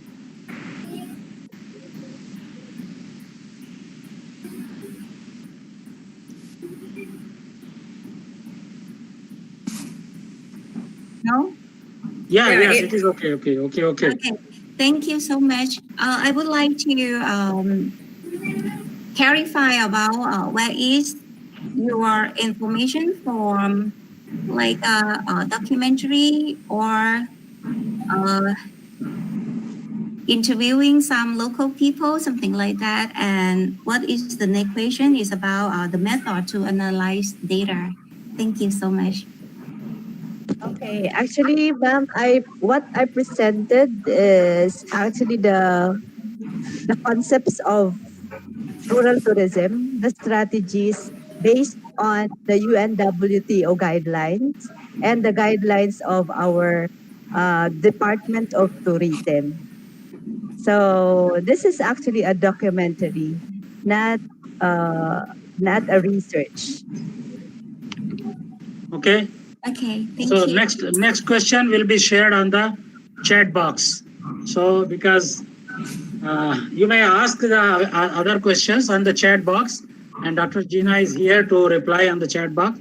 In the meantime, I would like to invite my next speaker, and the chairperson, Dr. Yana Korn, is waiting since more than 45 minutes, and the distinguished professor, the professor is Dr. Yuthin Samde, Associate Professor, Maidol University, Bangkok. So Dr. Yana Korn, please take the chair And first introduce the professor, the gentleman professor. Okay, thank you. And thank you for the participations. Can I introduce? Associate Professor Dr. Yotin Sawandi. Them is a research professor, the researcher of Thailand called them. And them is have the education, art, Bachelor of Art in Political Science and Mahalai University, Ram Kamphang. And master degree finished in populations from Mahidol, and finished master degree in America in psychology, the University of North Carolina, and PhD psychology, the University of North Carolina too. And usually time every day, Associate Professor Yotin Sawandi very busy for the, for the have the class, have the some university request them for the present to the how design the research. Example, in Singapore, Journal of the Singapore request them is River for now, and in the Carolina Population Center, University of North Carolina, send them is a consulting. And this title today, them speech is Mixed Research Design, Hospitality and Tourism Management Research. Thank you. Can you present Professor Yotin? Thank you. Yes, good evening, everyone. I'm very happy to have a chance to come here today, and let me starting with my PowerPoint. Let's see, this is my first time that using Google Hangout. I believe that it would work. Let me collect some of my curriculum vitae. I finished political science from Ram Kamphang University, and then Master of Art in research. Then I received some scholarship and then finished my master degree in sociology from the University of North Carolina, Chapel Hill, USA, and then another PhD in sociology, from the University of North Carolina, Chapel Hill. I am the research methodology person. So that the idea that I gonna present right now is about mixed research design under the hospitality and tourism management research. I believe that everyone able to focus on my PowerPoint. Speaking about mixed research methodology, certainly it is a mixing between qualitative research methodologies to the quantitative research methodology, so that everyone who are planning to applying big methodologies, you need to understanding quantitative research methodology very well, not just only collecting data under the cross-sectional survey. Certainly sometimes longitudinal study survey is very important, including with using some of multivariate analysis with some software. At the same time, those who are planning to use the qualitative research, you need to understanding very well about grounded theory approach. At the same time, you need to know about phenomenological approach as well. The principle of mixed methodology starting from we have some idea and questions such as why this thing occurring, so that we mix the two research methodology at the same time due to we want to make it better. We want to clarify our research result better. At the same time, for example, doctor from the Philippines just finishing her presentation and she focused on rural development and tourism, benefit. At the same time, we may applying mixed methodologies when we want to evaluate the successfulness of the program. Either rural development activities or income generation activities that able to contribute household, income. At the same time, we may applying some mixed methodology when we want to measure some environmental effect. Okay. Speaking about the design, there are several. It can be starting with quantitative method plus qualitative approach. At the same time, it may starting with qualitative approach and then mixing with qualitative method. It depends on you. For example, some of my study in coastal area, we using primary survey with the quantitative first, and then we will follow up by qualitative research methodologies. Okay. So that talking about mixed methodologies, everyone need to understanding how to collecting data with several methods. For example, we may using questionnaire survey, secondary data from crowd or from big data. At the same time, we may need to use information from global positioning system. We may use data from precipitation. We may use data from elevation and road surface, including with temperature, degree in Celsius or Fahrenheit. It depends. Besides that, we have to understanding how to use focus group discussion, in-depth interview, small group discussion, participation, observation, where undering the crowded theory approach. Okay. Therefore, the linkage information between quantitative and qualitative, for example, the link information from questionnaire and to the qualitative semi-structured guideline needs to be, focusing on. Talking about the mixed methodology design. For example, the very popular one that many scholars are using nowadays when they concentrating on tourism management and hospitality research. The first one is sequential exploratory mixed design. We may finishing some, quantitative analysis with statistical package, such as we may estimate by multiple regression analysis, logistic regression analysis, or structural equation model. And then we're receiving a very fantastic result. However, we need some information to clarify that meaning. What does it happening like that? Therefore, we need to return to the same community or same area and then recruit some participants or key informant who having some knowledge about that behavior or that kind of thing. As a result, the unit of research for quantitative research methodologies for this study is individual or household. And then participants that we will include in our focus group discussion, including with small group discussion, in-depth interview, need to be individual who used to participating with our survey. This is just an example, okay? Or the other kind of sequential exploratory, we may starting with a qualitative approach first, such as, try to collect some information that very important for, tour routing or many production, supply chain, and many things. After that, we bring that qualitative information to develop the questionnaire and then proven again by quantitative approach and using a multivariate analysis such as structural equation, model, logistic regression, Poisson regression, or whatever, a multivariate approach. So that the information from quantitative and qualitative able to link together to clarify each other.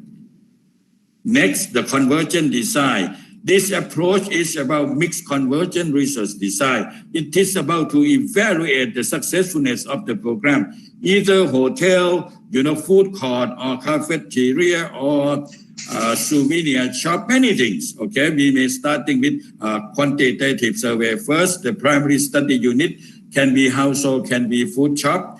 At the same time, the focus group discussion and small group discussion and in-depth interview can be occurring at the same location. Number of sample size need to be very large, such as 8,000 or more or 800 to 8,000 for quantitative approach. At the same time, for qualitative, it need to be well designed, such as how many focus group discussion you may need to consider it, how many small group discussion, how many in-depth interview. At the same time, how many duration or time period that you need to stay in the community to observing the activity that happening in the society.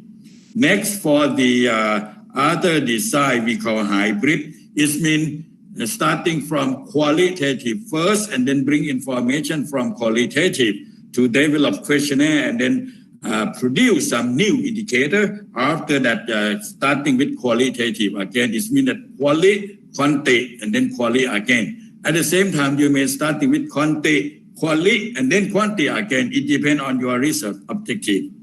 Talking about embedded mid design, this approach is quite complicated. People need to applying several of data correction because our model building need to able to predict the research outcome or research objective that we really want to employ for policy implication, so that not only employing some information that we're collecting from clouded theory approach, primary data survey. At the same time, information from crowd or big data need to be added, plus information from global positioning system, geographic information system. Anything needs to mix together. Talking about parallel design, so this approach is very similar to convergence. It means that collecting both quantity and qualitative together. So this is the information that everyone who plan to use quantitative and qualitative need to understand. I would like to mention that people, who are expertise in the hospitality and tourism management, in general, we use mixed methodology when we want to evaluate some successfulness of our activity. And importantly, in this discipline, people are more likely to use quantitative method first, because we're able to conduct some survey. We may collecting from tour company, we may collecting from hotel, we may collecting from food shop, we may collecting from souvenir store, from bus driver. At the same time, we may using some convenient sampling method when we want to measure something from people who were our customer. At the same time, mixed methodology able to apply when we want to monitoring some successful of activity or some failure of some activities. Okay, so that it is very nice that people able to apply it. Importantly, you may using some formal study that we call secondary data when we want to measure something, such as the information from tourism company, information from household census that asking about have you ever traveled during your lifetime. Then clarify that information again by qualitative. Okay. And from here, you are able to observe that some of my activity that I conducting focus group discussion with souvenir owner in some area in Thailand. So that before starting the qualitative approach, you may having some cross-sectional survey, or we call questionnaire survey. We may using some longitudinal studies survey, panel data, or whatever. Importantly, sometimes, we able to conduct the multi-level analysis, mean that individual plus household survey, plus community survey, and the statistical method, okay, allow us to observe degree, effect size, trend, pattern, and some of differentials when we focus on. Such as this activity, I applying, some social survey, asking the rice field owner to understanding about stakeholder, we call stakeholder potential survey. My purpose is want to understanding whether local people, they are ready or not to participating on creative tourism. Because we would like to invite some customer to join with rice transplanting or rice harvesting. And then we, if they agree with us, we may, invite other people from outside country or from Bangkok to go to the rice field, or from anywhere, from any region to come to Thailand to learn about Thai transplanting and harvesting.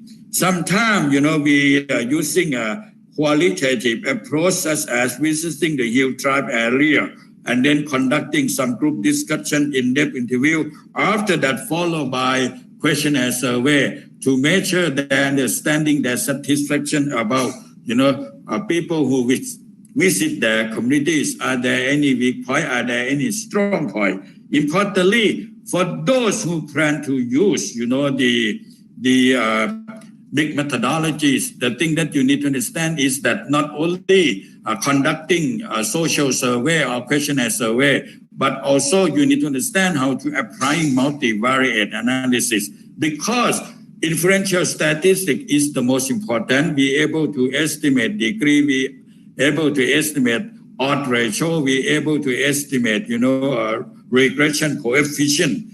And then we bring that information to conduct focus group discussion, or such as this picture participation observation when we visit the community. Okay, due to the time is quite limited. And let me mention about multi-level a little bit. The multi-level analysis is, mixing between individual to social context. After that, we make using structural equation model. When we want to measure, this is the group of information from individual level. This is the group of information from company level, and this is the group information from the whole structure of the community. Then we can measure everything. Because of it is quite late in Thailand right now. It's about 7:30, and I need to drive home. I am in my office now. I'm very sorry that my presentation need to finish. Okay, I believe that everyone may having some question, but I'm so sorry. I will spend a few minutes for everyone to ask me some question. So let me return to this screen, and I will give you a few minutes to answer. Give me some question, and then I able to give the answer. Thank you so much. Nice to talk to everyone. Thank you, Professor, Associate Professor Yochin Sawangdi. Any question for the all participants? I think very perfect. Professor. Yes. Thanks a lot for your wonderful presentation. Qualitative versus quantitative. Multivariate analysis. It seems that you are focusing much more on statistical tools. Yes. Yes. But nowadays we all are focusing on soft computing tools, making use of the fuzzy theory yes, to handle the nonlinear data, and that gives much more better results. Okay, but this is a new new tool. Hope once I will visit Thailand, would like to meet you, would like to have some discussion. Here we have some limited time. Let the COVID be away from us, and definitely your valuable and useful contribution and suggestions and academic deliberation will definitely help a lot. Here some of the contributors have used the statistical tools, definitely, and especially the young researchers will be benefited and motivated by your inspiring speech. Thanks, Professor. Thanks once again for your wonderful contribution, and waiting for more than half an hour due to the delayed session. I am extremely sorry for the delayed session, but we will have to give opportunity to our young and emerging stars, especially the young ones. They are learning, and due to that, I think you will have to wait for about half an hour. Otherwise, we would have utilized your half an hour for the continuing part of your remaining lecture. Okay, next time we would like to listen your motivational and inspiring lecture. Thanks, Professor. Thanks. Yes, appreciate. Good night. Thank you so much. Good night. Good night, sir. Welcome, sir. Welcome. Welcome. Yes, yes. Yeah. Yes. Now I invite Dr. Rajiv Jamaluddin, the Faculty of Hotel and Tourism, University of Technology, Maria, Malaysia. Dr. Rajiv Jamaluddin, you are waiting more than an hour. Yeah, More than excited. enough. It's great to listen to everybody, Prof. Pankaj. Yeah, yes. So I would like to see that whether Dr. Manoj Kamath is present here. Dr. Manoj S. Kamath, are you here? Dr. Manoj S. Kamath. So I would like to request Dr. Yana Korn, I would like to request Dr. C.C. Tan is here. Dr. C.C. Tan, I would like to request the chair the session of Dr. Mohammad Rajib Jamaluddin. Okay, my precious professors. Let's welcome the professor's talk here. Yeah. So first of all, just Raj Krishna Mandal. Raj Krishna Mandal,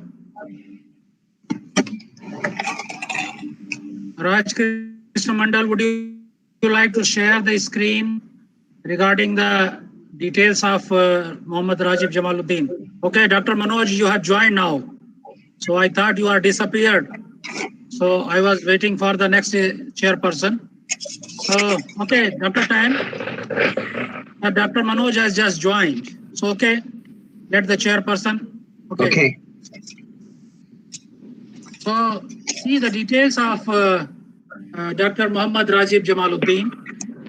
And I would like to request Dr. Manoj Kamath to take the note and read it and introduce the participants about the speaker.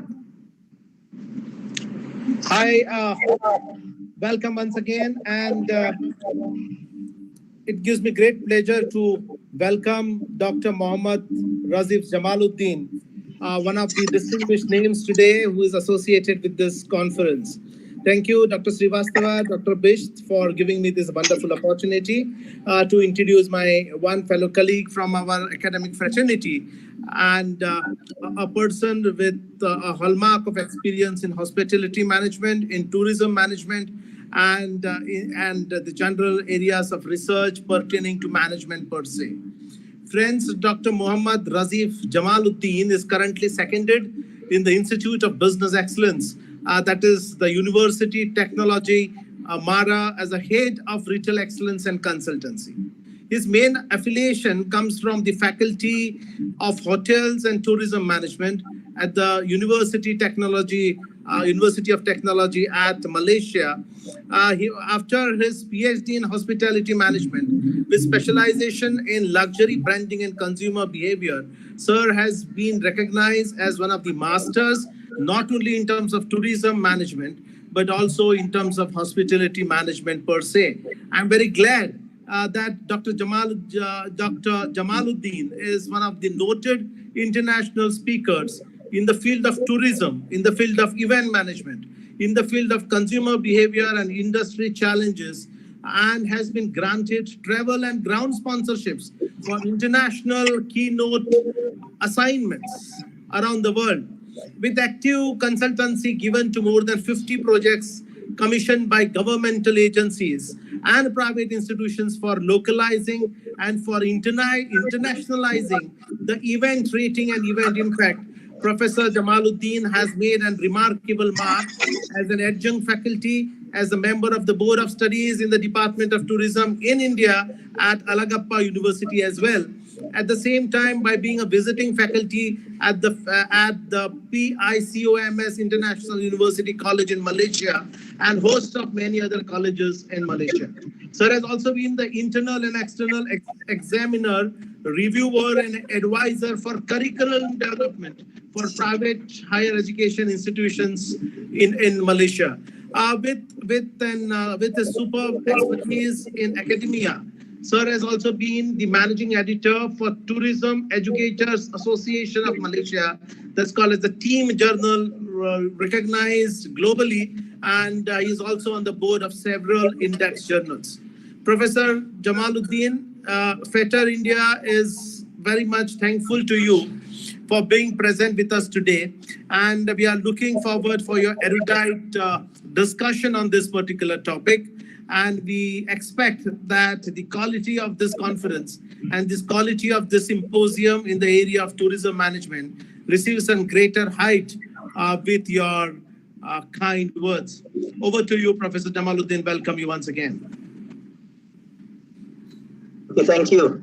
Thank you, Dr. Manoj. I think that's the best introduction that I've ever received so far. Thus far, I think I would say thanks so much. It's really enthusiastic, and I'm looking forward to share my humble experience with all of you here.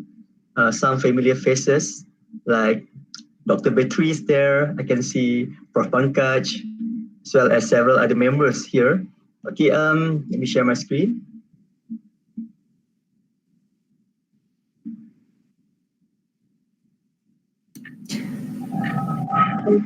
See you start to share and stop. Now it's share. Can you? Am my screen audible to all? Sorry, visible to all of you? Yeah. Yes, your screen is visible. Okay, so now I'm my first slide. So today I would like to discuss on this topic, socio-economic analysis for strategic decision marketing post-pandemic.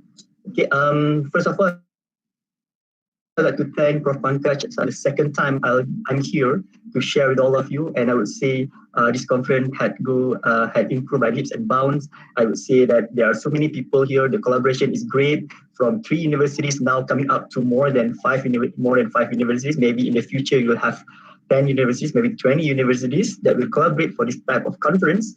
And today, why I propose this topic? Okay. The socio-economic remain popular until now. Even though when we talk about socio-economic, we always talk about this demographic, geographic, and then psychographic or behavior, especially in the societal marketing concept. This one is popular, and in fact, you can see this type of study is popular not only to marketing, not only to business or social science, but also to economy, psychology, scientists, and technologists, because we want to understand how the effect of the socio-demographic profile to explain certain phenomena. And this socio-economic profile has the highest explanatory power when we do research. So that's why most of the researchers will use this as the moderating variable in the research.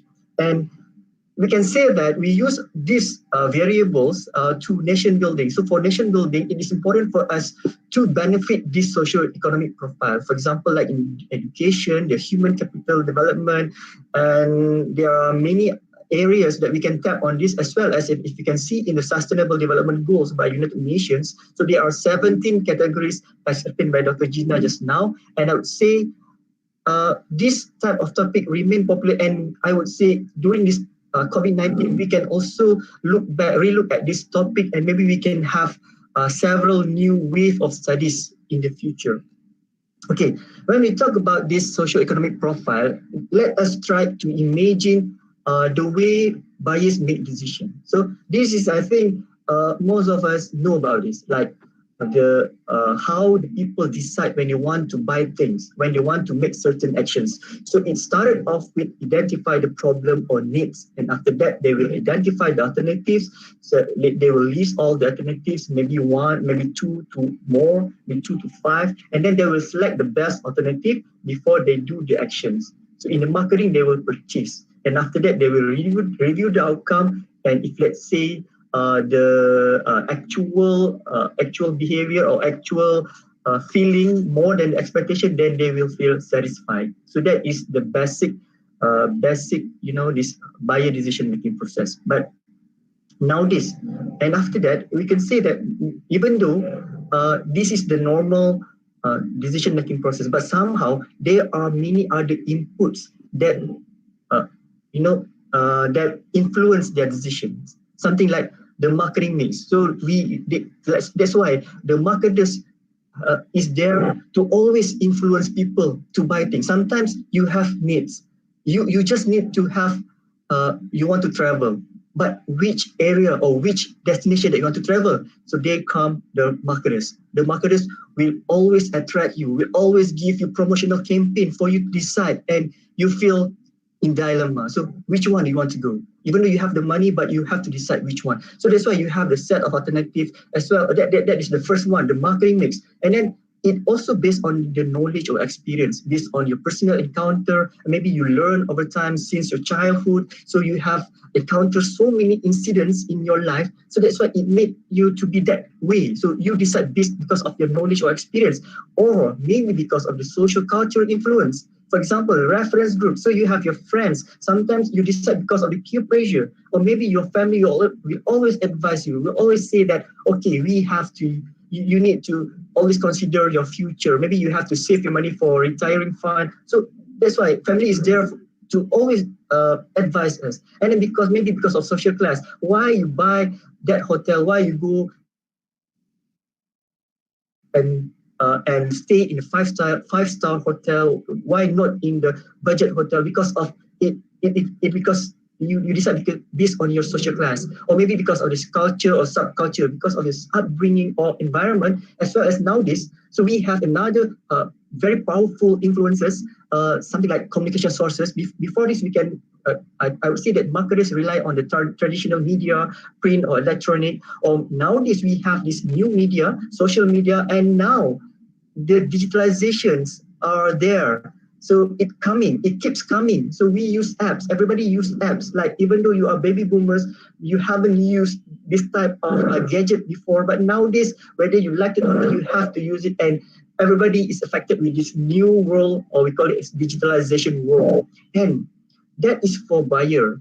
So they have the purchasing power, they have the budget, they have money, as well as they are the one who make the decision, especially to the parents. Let's say we take the parents, for example. But nowadays, this thing, the variables, the forces here will influence people in all stages of decision making.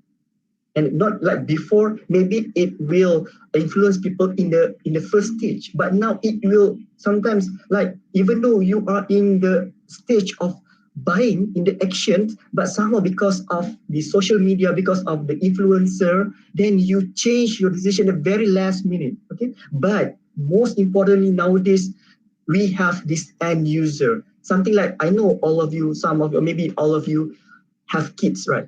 So you want to buy this handphone, or you want to buy gadget, or you want to decide to go to a certain destination. But you have by right, you should be the one who decide. But because of you have kids, they have more power. So because they are the one who will utilize it, consume it, and share with their friends, and they will influence. Sometimes whether we like it or not, we have to follow their decision. So that's why before this, we say that it is the buyer decision. But nowadays, it may be the new stream of studies that we have to cater to the end user decision-making process. So maybe this thing have to be changed. Maybe we have to add on several new variables, right?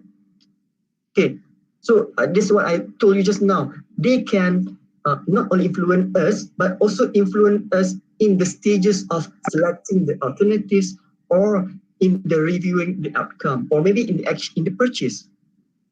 Okay, let's take a look on several destination tagline. I took those who are here, like Incredible India. I always like to go to India, and never been to Brazil. I hope to go there one day, maybe after COVID-19. And we have people from Cambodia here, from the Philippines, and from Thailand. So what is the best? So now, because I said to you just now, the end user will be the one who will become the major forces in the future. Let's say that they are millennials, the Gen Y, and the Gen Z, as well as the Alpha generations. So the millennial, the Zoomers, as well as the Alpha generation. Okay, so we want to discuss on that categories or that segment.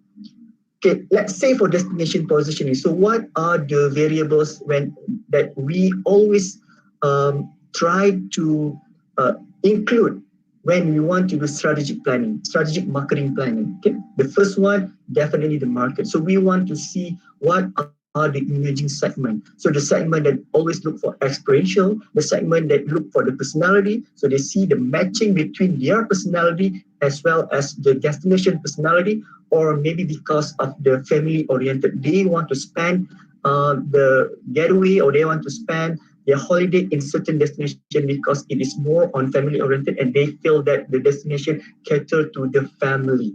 So the family vacation. Okay, that is the one. So there are many other emerging segments, especially after this COVID-19, post-pandemic. Okay. And then the product and brand. So when you know the market, then you sometimes you want to offer the product or the several brands to the market. So you know the segment and why you want to target the segment. So you want to match a product with the market or consumer, and you have your identity. So you come up with your own identity, and then maybe you will have the image that you want. Sometimes you come up with logo, you come up with tagline, like I mentioned to you just now, incredible India, sensation, we call it like wonderful Indonesia. So amazing Thailand. So we come up with that kind of image because we want to try to match the product with the customer, with the tourists. Okay, and then what happened to my? Okay. And then the customer. So now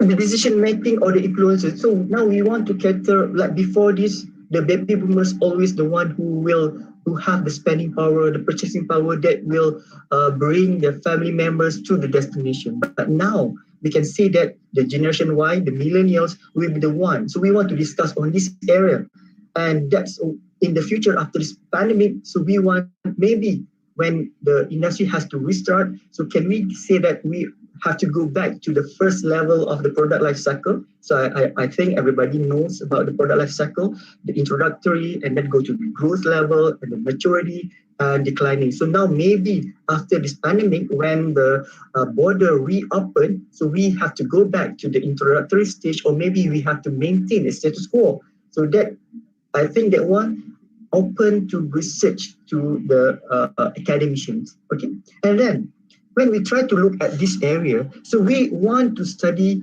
the right segment. Like you can see here, I put there A, B, C, and D. So which one that we want to cater? Do we have the product to cater to that segment, to the market, or we have the product to cater to the customer, or the customer demand for that product, or the customer want to go to the market? So you have A, B, C, and D for you to analyze. Okay, and I would say during this COVID-19, now is the right time for all of us, especially to the researchers, to the academics, to do the type of research, and maybe the segmentation and targeting and positioning in the future must emphasize on the millennials or the future generation. So this Gen X, Y, and Z, or maybe I would say Gen Y, Z, and Alpha will define the future market. Okay, go to, again, let us have this kind of perceptual map. So who are they? Where are they right now? Okay, for example, let us discuss on this, let's say I put it like two segments, the getaway and the adventure, and for the x-axis, the generation, the boomers up to the alpha. Okay, now let's say, I would say that the boomers or the Gen X prefer to have getaway or culture. So currently, this segment have the purchasing power and the major tourist segment. So they prefer to have, when they want to go traveling, they prefer to have mid to long durations, from 5 days up to 2 weeks, maybe up to 1 month. And they will spend more than $100 on average per day during traveling. And they're spending activities more to cultural activities. They buy souvenirs, they buy local products or handicraft, and they will travel in group, either with a family or small groups, or they will buy from the tour operators. Okay, but let's go to the millennials. Okay, so the millennials prefer more to the playful or adventure. They love to go to theme park, and this, I would say, the future segment. Even though now they are lacking in the purchasing power, they are not really stabilized. They don't have steady income yet. But in the future, in 10 years to go, they are the one who will be the major segment. So they prefer short duration of traveling. They want to spend like less than 5 days. They don't want to spend so much time in one destination, because for them, the most important thing is to be there. They was there, okay? And they spend approximately less than $100 on average per day, and the spending activities more on this essential expenditure, and I would say to the entrance fee, because they love to go to theme park, they love to go to the places which can offer them the feeling of playfulness, something like they want to go to for entertainment outlets, karaoke. Okay? They are that kind of activities. Okay, maybe in Brazil, if you can see to this perceptual map, I would say that Brazil, India, and Thailand falls in this category. So you are catering more to the generation X and boomers. But in the future, in 10 years' time, maybe your country has to do the analysis and maybe try to go to this side. So if you can, I can scroll to this side. So you have to go to this side. Okay. Okay, now we have to analyze the social demographic, like after COVID-19. So who has the level of tolerance? For example, that safety and security. I would say that everybody will anticipate that in the future, maybe when you want to travel after the border reopen, there will be long line or because of immigration check, because of documentation. And we would say that the Gen X or boomers are more tolerant in this. Okay. And then contactless transactions using apps or digitalizations. So who demand more in this category? We will say that the millennials are the one who demand for using apps, or they want to have cashless transactions. They want to use apps. They want to utilize apps when they travel. And then who will do experimental? So they want to, so because during this 1 year, we are in hiatus, or we don't really have activities in tourism. So maybe this is the right time for us to come up, to innovate, or maybe to come up with new products.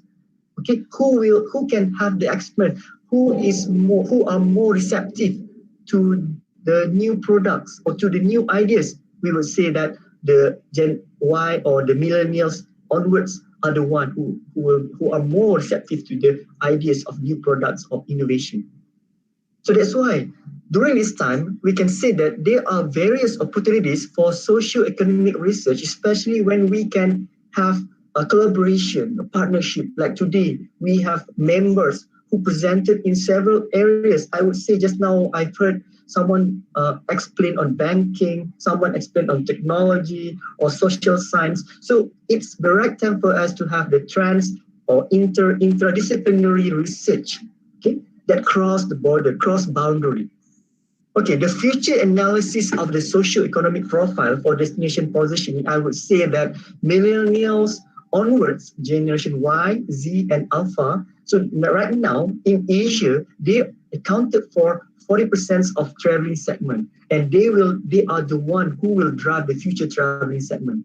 And the late millennials, especially those who born within 1990 to 2000, or Zoomers after 2000 or Alpha, will represent more than half of travel expenditures in 10 years' time. 10 years is not long. Okay, my friends, ladies and gentlemen, and they rely heavily on gadget and technology. We can see that actually nowadays. We can see that, especially during this COVID-19, all of them have to stay at home, and who are their friends? Their friends are their gadgets. So they are the one who always monitor their gadget, who always utilize their gadget. They are immersed with gadget, right? So they are in their world, you know. And social network, mobile application, and cashless facilities are the essential facilities. So in the future, the destination, whether they like it or not, they have to offer this. They have to offer the Insta-friendly photo locations, Insta spot, we call it. And these segments are information seekers. So before they go for traveling, so they will do extensive research. So that's why it's important for us to overload the net with information about our destination, because they will do the research. So they want to have information. So they want to be convinced. So they want to guarantee that the traveling or the tourist experience will be perfect. Okay? And then the lifestyle and preference toward the destination is more on the experience or thrill seekers, and most importantly, they want to share. So this generation love to share their experience, they love to share their life in a social application like TikTok, Instagram, or Facebook, because it will influence others to follow the lifestyle. Okay, and then I would like to also share with you one of the case study. Okay, I want to share about my country, Malaysia. Okay, like So it is like it's really a difficult time for the industry players. And someone said just now, someone shared just now about the place, maybe Dr. Gina shared about the incidents that happened in the Philippines.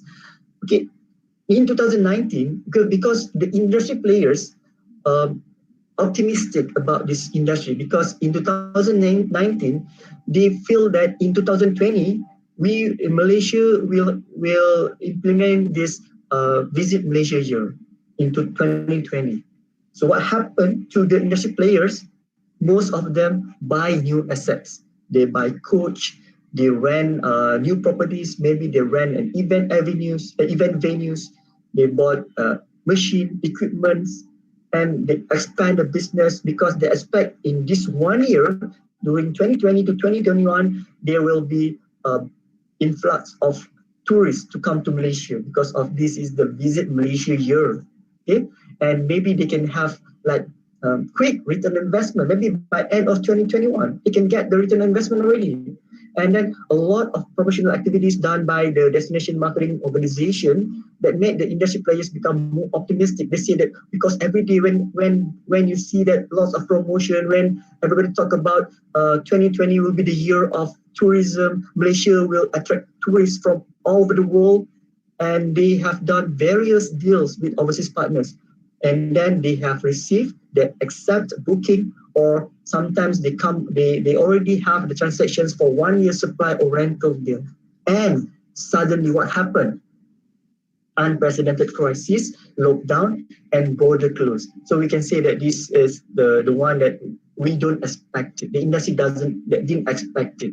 And the painful moment for them is that when the deals had been cancelled and unusable budget, so they have maybe they have already spent on promotional materials, and they have spent so many things on expenditure for many aspects because of this Visit 2020, and some even though but it turns out that this the Visit Malaysia had to be cancelled because of the COVID-19, and the industry players experience a very difficult moment where they have to serve that, even though they don't, even though the government of Malaysia already announced that we have the government will have to implement the moratorium, but they are not, they don't applicable for that because maybe they have the debt with the finance companies, not to banking.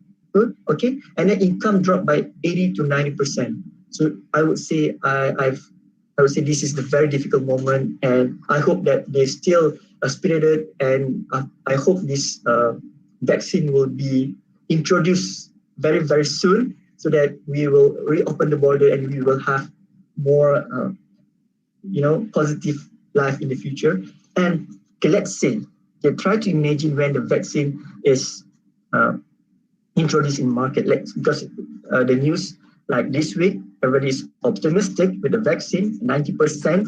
The vaccine is at 90% completion. And when the border reopen, but we can say that border will reopen soon. But somehow the industry players had a painful experience, and they have to pay, they have to spend more than they can receive. Their revenue is shrinking. Okay, so that's why maybe they have small cash for operations, and they would say that because of this one painful year, all of them will feel demotivated. So they will start to have pessimistic approach. Unlike in 2019, so they're really optimistic. Everybody expand the business. Everybody acquire new assets. But now, maybe due to this one painful year, so the spirit becomes low, and there will be lack of promotional activities. So it is important for the government to motivate and maybe to spend more or to allocate more budget to this industry. So that's why I said the active or youth government will reap the reward. So especially to those government who feel that this tourism industry is one of the industry that can push the economy, that will say they will get the benefits. So we also want to have the public-private platform or public-private platform or pragmatic approach. I will explain to you in a short while. Okay, so before 2020, so we always talk about this public-private partnership. Okay, but now, are we going to have this kind of partnership? So we as the academician, like mentioned by the presenter before this, when he explained about the mixed research, so we have to contribute to the economy, contribute to the nation. So how?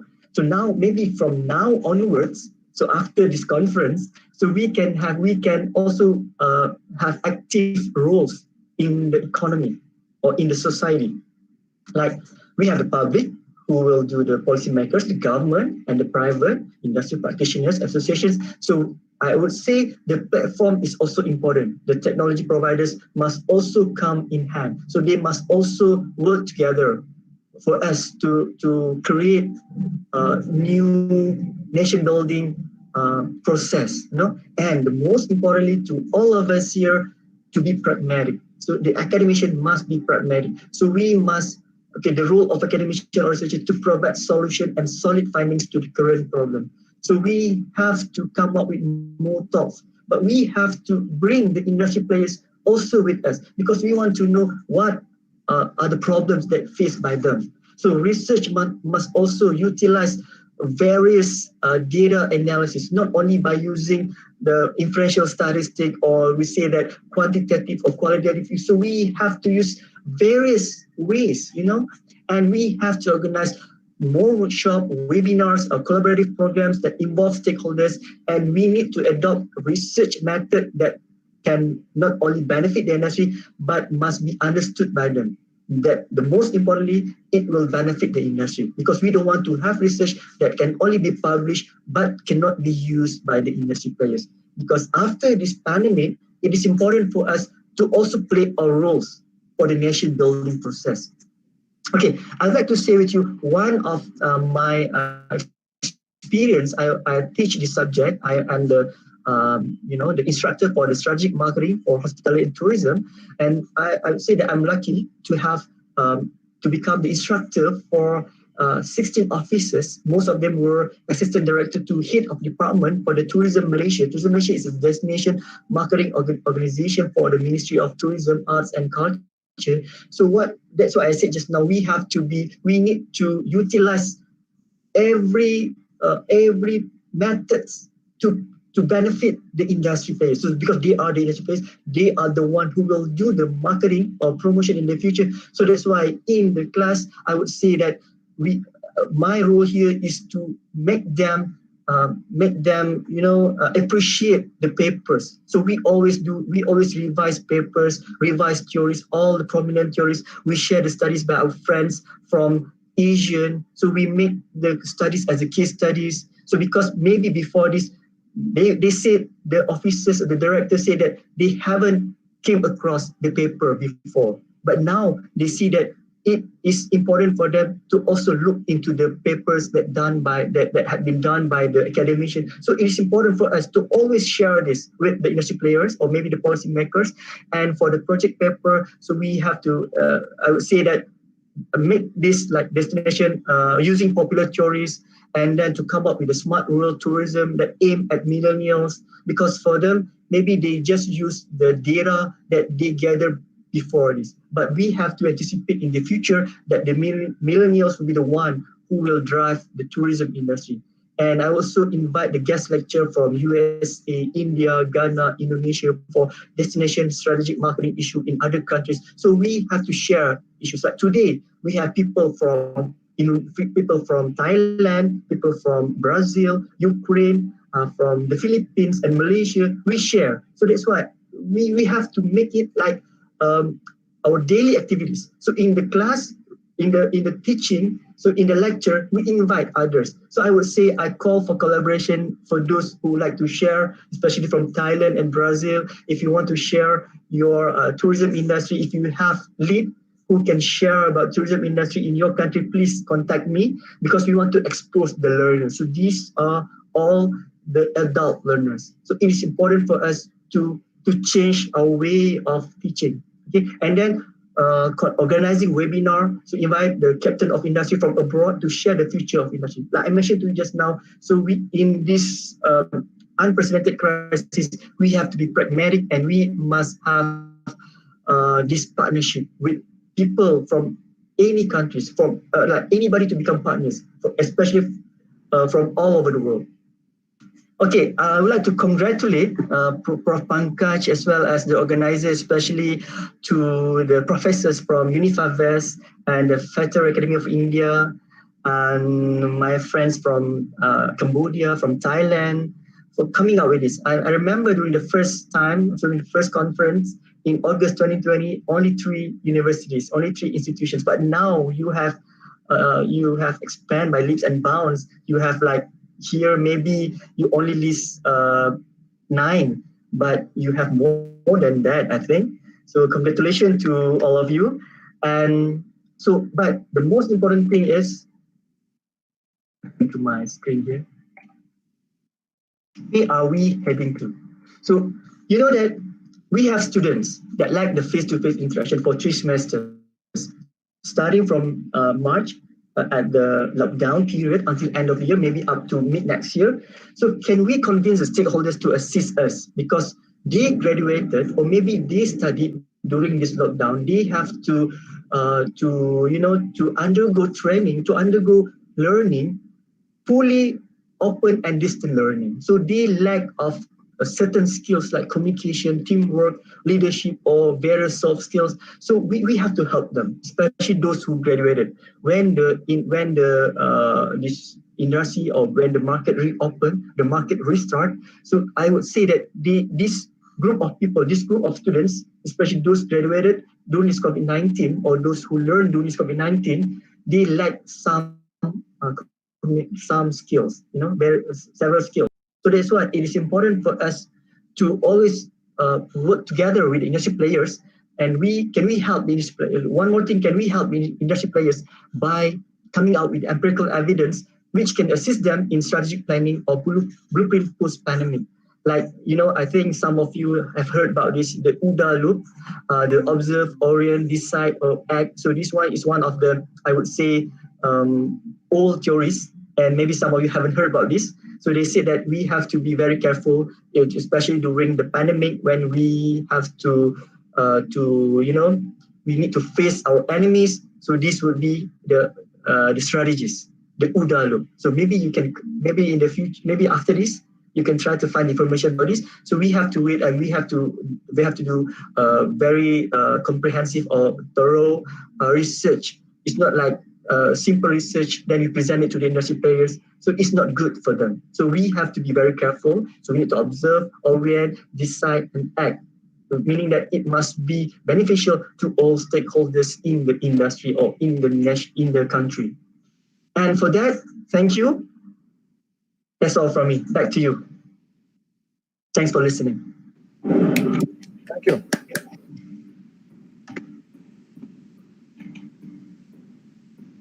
Yes, Chairperson, Dr. Manoj. For the beautiful. Sir, unmute. Unmute your mic, Dr. Manoj. Yes. Yes. Thank you, Professor Jamaluddin, for this wonderful insight. You have. Unmute your mic first. Unmute your mic, Dr. Manoj. Dr. Manoj, please unmute your mic.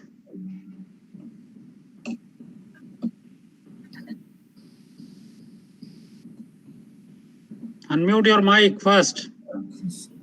Sir, unmute your mic.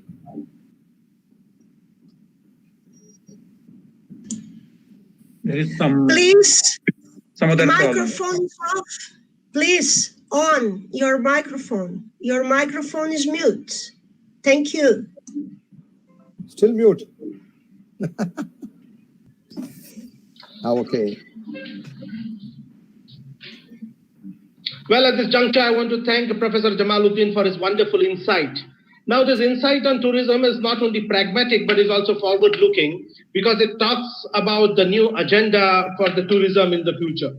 Our friends have experienced the worst kind of pandemic, and this worst kind of pandemic also requires our intervention, which we had never thought before. because the tourism sector, because the travel sector, which has been one of the hardest hit sector by the corona pandemic, and the outlook for recovery is being seen as extraordinarily uncertain. If you look at the recent data from the OECD, Organization for Economic Cooperation and Development, it now estimates that the international tourism will fall by around 80% in the current year 2020. If this is so, I have a broad estimate of how much trillion US dollars would be lost. The global tourism industry is expected to lose at least 1.3 trillion US dollars this year. Amidst the crippling air travel restrictions, the consumer wariness, as was discussed, also as per the report of the UNCTAD, the losses, if I translate it in the terms of the percentage of loss to the world economy, it would get in somewhere around 1.5 to 2% of the total world GDP. And the losses by the end of next year, 2021, would balloon to the extent of 3.3 trillion US dollars. This is because the international leisure travel persist, would be delayed, the pursuits will be delayed till March 2021.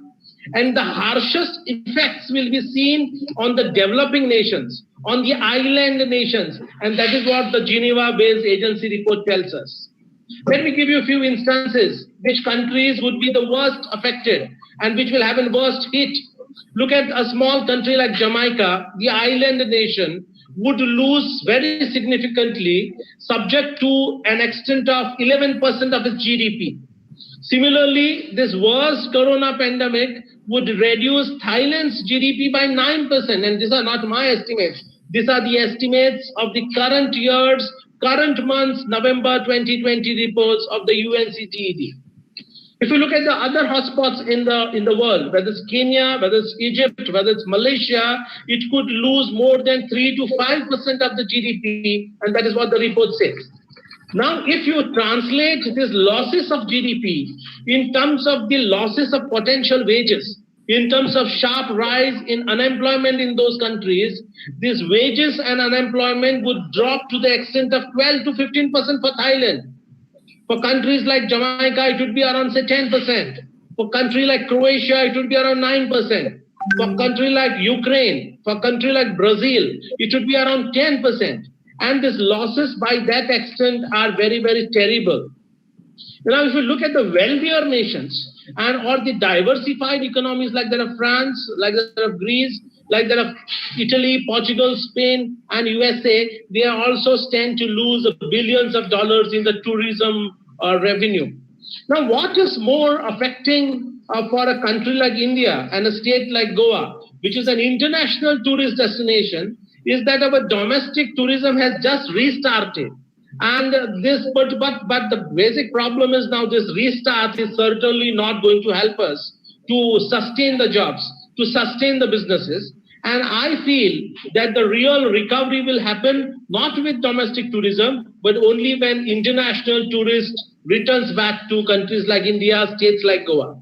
Now, for international tourists to return back would require global coordinated efforts. It would require global risk-based solutions so that travel restrictions are uniformly as well as safely lifted. Now, if you look at the survival of businesses, understand that the tourism ecosystem is at risk. So what is more important now, or what is more critical now, is not only to minimize job losses, but it is critical to support the recovery. Now, the destinations that are heavily relying on international visitors and businesses, that are relying on event tourism, will be particularly affected compared to coastal-based tourism or rural areas, etc. Now, if you look at what the world should do, all the global governments should do, is to make an impressive action. They need to cushion the blow of the tourism. They should make an tourism recovery plan in almost all the countries. And it would involve making some key policy priorities. I would list for instance... Mr. Chairperson, please try to summarize. Yeah, and so the basic... Please try to summarize. Please try to summarize. the basic agenda at this particular point, what I feel, requiring something called as the coordinated efforts, is restoring travel confidence, restoring and supporting tourism businesses, understanding and revolving responses to maintain capacity in the sectors. Friends, at this difficult times, at this point when we are looking at for revival of the world, the global tourism industry, now let us understand the first thing, the first rule of the game, we need to survive. And we are at the brink of survival. If the survival happens to a greater extent, probably we could see a better future for tourism in the next coming years. Thank you, dear friends, and thank you, the academic fraternity, for your careful listening. Thank you, Professor Jamaluddin, for your wonderful insights, and Dr. Raghu Raman, Professor Bisht, Professor Volpato, Professor Dr. Meenakshi. Madam, thank you so much for your attentiveness. Thanks, Dr. Manoj. Thanks, Dr. Manoj. Anyone else that want to comment on Dr. Rajiv's lecture? Dr. Tan, you want to say something? The contribution of Dr. Rajiv. Yeah, I think it's a very wonderful presentation, and Professor captures very well on the social economic perspective, and aligned with the each of the different categories of the tourist segments, and also projecting from 2019 all the way to 2021. In view of the strategies that need to collaborate between public sectors and also the platform, I think it's very wonderful. So professors really have captured very wonderful the issues on the tourism. So yeah, we're so happy to have professors sharing the knowledge with us. Really, thank you. Thanks a big hand to Dr. Rajiv and Dr. Manoj as well for chairing the session and giving the valuable input. So we come to this. So now I would like to invite here Dr. Yanakon to chair the session, and Dr. Prapala Somchai, who will be the speaker. Dr. Yanakon? Yeah. Yes. This time it have the speed for the Prapala Somchai. Dr. Prapala Somchai. Today, he's kind of broken. Now he come to the office late time, but them send me to the keep video and the sound for I can control for them. And I would like to introduce he finished Bachelor of Education and finished Master Degree of Buddhism and PhD of Buddhism too. Now them stay in the Mahachulalongkorn Ratchavidyalaya in Bali Puttakot campus in Nakhon Pathom province. And then he is executive editor of the journal, one Art of Management, second multidisciplinary in human and social science. This topic then is the cultural dimension of the learning organization management for participations of Ratchapat University Ratanakosin Group. Can I present for them? Yes, Somchai is here. Yeah. You want to talk something พระอาจารย์จะกล่าวอะไรหน่อยไหมครับเดี๋ยวผมจะได้เปิดวิดีโอให้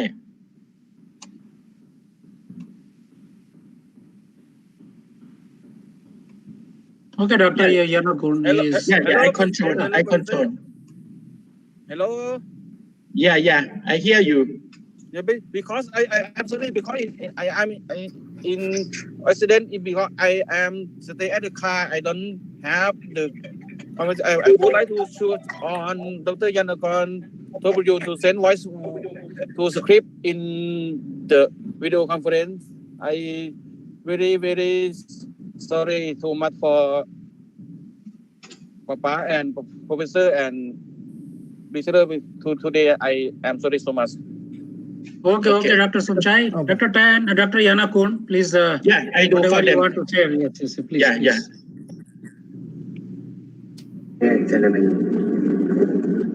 Dr. Somchai Today I present my topic is control emission of the beginnings of emission as well as validation of product policy.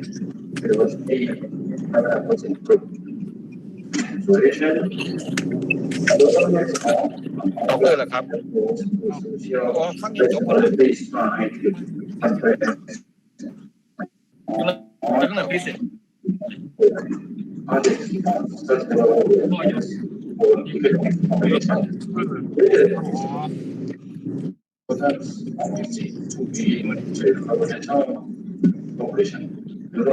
Saya mau kasar, kita ke kontak. Karena masa kakak bisa tak. Saya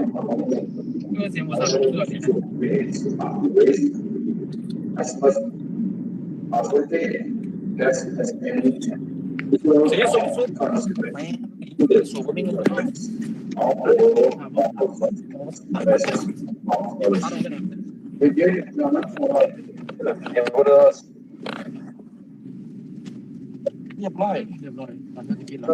Pinjam kamu pinjam. As important part of the operation and economic development, social and community development is a model organism that can lead to role of responsibility of society. And to my the creation of learning creates the model of diet and management of knowledge to be an important for to help the company or organization advance in the future. Basis of shifting. To study the characteristics and the cultural dimension that has influence on policy of the administration and the social adoption of logical diversity that group. Research method. The study of the statistic and cultural dimension with existing prediction and the adoption of the organization to have for understanding the absence and cultural dimension of population that's influence of that to adapt of the organization into knowledge level to of unity in society, population and civil. Subject group use policies, population researcher use treatment, population subject group, social 378 sample of 2,200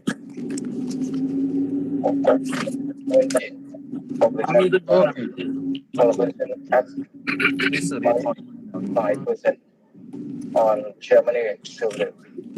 And the finding reviewed by considering to sample by line of operation. Okay, Dr. Yanakun. Conclusion. For the conclusion, one for the cultural on position shows capability to promoting the company with from or measurement the cultural charge and giving priority on creating participatory way and discussion making structure in order of personal. Two, the leadership of the organization should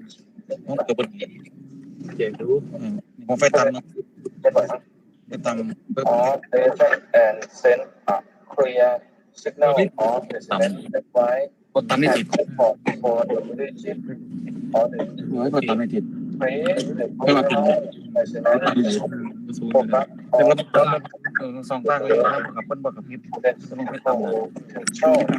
of the organization replace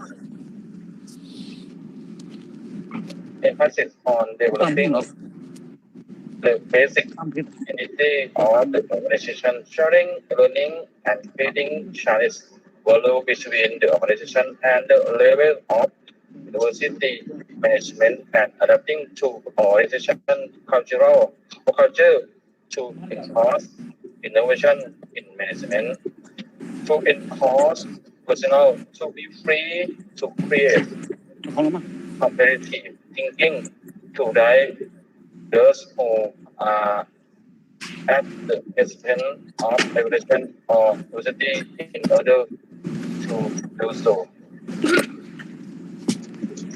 Thank you so much. Thanks, Dr. Somchai. Good evening, ladies and gentlemen. My name is Dr. Somchai.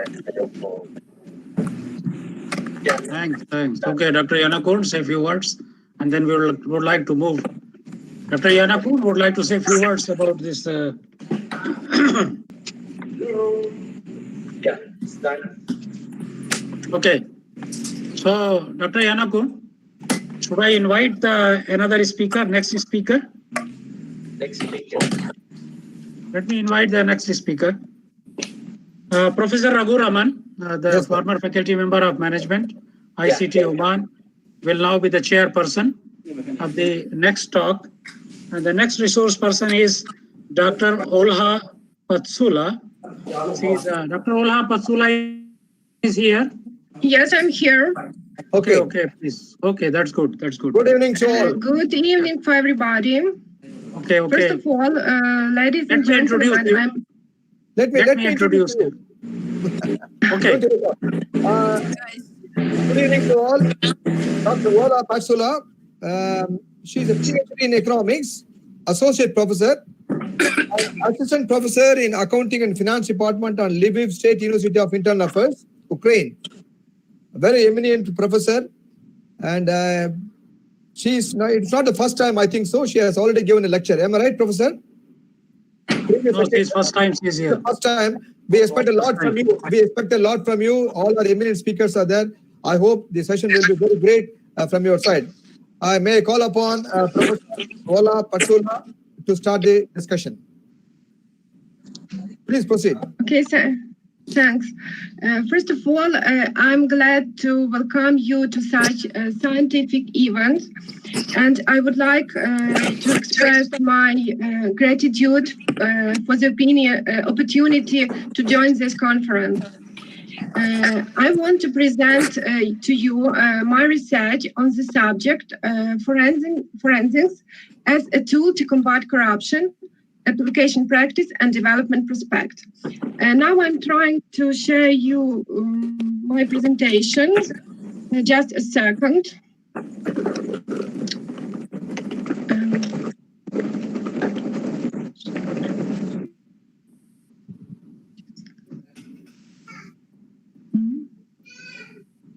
The time allotted for the presenter is 20 minutes has been given. So Raghu Raman, just wait a minute. Okay, sir. Just wait a minute. Can you see my presentation? No. A little bit, just try. Okay. Now we can see the screen.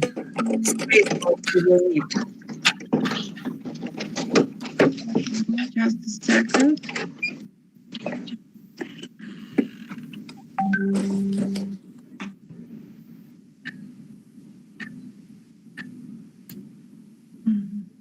Yeah. Так.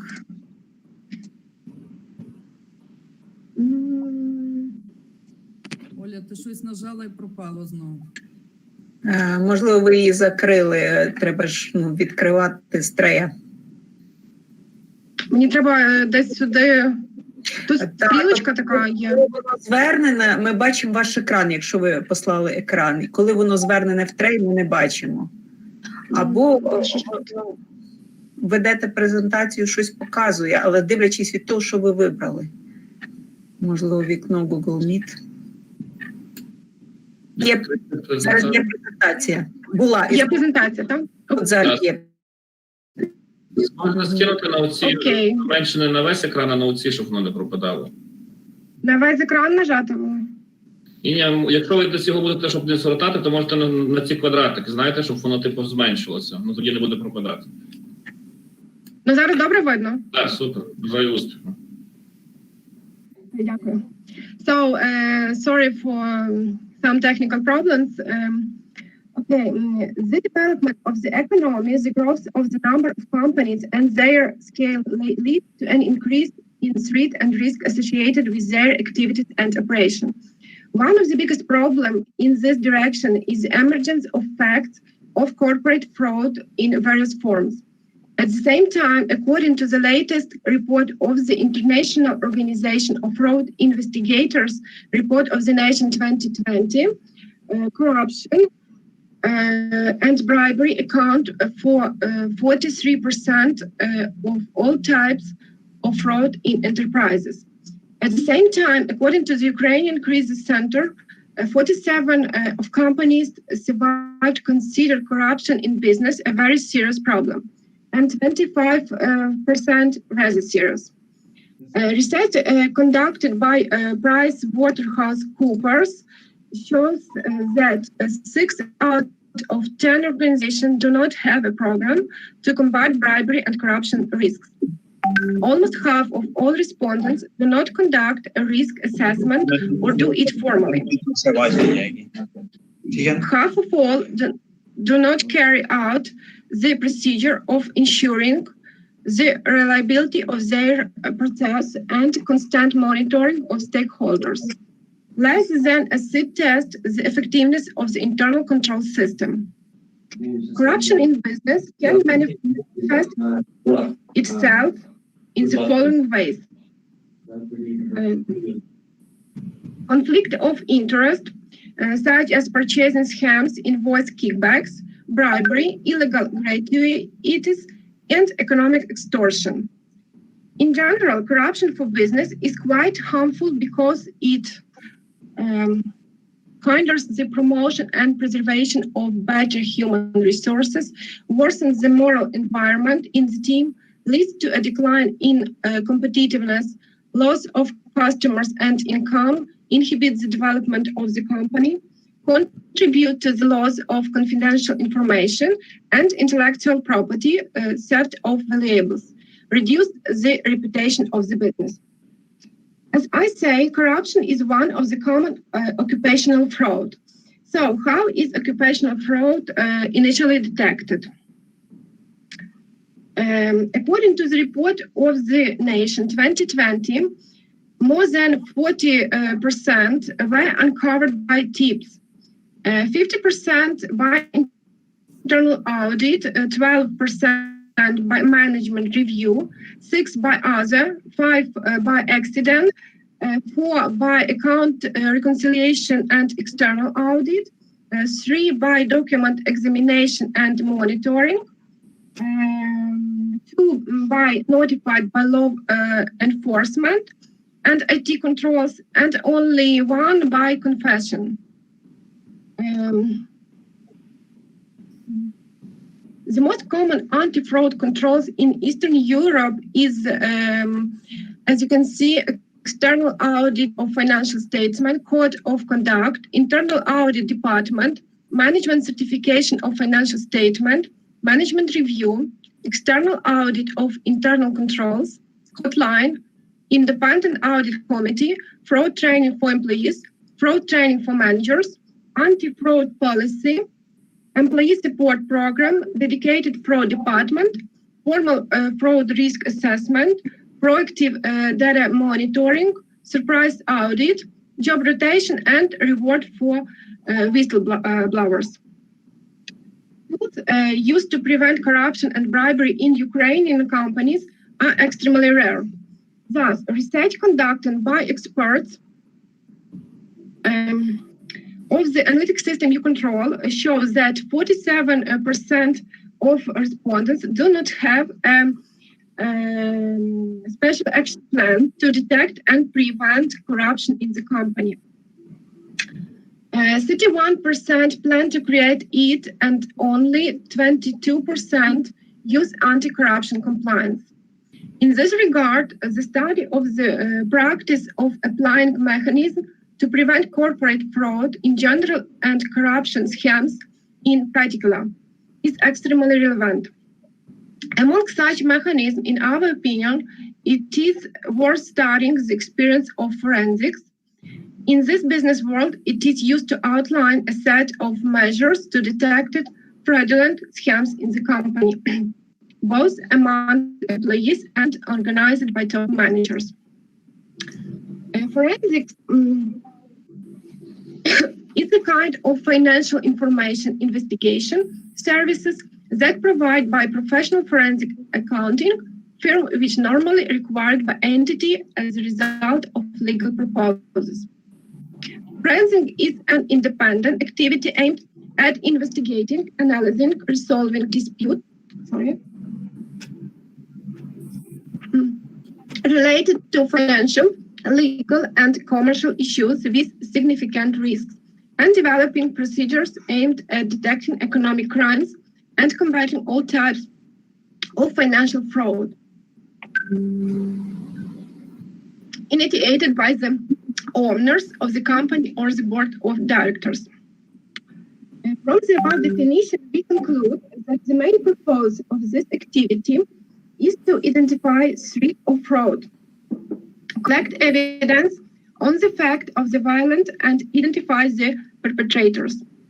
Forensic allows to resolve the situation through a pre-trial investigation and with minimal loss of personal interest of the owner, increase business efficiency, ensure the security of investment, gather evidence for litigation. Among the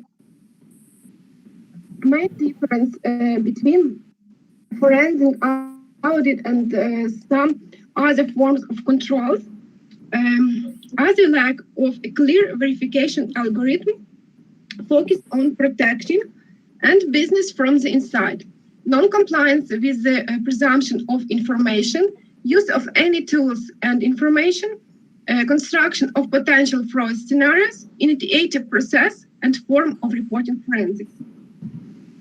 Assessing the anti-corruption activities of the enterprises, the forensic procedures involve the procedure of independent assessment of the risk associated with possible non-compliance with anti-corruption legislation, the formation of proposal for the internal anti-corruption policy of the company.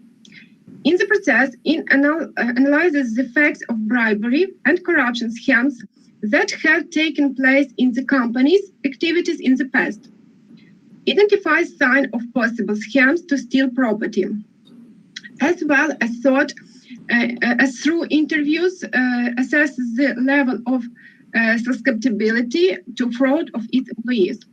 If necessary, total inspection of partners are conducted to identify conflicts of interest and hidden relationships.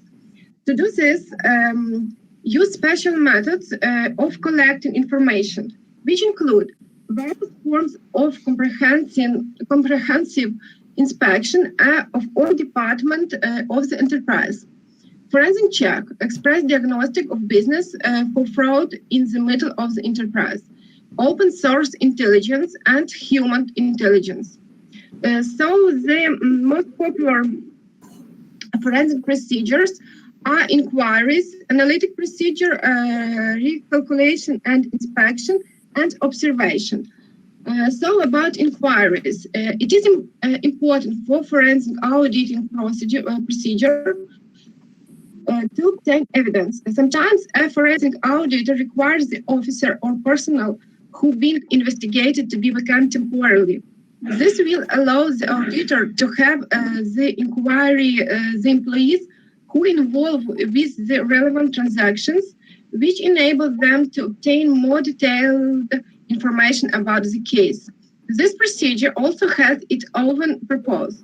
It is not only allowed the auditor to obtain the information from other related personnel, but also let the auditor observe what wrong might have happened. However, the inquiry provides the information for the forensic auditor to have a better picture or understanding of the inappropriate might have happened, so that they could perform an additional procedure to gather the fact. About analytic procedure. In the analytic procedure, a forensic auditor, before performing any analytic review, should always pay very strong caution to make sure that the data they use for analysis is accurate. Otherwise, the result of analytical review could not be used as evidence, and it could be led to make a wrong conclusion. However, sometimes the analytical review may not be used to gather data, since the result from the analytical review it is based on the best projection and estimate. The most important point of this procedure is it could help the auditor to see the trend or fluctuation of certain transactions, for example, sales or expense, so that the auditor will perform a detailed procedure to see or obtain the fact of that deviation. About recalculation and inspection. Inspection of the data and the records is the most popular procedure to be used in gathering evidence regarding the forensic auditor's jobs. It just simply means collecting a sample of original invoices, receipts, and other important documents. Then figure out how much the loss should be, or figure out the amount of each item in this procedure. The performance of this procedure should be aligned with the result of the analytical review and inquiry that the auditor already performs above. For example, a detailed review of salary expenses for the month or period that are not consistent with the other data or record. And observation. Before performing some specific testing of the cause, it is required to understand some specific cure or function. And to do so, they need to perform actual observations. It is a very important part of the forensic auditors should not avoid, otherwise the performance of other procedure like inspection will not run smoothly or naturally. Other important things are they might need some specific information from the person who involves in specific procure, like payroll accountant, who involved with calculating salary. Moreover, forensic auditor might inquire information from the level of staff to the top level, or from external party if required, like banks, suppliers, or investors. And finally, I want to say that the forensic services is provided mainly by special audit companies as well as other experts, whose involvement depends on the specific of the enterprise and the industry in which it operates. However, due to the growing number, scale, and complexity of economic crimes, forensic is becoming a promising area in the field of education and training of young professionals and conducting research. Thank you for your listening, for your attention. That's all what I wanted to see and to say for you. Have you any question for me? Okay. Dr. Alua Patsula, your explanation with regard to this topic is very relevant, the need of the hour, the whole world. The topic is forensic as a tool to combat corruption, application, practice, and development of prospects. You have broadly covered about what is the corruption and fraud, and then how is occupational fraud is committed, followed by what is the role of PwC, Pricewaterworks, conducted research analysis, and how to fighting the fraud. Corruption in various forms have been given there. Corruption in various quite harmful because of various reasons for that. How is occupational fraud initially detected? This also covered there. The most common anti-fraud controls is in Eastern Europe, you mentioned there. Business process for corruption in various levels of 47%, 31%, 22%. Also, you mentioned there about the role of forensic department. What is the role? What is the forensic department mentioned there?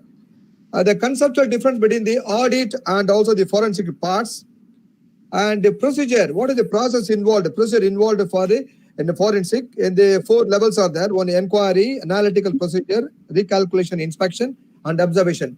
Overall, the presentation is excellent for this. If you have some more time, you would have given a lot of time, is because paucity of time, restricted yourself. And wonderful presentation, very nice. Any question from the Thank you. audience for that presenter? Any question? Maybe could I ask about the research? Research about the corruption.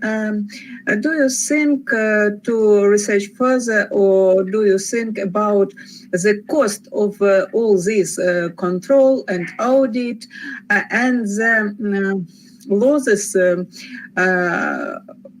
of the frauds? Comparing the costs of all these controls and the costs of the or losses of the frauds, is it comparable at all, or is it the frauds more expensive or more negative than all this spending on audit, trainings, anti-corruption, so on? Thank you for your question.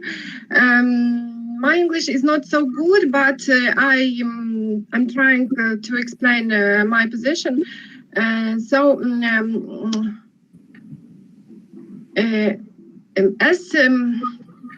we say about big company, if they have some opinion some opinion for fraud is present on their company, it asks about forensics, and such a report of international accounting of international organization about fraud, annual report of Nation 2020 shows us which are cost on forensic and cost and losses from fraud and some else of fraud, occupational fraud.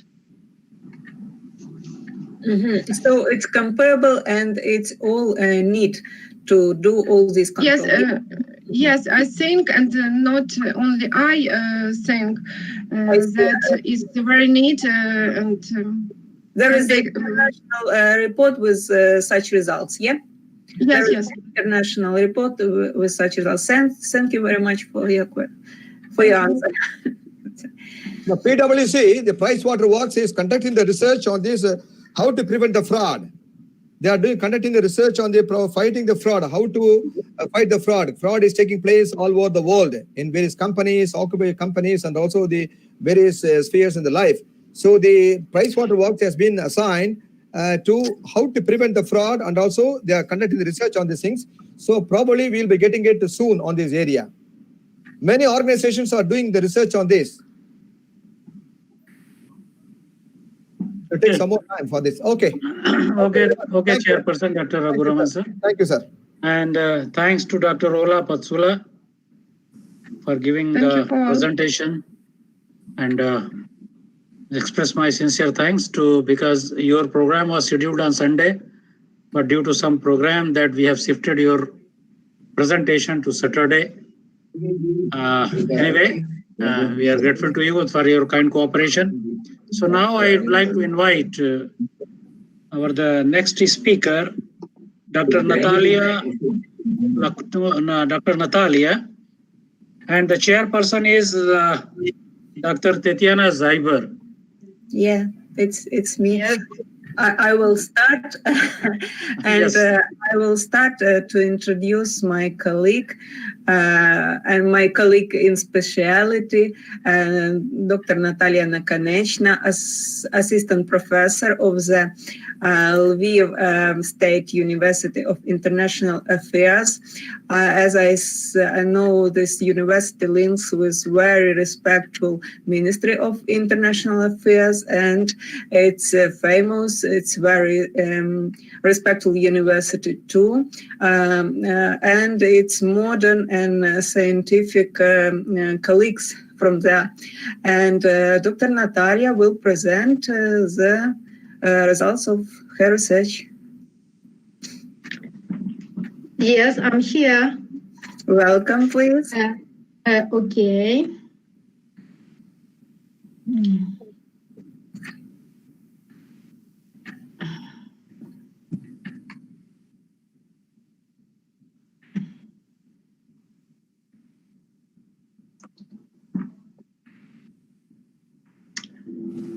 Oh, I'm sorry. No. It will start. Now you can see the screen of Google. Okay, okay.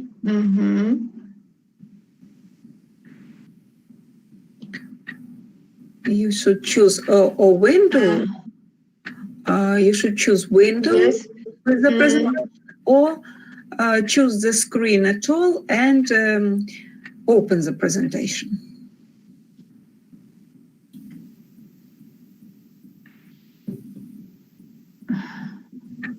Зараз видно ваш цей екран. Може, ви презентацію десь спустили або не відкрили?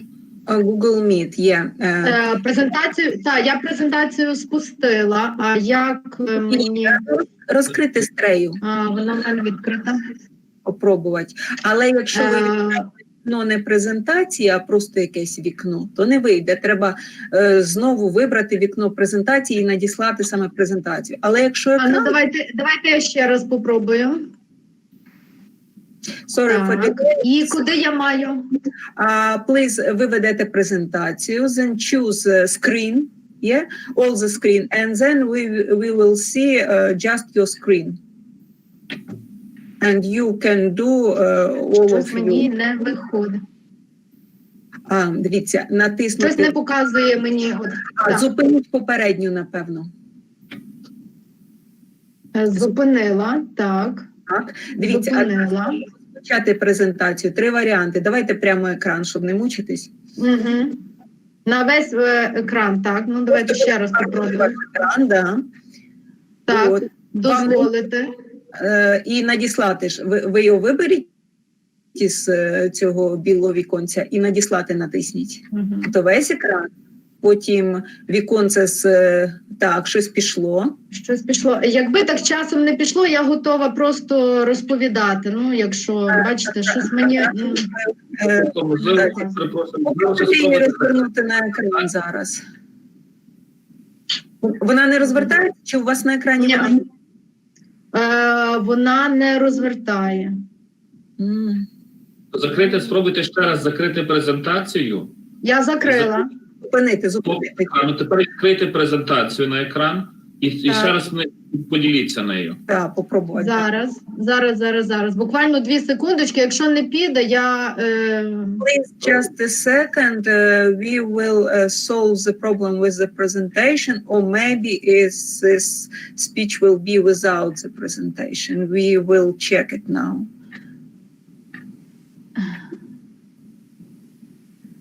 Ну, все, я вже все надала, ну, не виходить.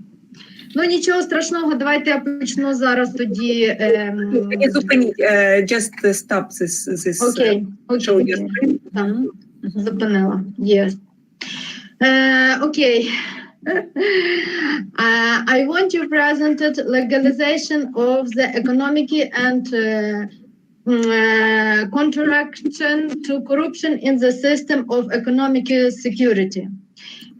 During the period of independent Ukraine, he has been trying to a market economy and work closely with the world community. State police in the field of combating money legalization. It should be not, however, that the process of formation and development of public administration in the area, which is carried out mainly government regulation, remains quite complex. Ukraine became a member of the Council of Europe and in the European and international activities. Over the next few years, some work was done in Ukraine to bring certain norms of national legislation in line with European legislation. First, it concerns the introduction of criminal liability for money and the inclusion of certain section in the laws of Ukraine of financial services and state regulation of financial services markets. Regulation on and control over the activities of financial institutions were considered weak, and customers identified requirements were insufficient. As a result, Ukraine was included in the so-called blacklist, and on December the 4th, plenary decides to impose economic sanctions on it. Ukraine refuted the European Convention on the Suppression of Terrorism and adopted current legislation that meets international standards for combating criminal income. At the same time, administrative liability was introduction what for violations the legislation and prevented and combined legalization. In June 23, the Cabinet of Ministers of Ukraine registered the fourth European Monitoring Group to send a fourth expert mission to Ukraine to convince European and international institutions that Ukraine.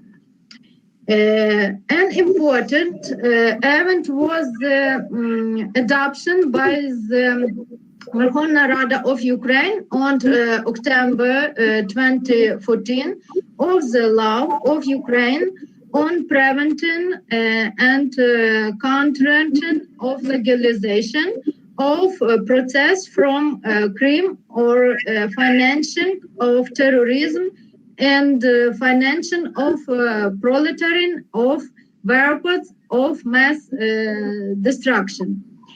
To answer the national anti-money laundering, anti-terrorism financing system completes with FAT. This effort in the framework of state regulation of the fight against legalization of procedures from crime allowed. 1. Introduce a national risk assessment of the financial monitoring system. 2.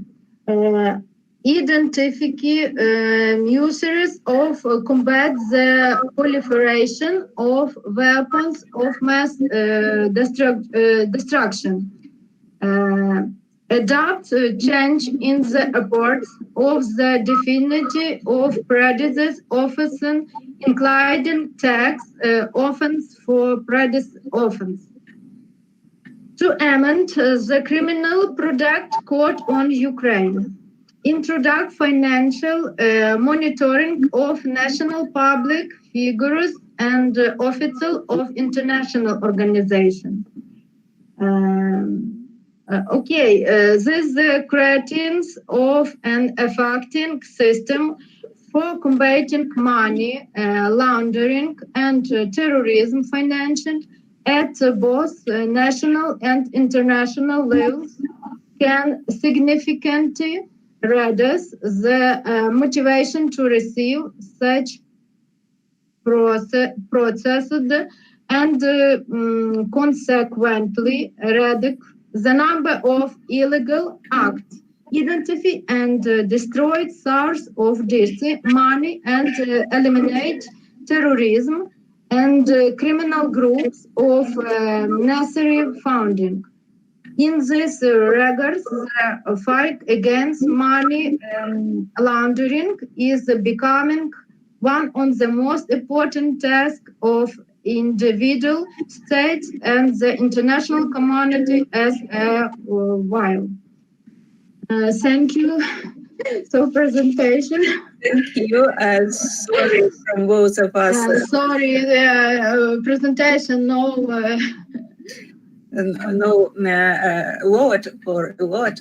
I want to assume, as I understood, and because I am just financing, and all my two my previous colleagues are related with crimes in financing.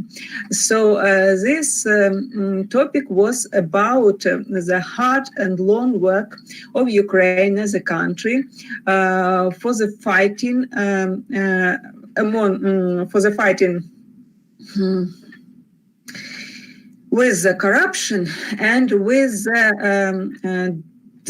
money terrorism, finance terrorism, which tightly links with, as I understood, gangs terrorism or war terrorism, maybe with law instability in Ukraine. And ми прийняли кілька законів, чи вони в нас трошки застряли, ці закони? Можу я по-українськи відповідати, ви перекладете? Yes. Справа в тому, що в нас завжди є проблема. Проблема в тому, що не всі закони, які обговорюються, в нас прийняті, а ті, що прийняті, вони не діють. Власне, стосовно корупції, зараз ми перейшли трошки вже далеко, і в нас є закони, які, власне, дуже допомагають при моніторингу. Ну і дуже велику роль відіграє фінансовий моніторинг. Перекладу і зараз, бо я забуду.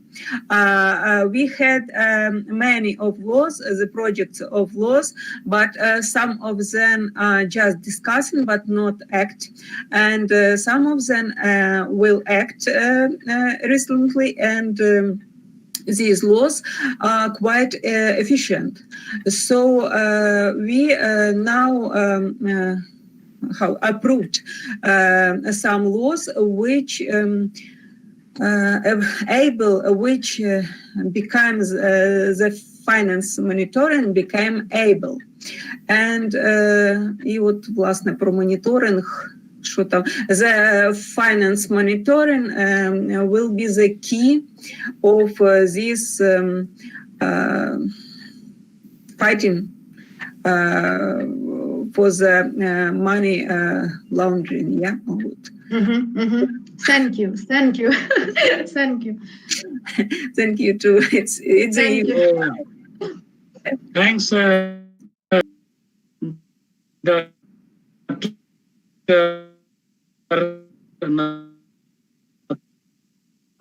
Natalia, Executive Council member. And since the beginning of today's program, she is here. Sharing and valuable inputs are being provided by Dr. Tatiana Zyber. I'm grateful to you, Dr. Tatiana Zyber, and be with us because now the Brazil team is ready. All the academicians from Brazil are here. They are ready to fire. So be here with us, and Dr. Natalia as well, because I am watching that you are waiting for 2 hours.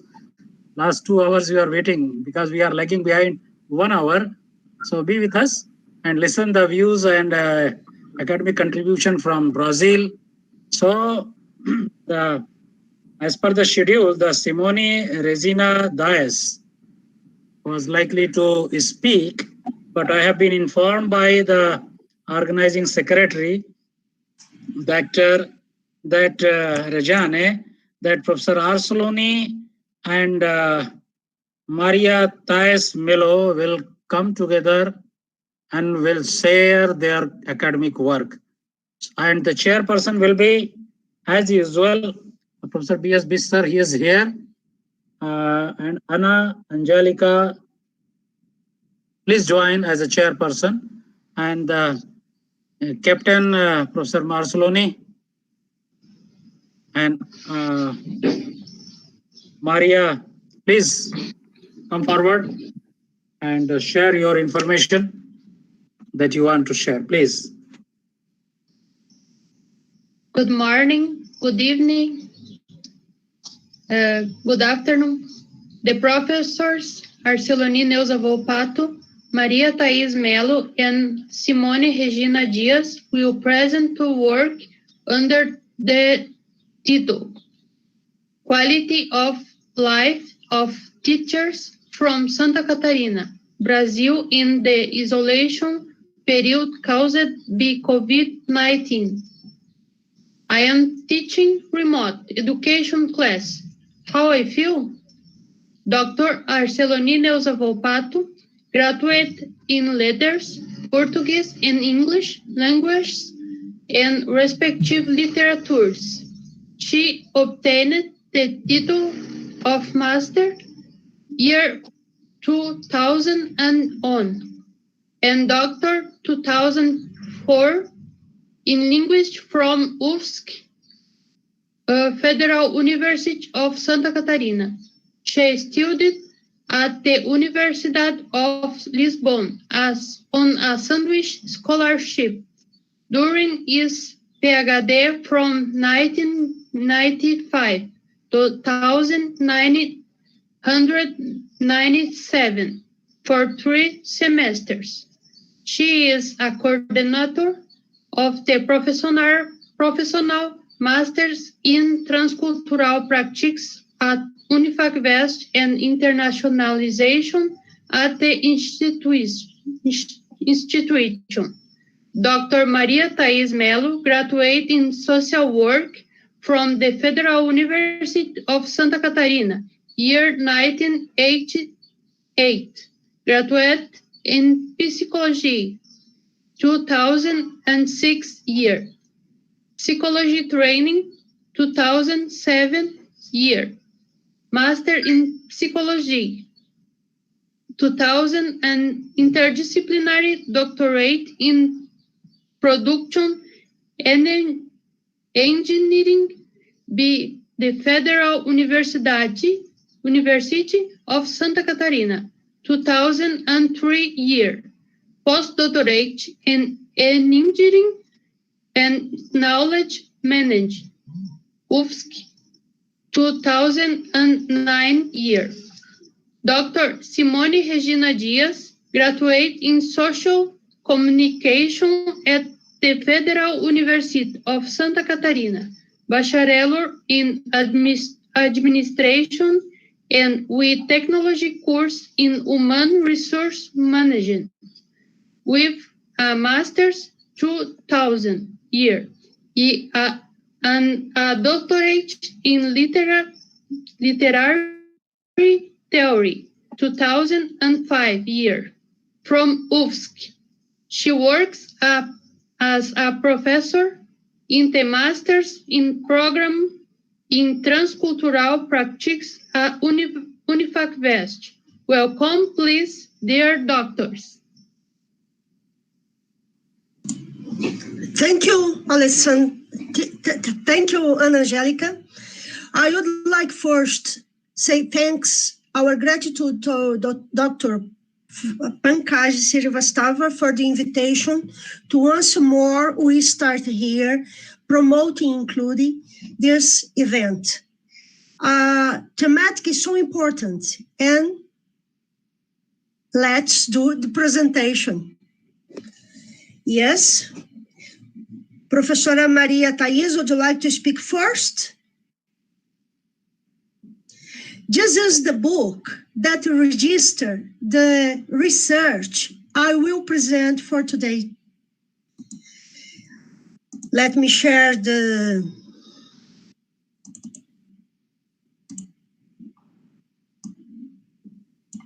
It is still in a book. It is a research that we project in the beginning of this year. We, at the 18th of March, pandemic starts in Brazil. It was officially decreed, officially announced. And we see the difficulty and the range some professors have to do at this period. So, me, Maria Thais Mello, and Simone Regina Dias, we have so many works in this area. And what are you doing here, yes, in this pandemic situation as professor? First of all, I would like to present you a little poem. I don't know if I play, I don't know if I study, if I run or stay calm. That is the feeling of some people during the pandemic times. And on November 18th of this year, we had the beginning of the more emergency remote teaching, and it was approved. Every presential activity was changed to remote activities. Nobody was comfortable in this situation because presential teachers are dealing in physical conditions, not on remote conditions. And this for sure impacted in the quality of life at work. Some people do not understand easily what is going on, but they are doing what is necessary to do at this period. So, the impacts on health, on social conditions, on economic conditions are so grave. For example, if you go to a supermarket nowadays, we have the prices 3 times upper. It's too much. And it's economics. How is your health in this situation? How a professor, a teacher, an instructor have to deal with themselves in these situations? They don't have any choice. They don't have any chance to options, but they are immersed in remote conditions using technologies and all kinds of apparatus they need to do the work. What are the impacts related to the new pandemic demands on COVID-19 on the quality of life of teachers who work in the educational institutions in Santa Catarina, south of Brazil? We just limited our research in our state that is located in the south of Brazil. We are curious about that. And we developed an instrument that could understand the factors related to the COVID pandemic that interfere in the quality of life of teachers who work in Santa Catarina educational institutes. For us, it is private and public institutions. There is no different for us. We are dealing with teachers and professors, independent of age, independent of any factors. What is the period or the objective is the factors related of COVID pandemic interfering in the quality of life. So our methodology was an exploratory research to ensure quality and quantitative approach. Populations, teachers in any area, in any public school or federal or any kind of institutions. Or just the limit is work in the state of Santa Catarina, south of Brazil. We have the answers. We despair. We share 2 times 4,000 mails through the syndicate. We needed the help of Syndicate of Santa Catarina, Syndicate, to get the help to get the professors, to reach professors.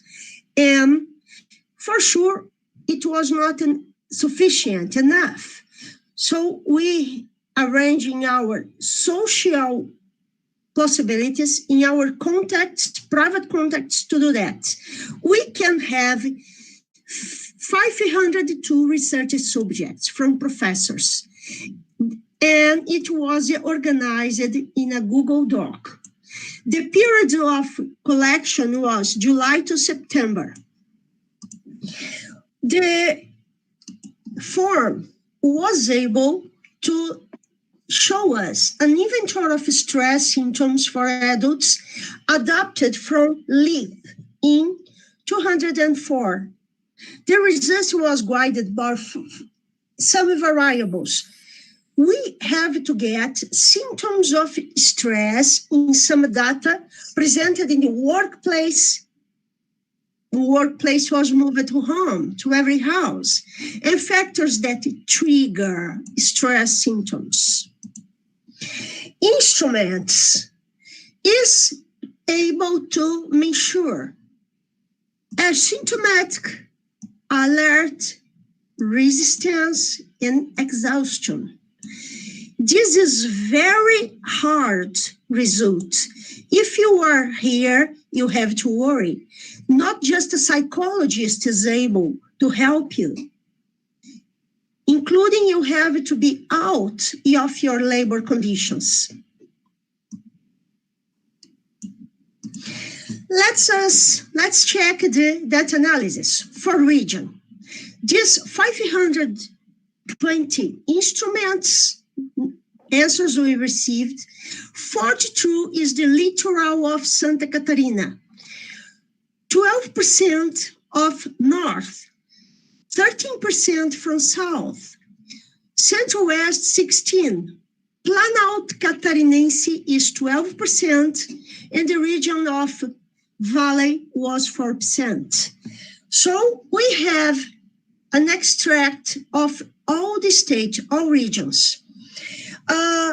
Measuring by salary, we have in Brazil, a minimum salary is almost $1,000, what is about 220 minimum salaries. So we have 2% receiving to one salary. 1 to 3, 40% was receiving 4th salarium, 4%, 1 to 3 salaries. 3 or 4 salaries, 38%, and more than 5 salaries, 20%. This gives us an idea of the conditions of the professors, the teachers in Santa Catarina. Salaries are not too good. Affiliations, we have in this 520% answers we had, 48% in public applying institutions and 45% in private institutions. 7% work at philanthropic institutions. Let us check the age.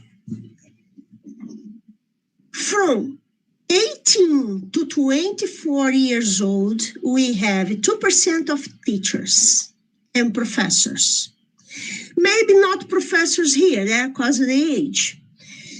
25 to 30 years old, 13%. 31 to 40, 31%. And 41 to 50 years old, 33%. And more than 50 years old, 21%. So, summing 40s and 50s and 60s, we have 54%, for sure, a large number, the major. So level to work, 41% of these professionals work at high school, 18% at medium, and 58% at level basic school. The data show us that 10% had a removal from work for healthy, and 90% are working currently. So the reasons why that 10% are removed for work of healthy, just 10% as we see. We had more parts of COVID, stress, depression, and other possibilities. Dynamics of joint activities. We had 9% feeling some part of be in isolation. Partial 20% and total adapted to the new activities, join the activities, 71%. So we have an important number. Sharing the comparisons, the studies we did, we had all 50, 100, 150, up to 200, 300. We have difficulties to face by professors, teachers and professors. Others, discomfort in class, equipment lack. In Brazil, one economic impact was the bias that Brazilian people do. We don't know exactly how many teachers did that, but what in the beginning of the pandemic times, technological notebooks, cameras were the most important buyers in the statistics. Emotional instability is growing. Housework and professional labor compatibility, it's growing. Efforts to work, how people feel about work, overwork, and the necessities to improve skills for technology, how they deal with this difficulty. Then we have the phases of stress. That was graphic. That is the 10 phases of stress. Exhaustion. Here we have 14, 18, 120, and 116. What the data show us is exhaustion, resistance to stress, alert, and asymptomatics. This is the result of the graphics. Some part you see that the lip test show us the 4 possibilities that lip test show us. So we had 43%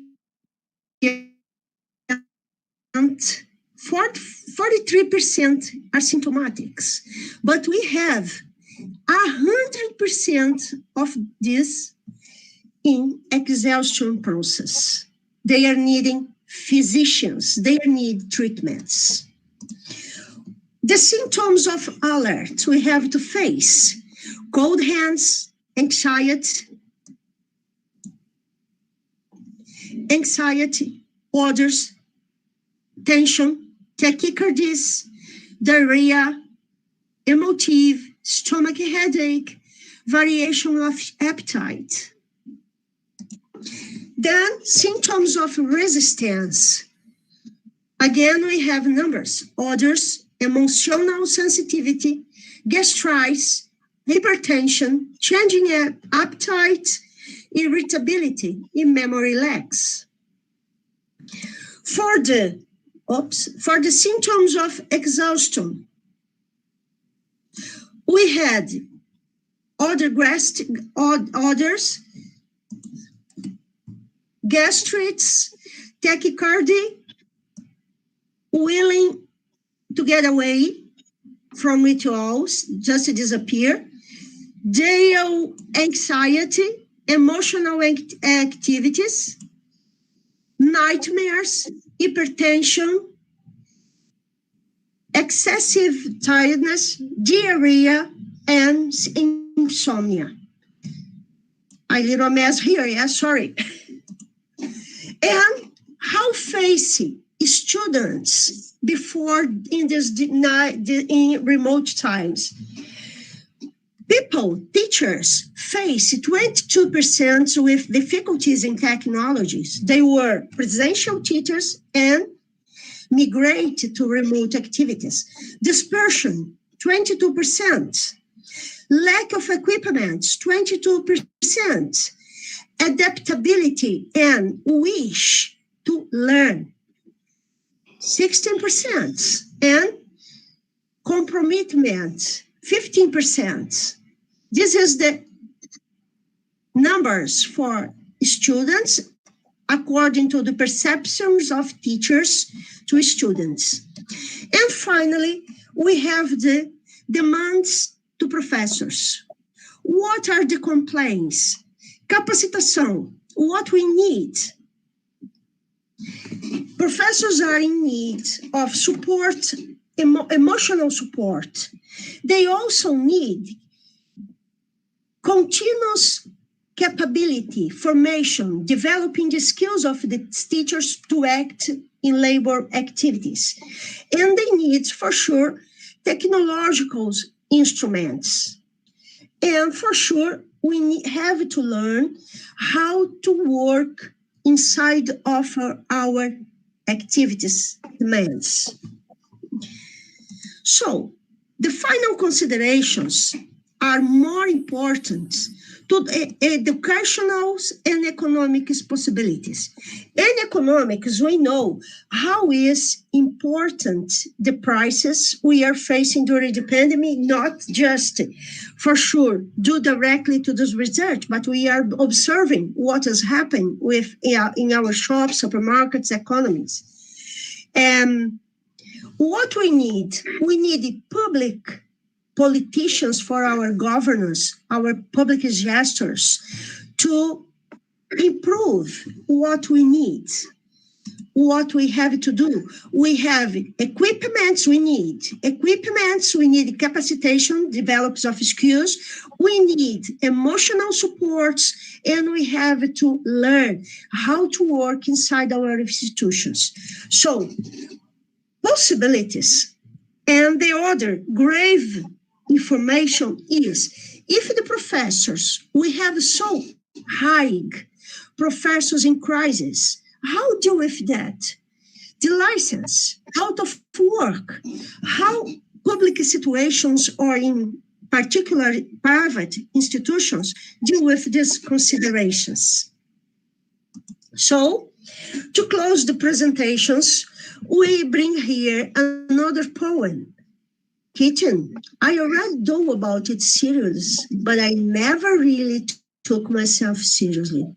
Is that there is more ground in my eyes than fatigue in my legs, more hope in my steps than sadness in my shoulders, more road in my heart than fear in my head.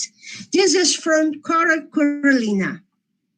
This work will be shared with Dr. Pankaj, that will apply the same instrument in India. Why? Because Brazil and India are countries in development. So, share this research will be a very important situation and will show us reasons and comparisons to our possibilities. Thank you, everybody, to follow us and to listen to us.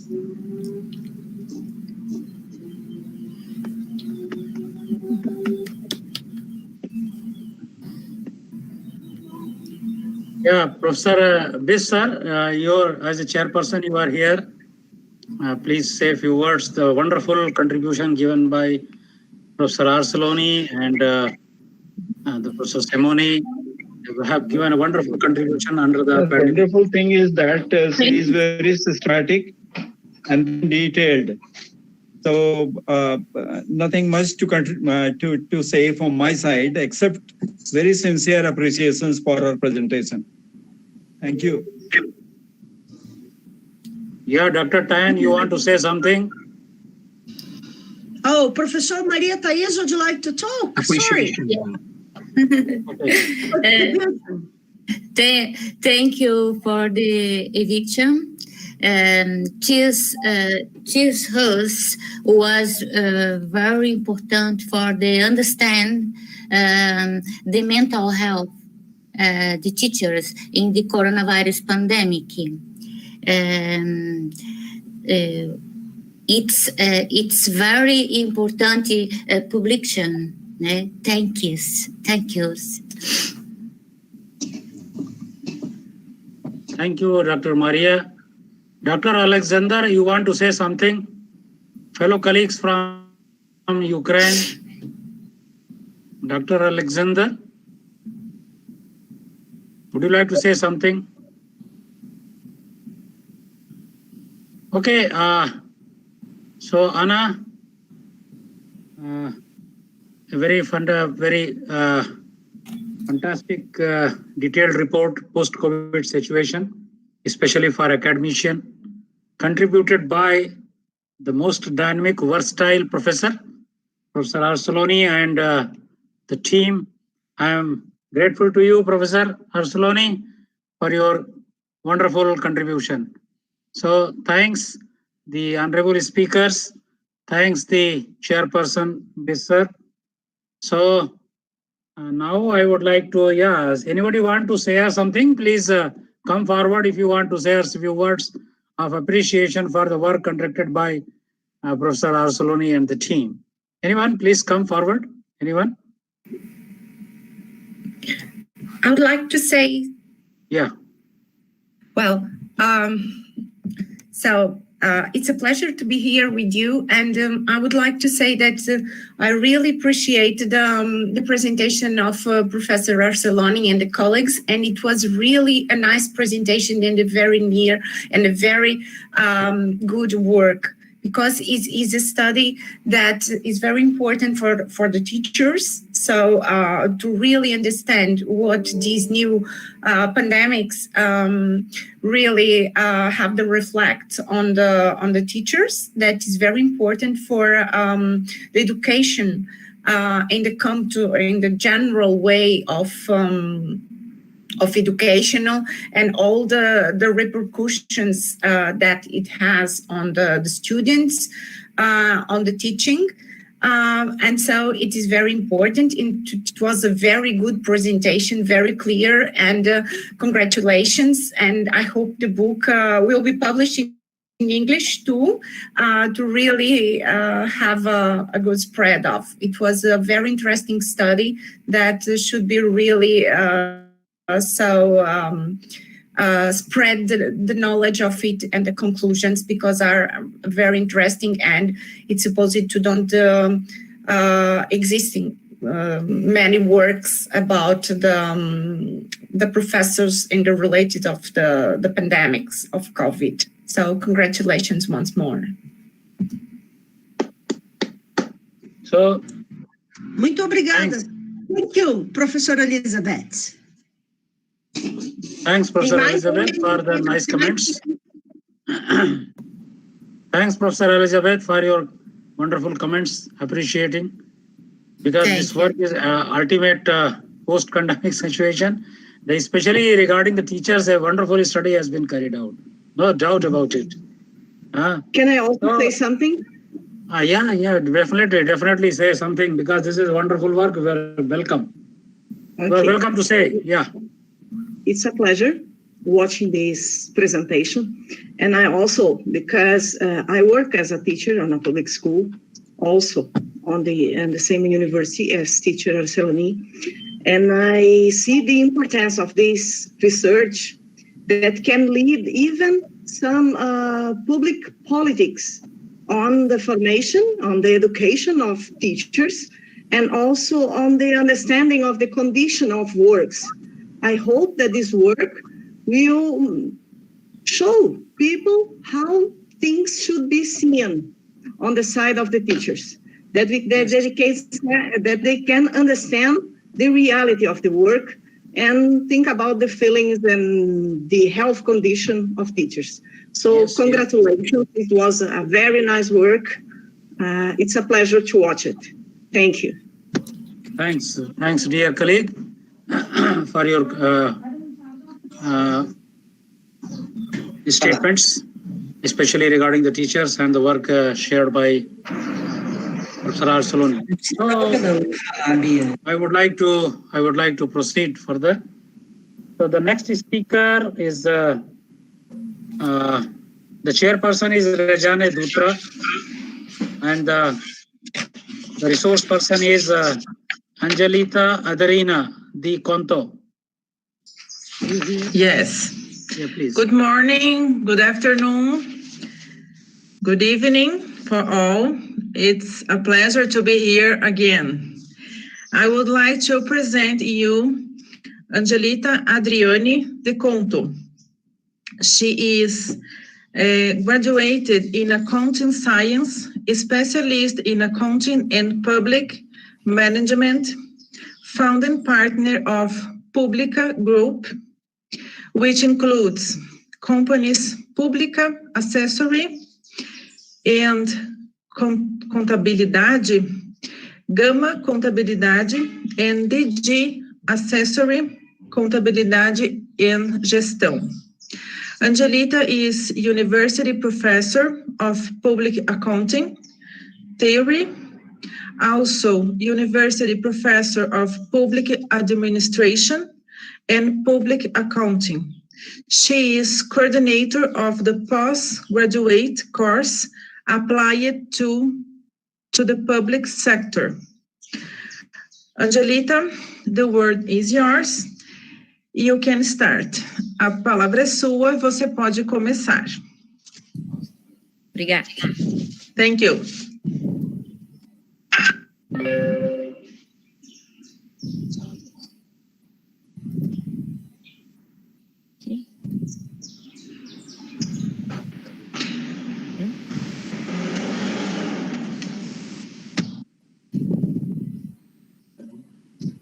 Está aparecendo, professora Regiane? Sim, yes. She's sharing with us a video that she made. Okay.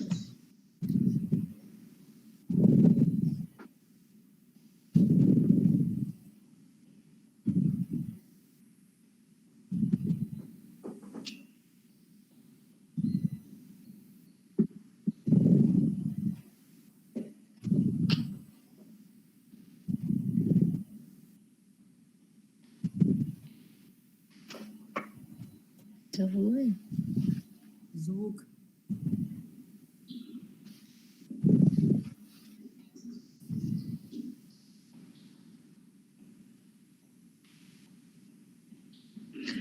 Скажіть, що немає звуку. Angelita. Oi. Tá sem volume.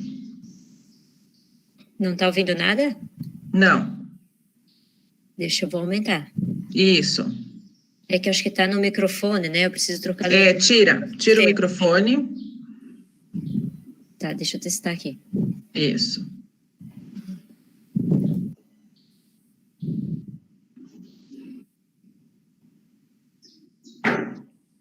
E agora, prof?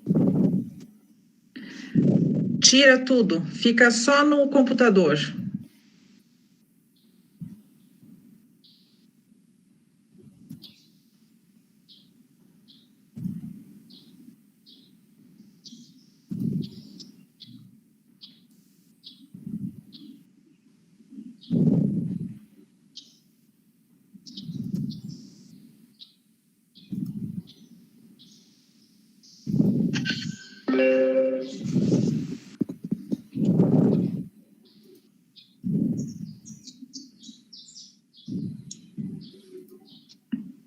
Aqui tá tocando. Compartilha de novo. Tá ouvindo agora o som? Do teu vídeo, não. Só o teu. Tu tirou o microfone, tirou tudo? Falou.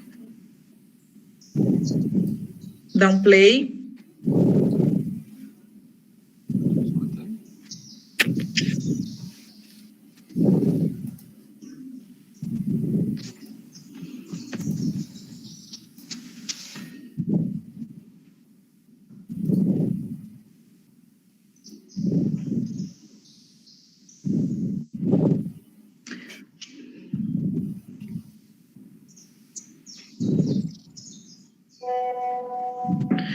Não estou ouvindo. Pode falar por aqui, Angelita. Pode falar por aqui. Não está ouvindo nada o som? Não, da apresentação, não. Por isso que eu estou pedindo para você tirar o microfone, tirar o fone, tira tudo. Fica só no computador. Tá. Isso.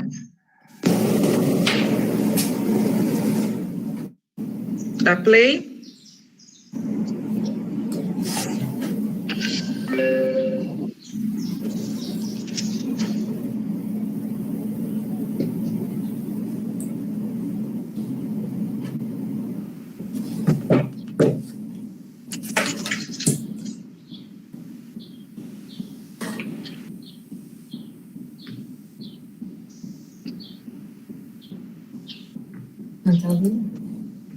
Não.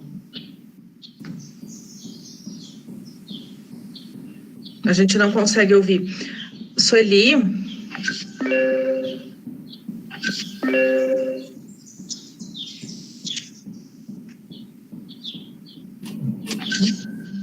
Sim? Quem sabe a gente apresentava, ela compartilha e daí você vai falando e a gente vai apresentando dela.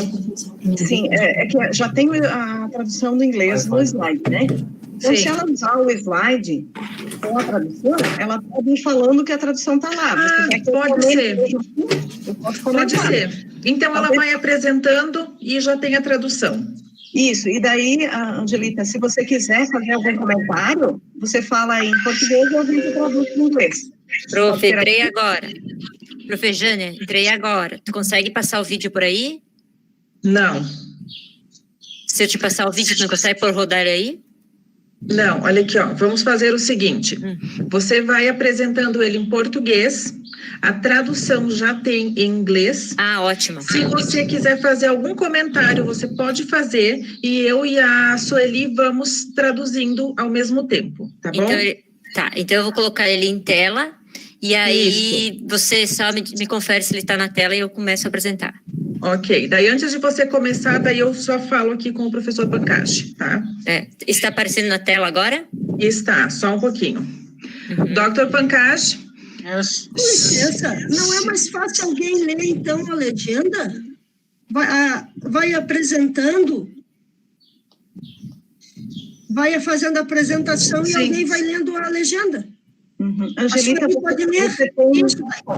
Sim, você tem fora do vídeo só os slides com a legenda? Tenho, e tem o link que eu posso te passar para rodar o vídeo também. Não, mas eu penso assim, você pode, usando os slides, e apresenta em português. Só que aí você dá uma pausinha e eu leio a tua legenda. Então, tu queres que eu passe só os slides com a legenda? Isso, só que aí você espera um minutinho para poder ler em inglês. Pode ser? Tá. E eu apresento, vai ser então em português e em inglês, isso, né? Isso. Tá, só instantinho. We are facing technological problems, so we are organizing the presentation. Sorry for that, and thanks for that.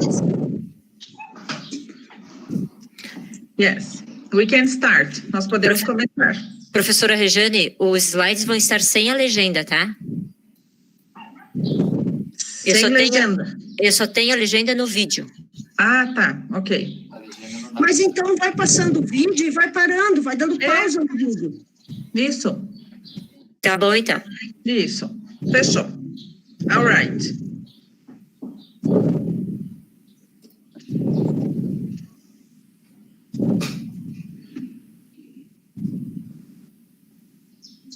Excuse me, if there are some technological problems, could we start with another presentation and then maybe postpone this presentation for some time?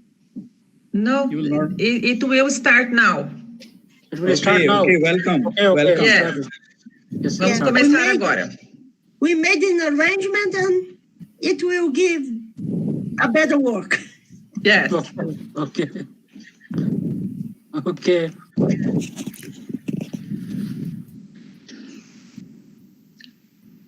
Pode começar, Angelita.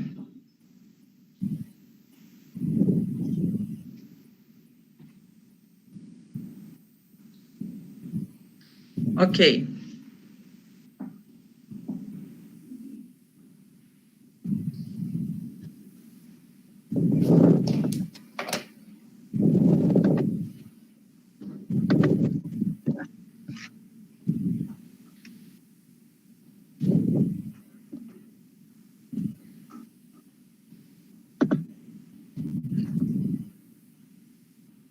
Olá, meu nome é Angelita.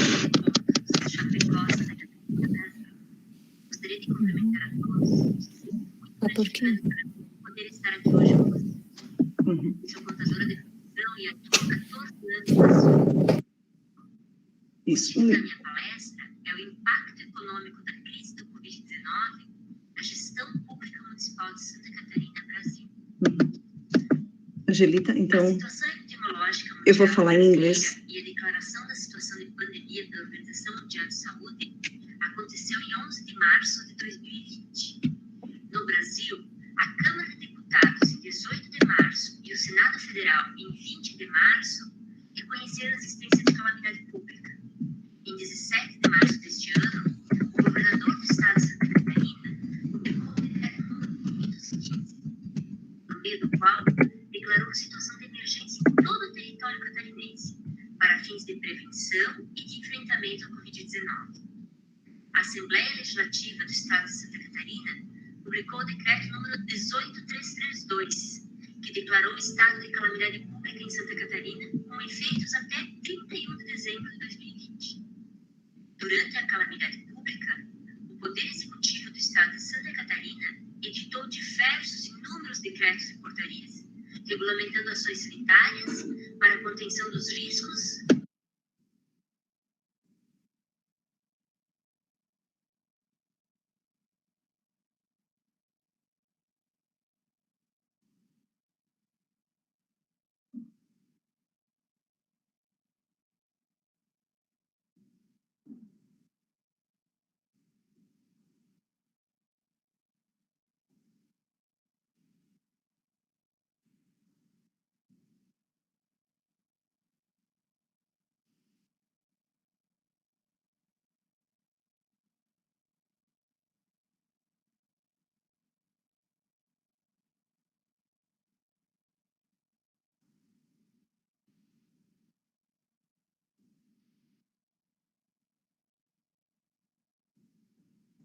Professor Arceloni, is there a problem? So we should allow to another speaker to come on the screen and complete the presentation. In the meantime, Yes.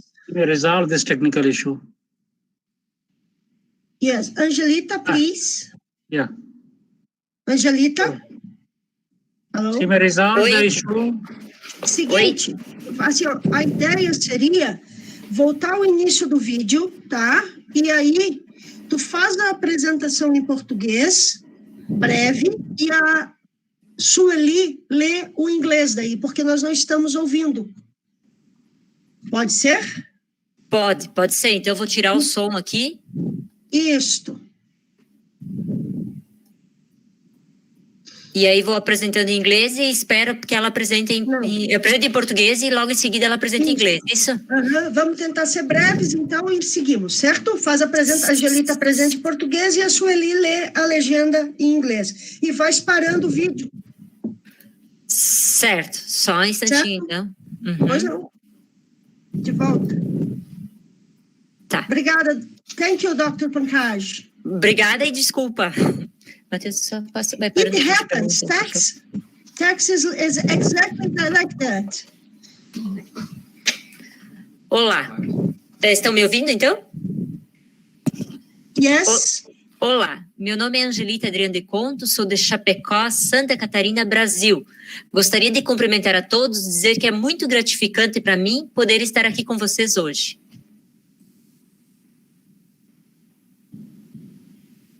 Sueli, abre teu microfone. Your microphone is mute. Yes, sure. Hello, my name is Angelita Couto. I would like to thank the opportunity to be here. I am from Chapecó, Santa Catarina, Brazil, and I will talk about the economic impact on the public administration, on the municipalities and the cities from Santa Catarina, Brazil.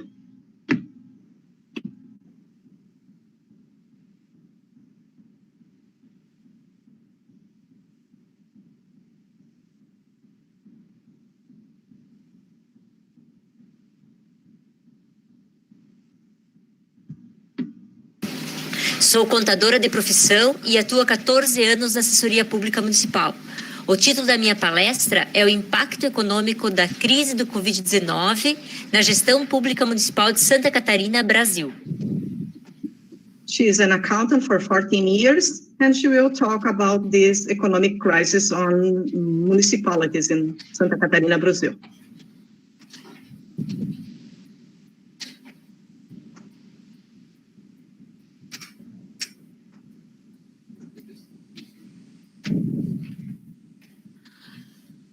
A situação epidemiológica mundial e brasileira e a declaração da situação de pandemia pela Organização Mundial de Saúde aconteceu em 11 de março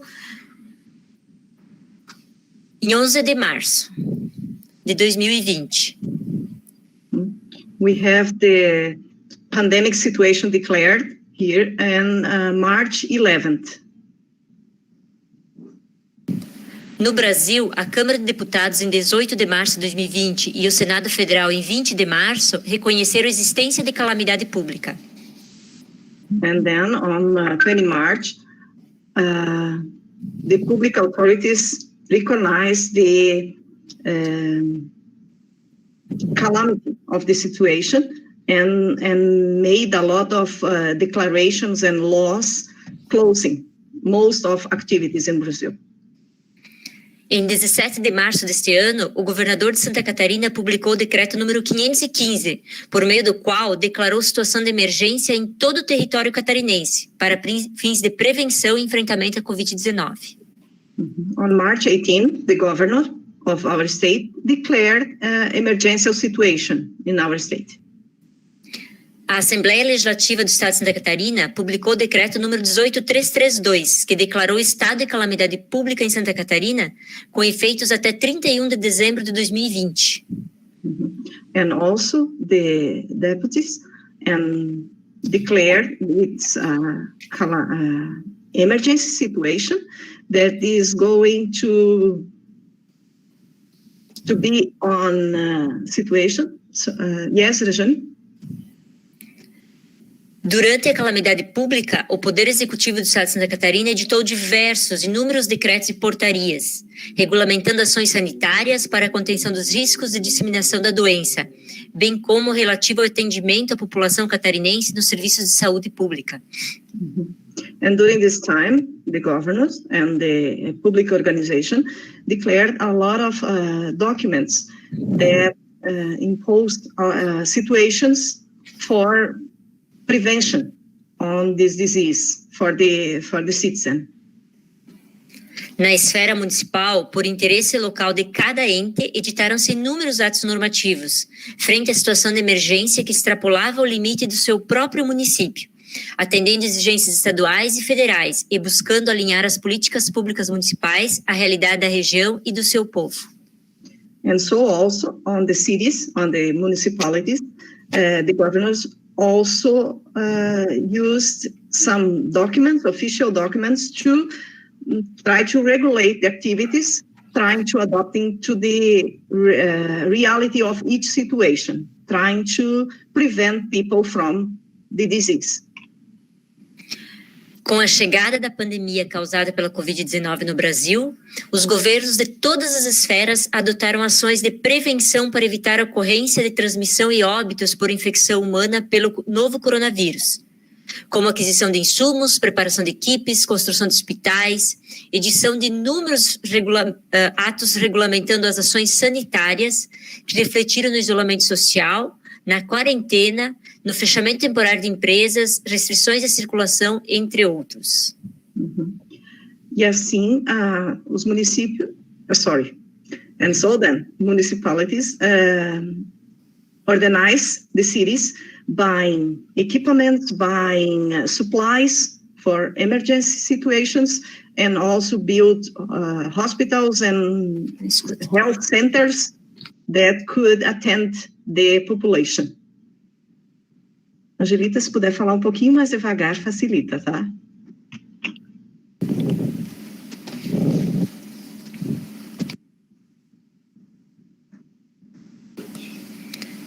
Em 27 de março de 2020, o presidente da República ajuizou uma ação direta de inconstitucionalidade, com pedido de medida cautelar junto ao Supremo Tribunal Federal. Esse ato permitiu a criação de políticas de enfrentamento à crise de saúde pública, como é o caso do On March 27, Brazilian president edited a document that create the possibility to organize the situations in all the country. como é o caso do Plano de Auxílio Emergencial para Pessoas Físicas, o PRONAMP para pessoas jurídicas, o apoio financeiro a estados e municípios, com base na Lei Complementar 173/2020, a medida provisória 938/2020, como políticas de ajuda financeira aos entes federativos. So they declared financial help to cities and to municipalities of all the country, so they can organize themselves and attend their citizens. Esses planos de enfrentamento à crise impactaram diretamente na economia do país. Na prática, os governos das 3 esferas perceberam a necessidade de ações de prevenção para evitar a ocorrência de transmissão e óbitos em função à Covid-19.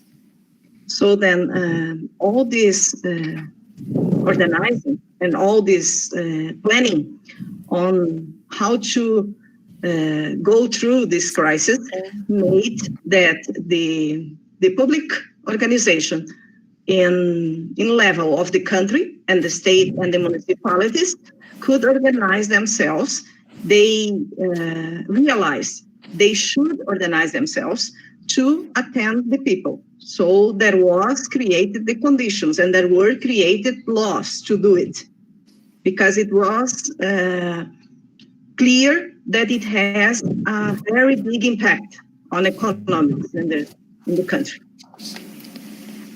A insegurança ficou muito evidente, pois a sociedade sofreu com o impacto de escolas fechadas, hospitais lotados, fake news em redes sociais, noticiário...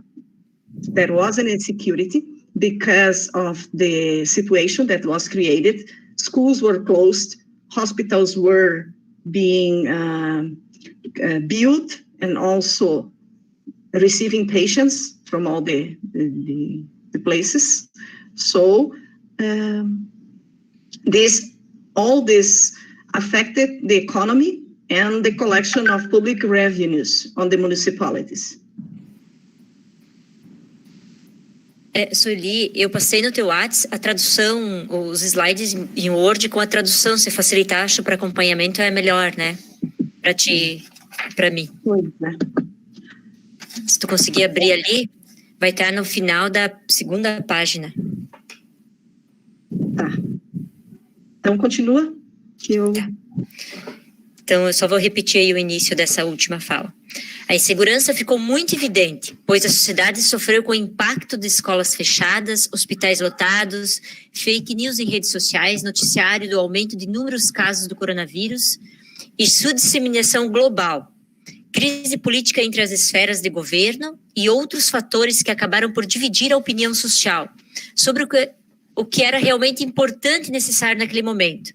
Seu isolamento social, quarentena, fechamento temporário de empresas, restrições de circulação, como medida emergencial de prevenção à Covid-19, ou emprego, como forma de garantir a sobrevivência da sua própria família. The whole society suffered with insecurity. Once became evident that due to the pandemic times, schools needed to be closed, hospitals became crowded. Many fake news were launched on the social media news all day long, telling about the increasing number of COVID-19 cases and dissemination spreading around the world.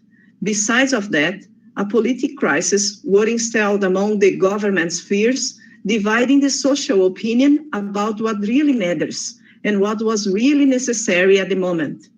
What was more important? Social isolation, quarantine, temporary closures of companies, restricted circulation as emergency measures to stop spreading the virus, or a job that could help to ensure the survival of any family. Porém, é importante lembrar que, como política de proteção ao emprego e renda, o governo federal editou a medida provisória 936/2020, depois convertida na Lei Federal 14020, que institui o Programa Emergencial de Manutenção do Emprego e Renda, preservando muitos empregos e buscando reduzir o impacto social, com pagamento de benefício, redução proporcional da jornada de trabalho e de salário, e a suspensão temporária do contrato de trabalho. However, it's important to remind that as a policy to pretend both jobs and incomes, the federal government edited the provisional measure number 1939-2020, which later became the federal law number 14020, that refers to the emergency job and income support program seeking to preserve jobs and reduce the social impact. Short working hours with wage reduction, a financial benefit program, and the temporary suspension of the employment contract were the measures taken. O tratamento da Covid-19 também dividiu opiniões, e a discussão ficou além da medicina e do conhecimento científico.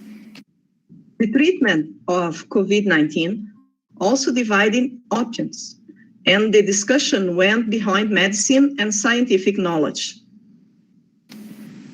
A calamidade pública e a disputa política sobre a opinião social ainda é realidade no nosso país, além de que os reflexos na economia ainda são incertos.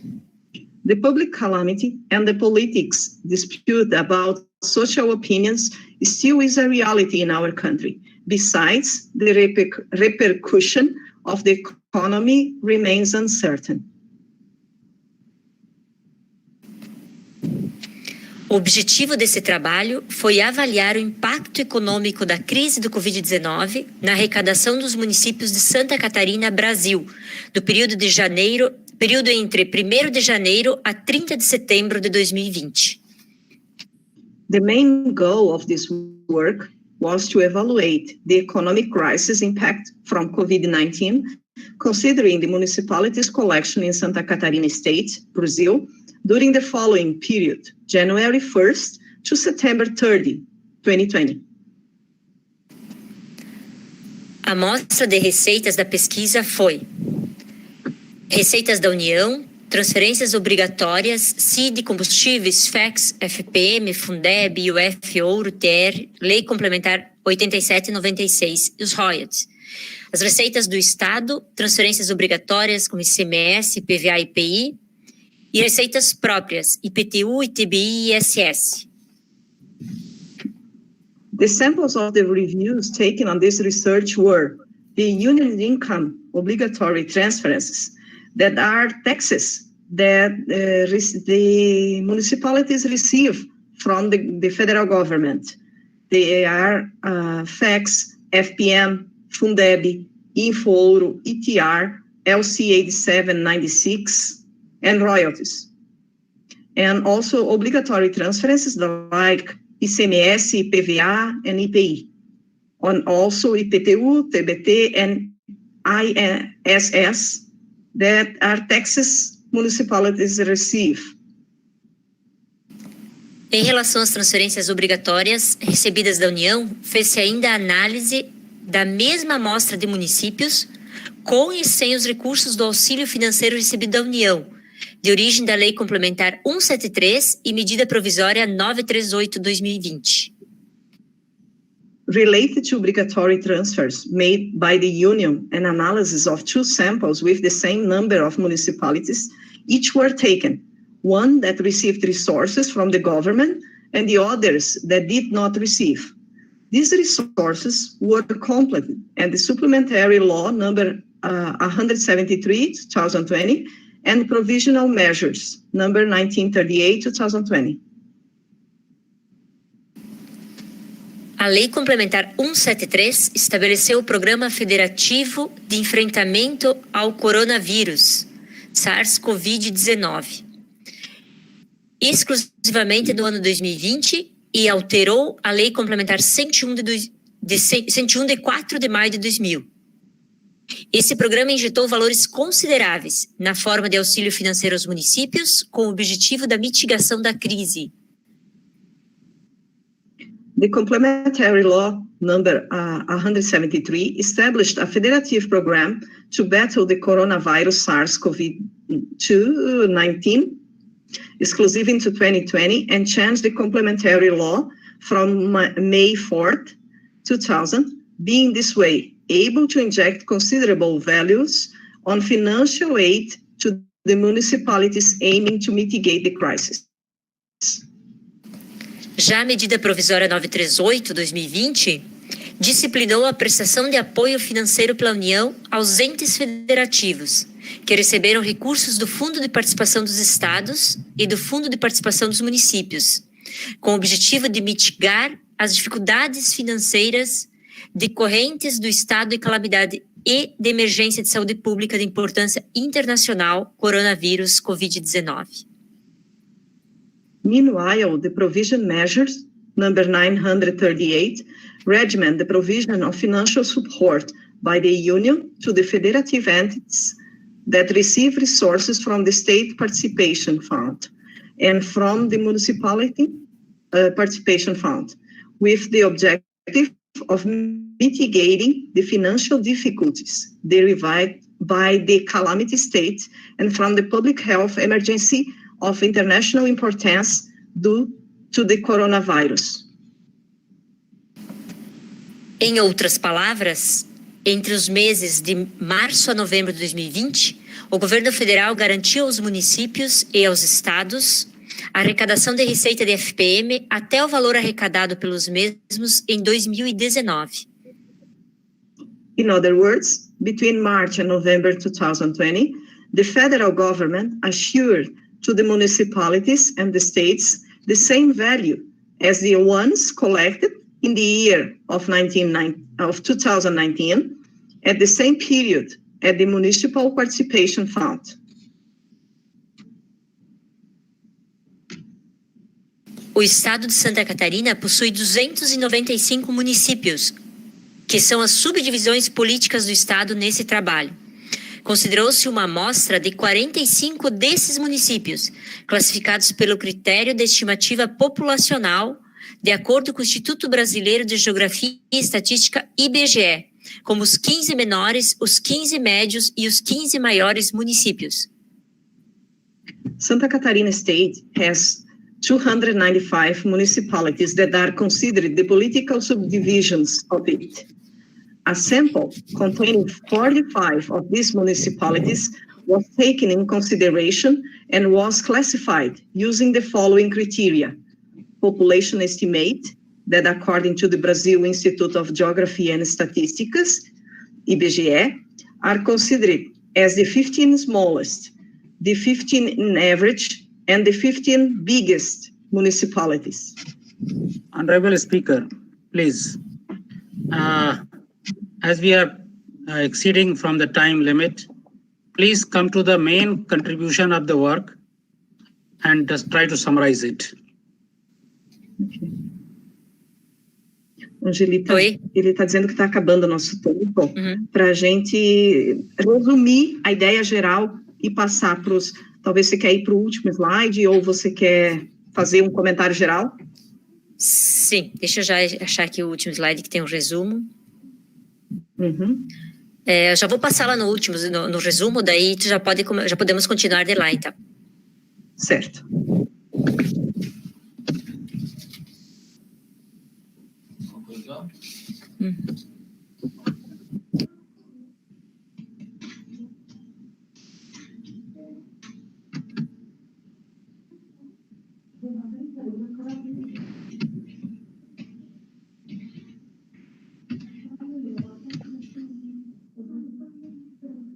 Eu estou indo lá para o 37, então, pode ser?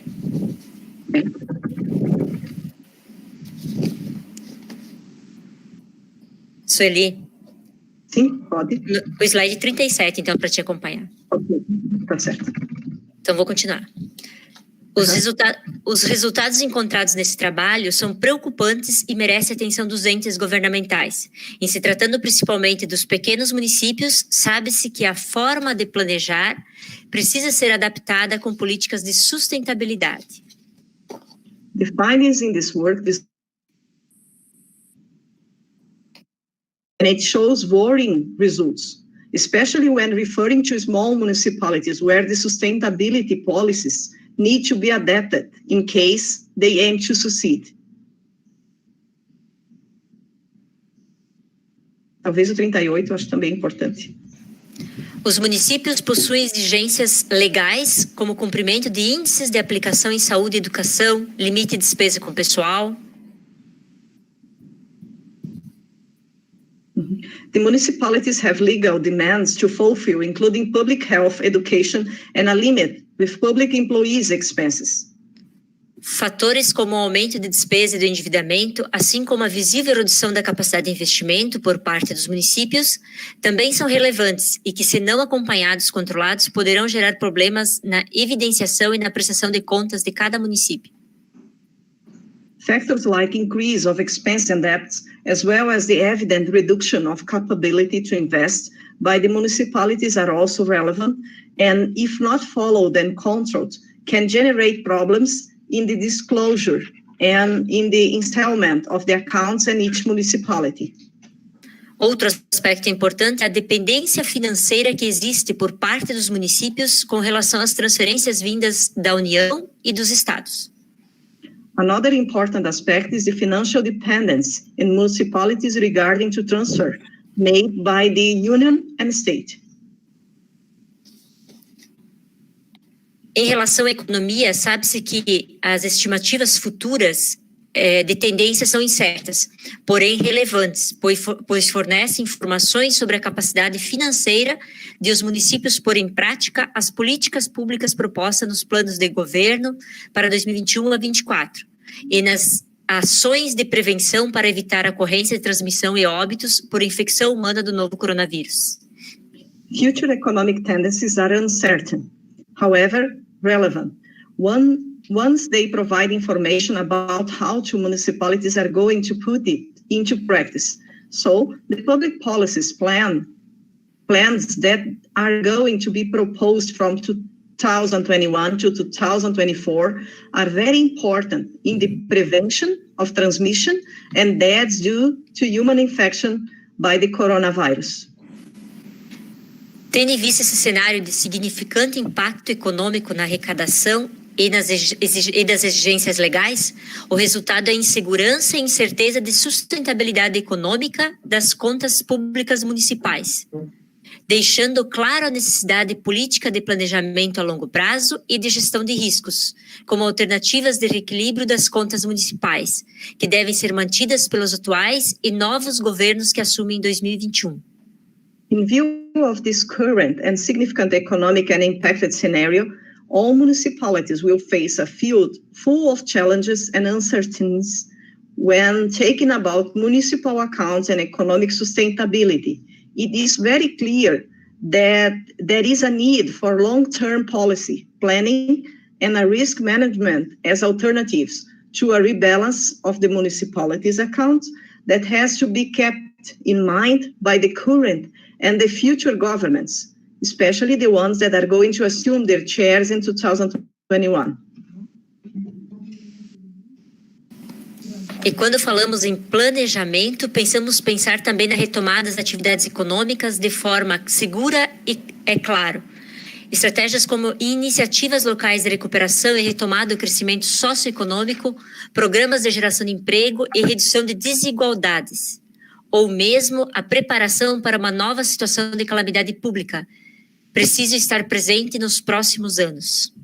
We always think about the economic activities in a secure way when we talk about planning. Strategies such as local initiatives to recover and resume the socio-economic ground, a job generating and a social inequality reduction program, or even the preparation for a new calamity need to be present for the next few years.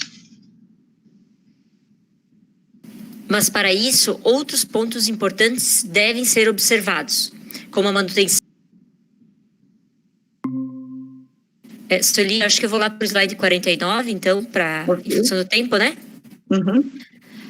Para finalizar, pode-se concluir que acompanhar indicadores, definir zonas de riscos e projetar cenários distintos nunca foi tão importante para a definição de protocolos de atuação, para que se tenha respostas rápidas e se garanta ao povo brasileiro infraestrutura econômica e de saúde.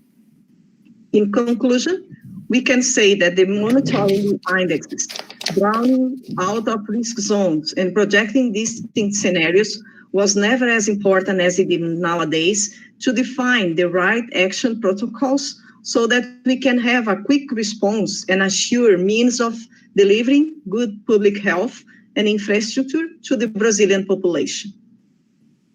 Muito obrigada a todos. Tenham um ótimo evento. Caso hajam perguntas, estamos à disposição e pedimos desculpas aos problemas técnicos. I would like to thank you all and wish a great event. In case of any question, please feel free to ask. And we also apologize for the technical problems. Thank you very much, Angelita. We apologize again, but it happens. Sometimes it happens. Dr. Pankaj, for this presentation, it's all. Okay, thank you. So first of all, I would like to thank Professor Angelita. A very detailed discussion. It requires, I think at least 2 hours is required to listen your talk. So definitely in any forthcoming program, I would like to invite you once again to listen your complete detailed discussion. And I would like to congratulate you that the intensive work that you have carried out to save the people of Brazil, to suggest policymakers to adopt the conclusive the suggestions that you are going to implement.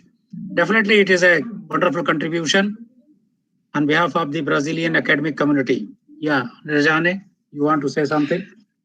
I want to suggest to Angelita, eu gostaria de sugerir a Angelita que colocasse, to put the link of the YouTube in the chat, colocar o link do YouTube no chat for who wants to see the whole presentation.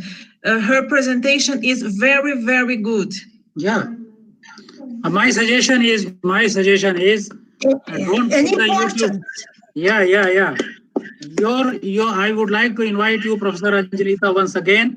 That moment we would like to listen you the complete lecture. So my suggestion, don't put on YouTube. Otherwise, once the people have seen it, so nobody will listen again. So hope in the forthcoming session, in the forthcoming conference, we would like to invite you once again to listen this detailed discussion. Yeah. Okay. Because this entire conference proceeding is on YouTube. It is already on YouTube. It will be available on YouTube. So Dr. Angelita has given a brief detail about the detailed discussion. So we would like to listen in the next conference once again, and hope that Angelita will spare time. Thank you, Dr. Angelita. Thank you for your wonderful contribution. So now I would like to invite Rosandra Kedma Villa, and the chairperson is Rejane. Once again, you are the chairperson. My request to the speaker is restrict to the strict limited time, the 20 minutes only, please. Okay. I will present the next speaker. She is Rosandra Kedma Villar.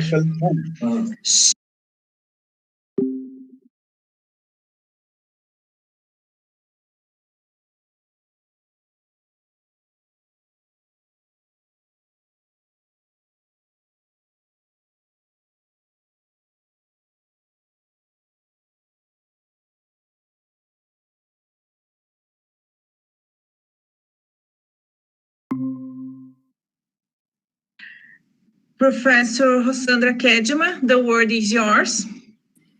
Thank you very much. Thanks a lot.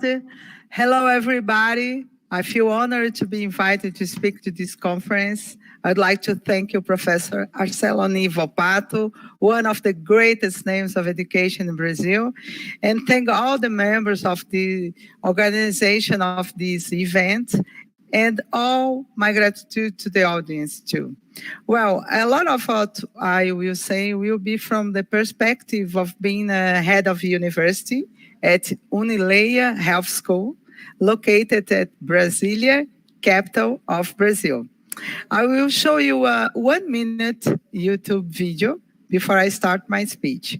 Perhaps some of you have seen it, but it is a good way to start our talk. I hope that it's functioning. Just 1 minute. Okay. I like to build planes in the air. I grew up wanting to be on a wing, wanting to be up this high. Sometimes the temperature up at altitude will reach 60 below. It's brisk, it's refreshing. You never know what you're going to come across up there. Canadian geese, mallards, owls. These people back here, that's why I come to work. That's why I build airplanes in the sky. We're not just building a plane here. We're building a dream. I love this job. I do a lot of things up here. When I look over there and I see that little kid, and I look in his eyes, that's all the thanks I need.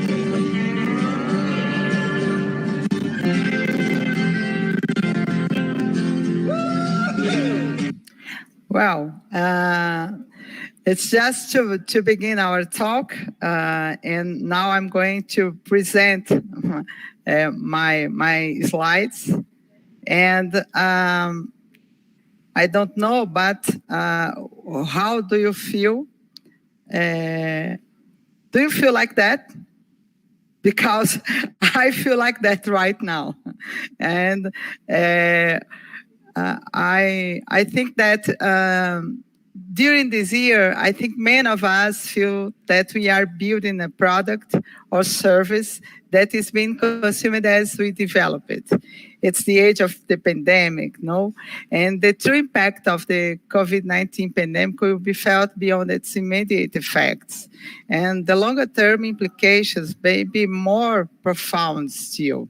And to understand these times, and to understand the crisis fully, imagine the concentric ripples generated by a stone thrown into a pond. The innermost circle is the immediate impact of the virus: fear, illness, and death. The second one, larger circles, describes COVID-19's indirect health effects, such as missed cancer screens, for example. In the 2014 Ebola outbreak, more people died of malaria in West Africa than of the virus itself, and can take years for people to regain trust in healthcare systems. And the third circle, the social and economic impact of rising joblessness and shrinking economies, is larger still. Like every crisis, the pandemic will amplify existing social fractures and inequalities. This will have political consequences. Some governments may fall as a result of COVID-19. Well, we saw this recently, no? That leads to the fourth and biggest circle, geopolitics. How world powers choose to look after themselves versus the rest of the world will define global politics over the coming decades. But the stone COVID-19 also generates another kind of circles. I think it generates the circles of opportunities. And when we talk about that, we can think in four circles too. The first circle is about the changes of social connection we had. Governments and public health institutions across the globe have set social distancing and stay-at-home guidelines to battle the COVID-19 pandemic, with reduced the opportunities to spend time together in person, and come new challenges to remain socially connected. The second circle is the increase in digital communication behaviors and the significant effects of the technology industry.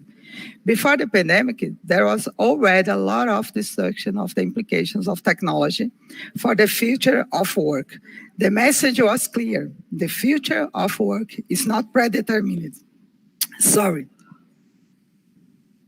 It's, it's up to us to shape it.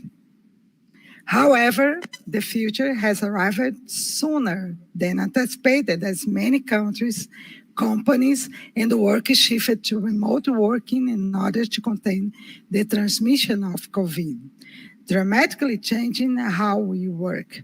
Remote virtual meetings are now commonplace, and economic activity has increased on a range of digital platforms. At least, the fourth cycle is about how COVID-19 pandemic required all of the world to make changes in the formal education process. Many education institutes forced to switch to distance learning for the rest of the semester. Along with this switch, there has been a rise in the usage of learning management systems and webinar platforms. But now, in the year 21 of the 21st century, what's going to happen? I think a big rupture is going on and is not going to stop. And it's include education. The teachers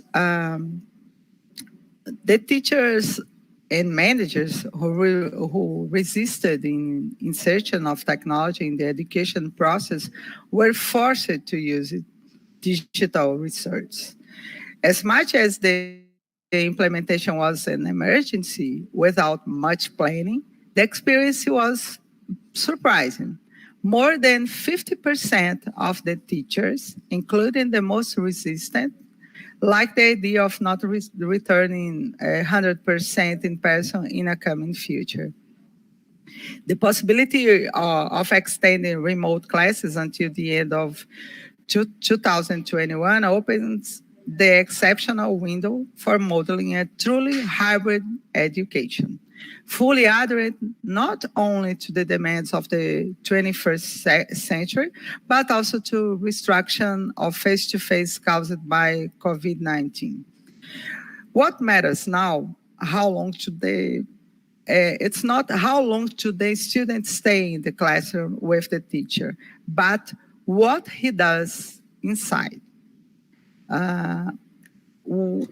Worldwide, including Brazil, the adoption of the hybrid learning and teaching using active methodologies to reverse the classroom works much better than the traditional exhibition model. We can see this in every examples and that we can watch. It's what we call this kind of arrange. It's what we call less teaching and more learning. And what does it mean? Less teaching and more learning means hybrid learning. We don't know for sure what education will look like in the future, but one thing I can tell you is for sure, and that is the need to adopt and need to evolve. It's completely necessary that these two abilities, adapt and evolve, to be engaged in this new world. The premise of hybrid learning model is to combine traditional and non-traditional methodologies to improve education while ensuring that high-quality learning for all students is the gold standard. Hybrid learning combines face-to-face and online teaching into one cohesive experience. And hybrid here, in this context, represents the combination of two or more different things. Some might agree that education has always embraced this approach. Yes, I agree. To some extent, but definitely not scaled in a way that has led to system-wide transformation we have been living since the beginning of the year. With the inherent challenge ahead, a uniform hybrid model is necessary for success. This imaging here look like as schools begin to transform teaching, learning, and leadership.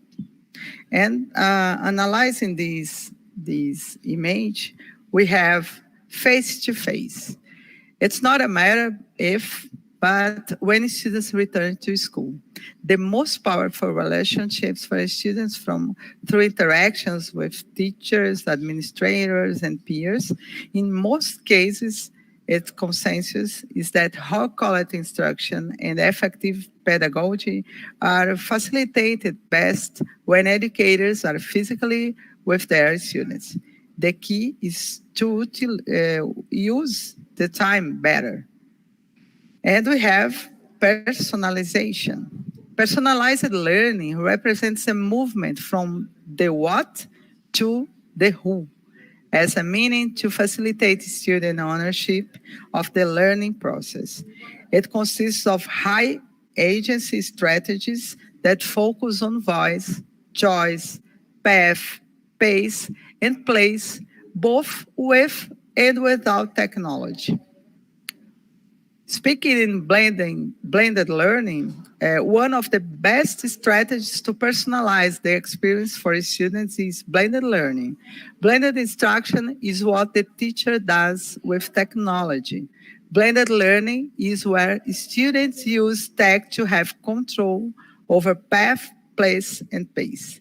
The key is to focus on sound pedagogical strategies that will help to ensure improved student learning outcome. Adaptive learning tools are extremely important in this process. The success of a hybrid model does, in part, rely on the purposeful and the strategic use of technology.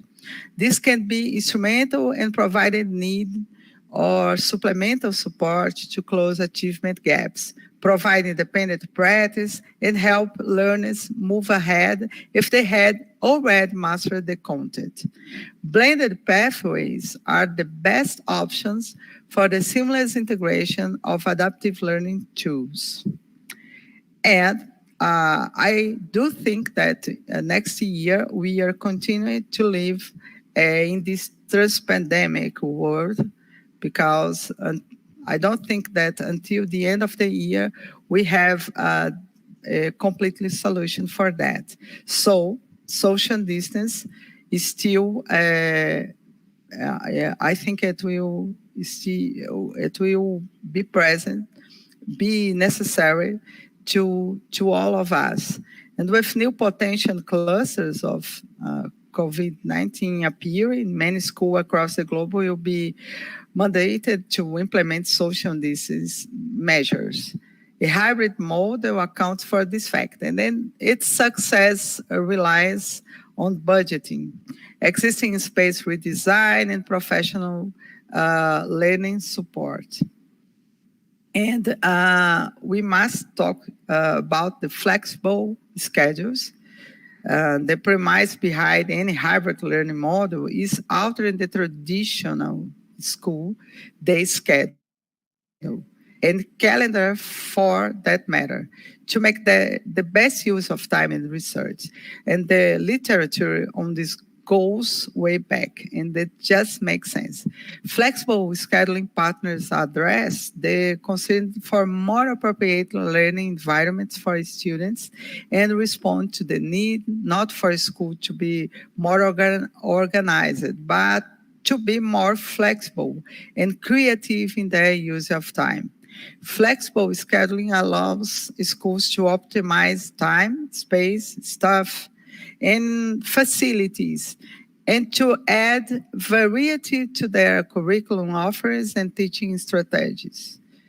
Pandemic or not, this is long overdue, for sure. And we can talk about remote learning, obviously. The distance and virtual are appropriate where all students have access to a device and the internet.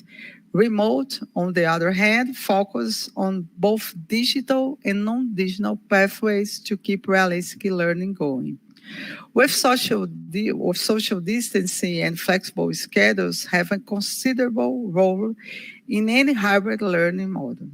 They need to adequately prepare for all implement remote learning while ensuring equity is paramount. And at least health and safety. Above all everything else, we need to make sure each and every person in a school or in a university, in their workplaces, must feel safe. And measures are taken to both prevent and address any COVID-19 issues.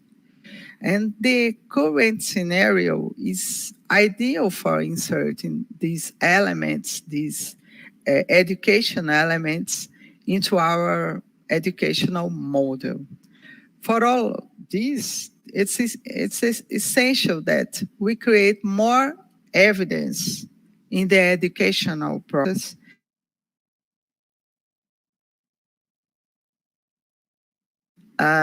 is that there is a strong evidence and very successful experience around the world in favor of the use of more active methodologies, greater technological contribution as a means, hybridization of teaching and competency-based curriculum, and this seems to be the way.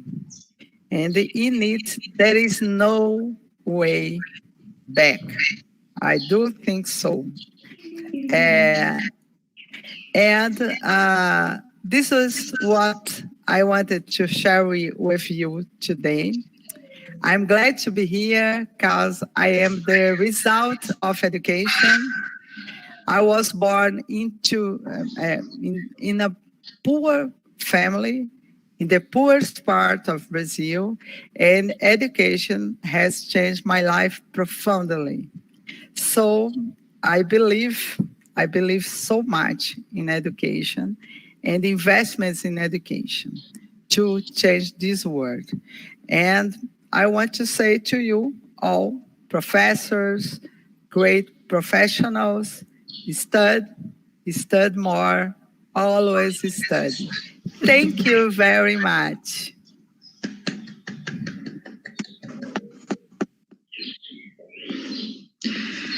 Okay, thank you, Professor Kedma. We would like to thank you, and this brings for us a reflection, for me, for a while. Are we already ready for this new model of learning and teaching? I don't know. Sometimes I think yes, and sometimes I think no, not yet. But we have to alive.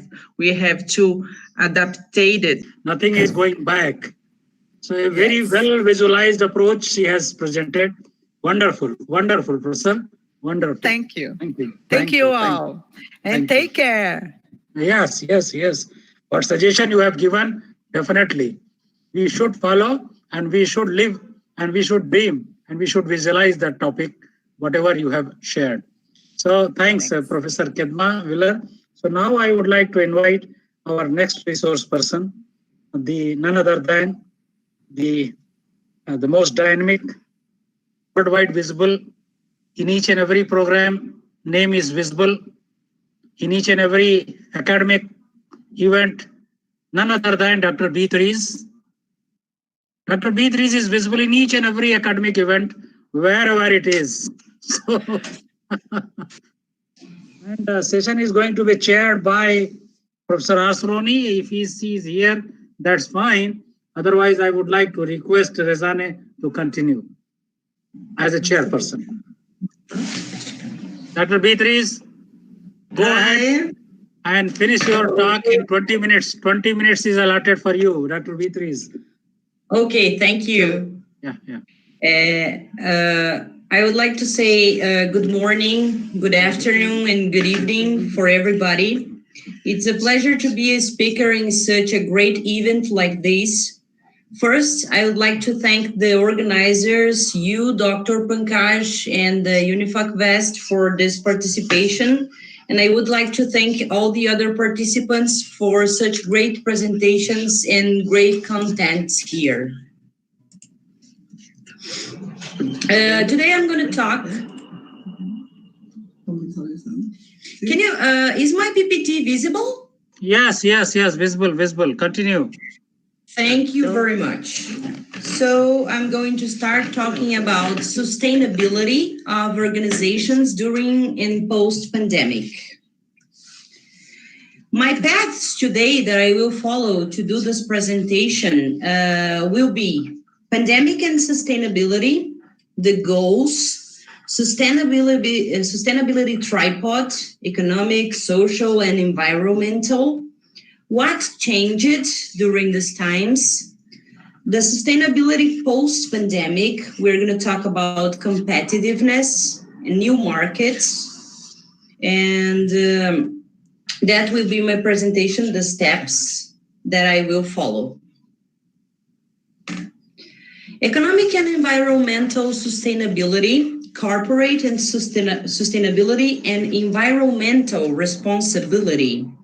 Here we have circles involving the society, the preserving history, historic tax credits, economy, recycling, buildings, environment, everything in the same thing. Sustainability. The term sustainability became more popular among the companies after the consumers started requiring from the companies the environmental and social responsibility by their activities. The sustainability in the companies, so to speak, the business sustainability, is a concept that ranges the environmental, social, and economic subjects. After all, being sustainable means having the capacity to sustain economically, socially, and environmentally. The coronavirus pandemic presented crucial circumstances for the companies to incorporate the three pillars of sustainability: the social, environmental, and economic. Then we have a question: what has changed in the companies with the pandemic? With the pandemic, the companies had to reorganize and establish new work methods and ways to get profit, like the home office, for example. The health cares and wealth of the employees are facts that the current scenery has been awakened. Besides of the concern with society that is more reached with the restriction to contain the virus propagation, the solidarity efforts became in a matter of survival. Another question arose. Will the sustainability post-pandemic become a competitive factor? Economic? Economy must be circular, positioned as a competitive factor. This involves reuse, recycle, and take care of the oceans and the environment, avoiding the microbeads and the pollution. The companies must have this responsibility with the world and the human beings. The economy must be circular, as I was saying. The organizations that integrate the environmental, social, and economic subjects will reduce these uncertainties of the market and will increase their profits. Sustainability is conditioned as a competitive factor. Impossible to dissociate these terms.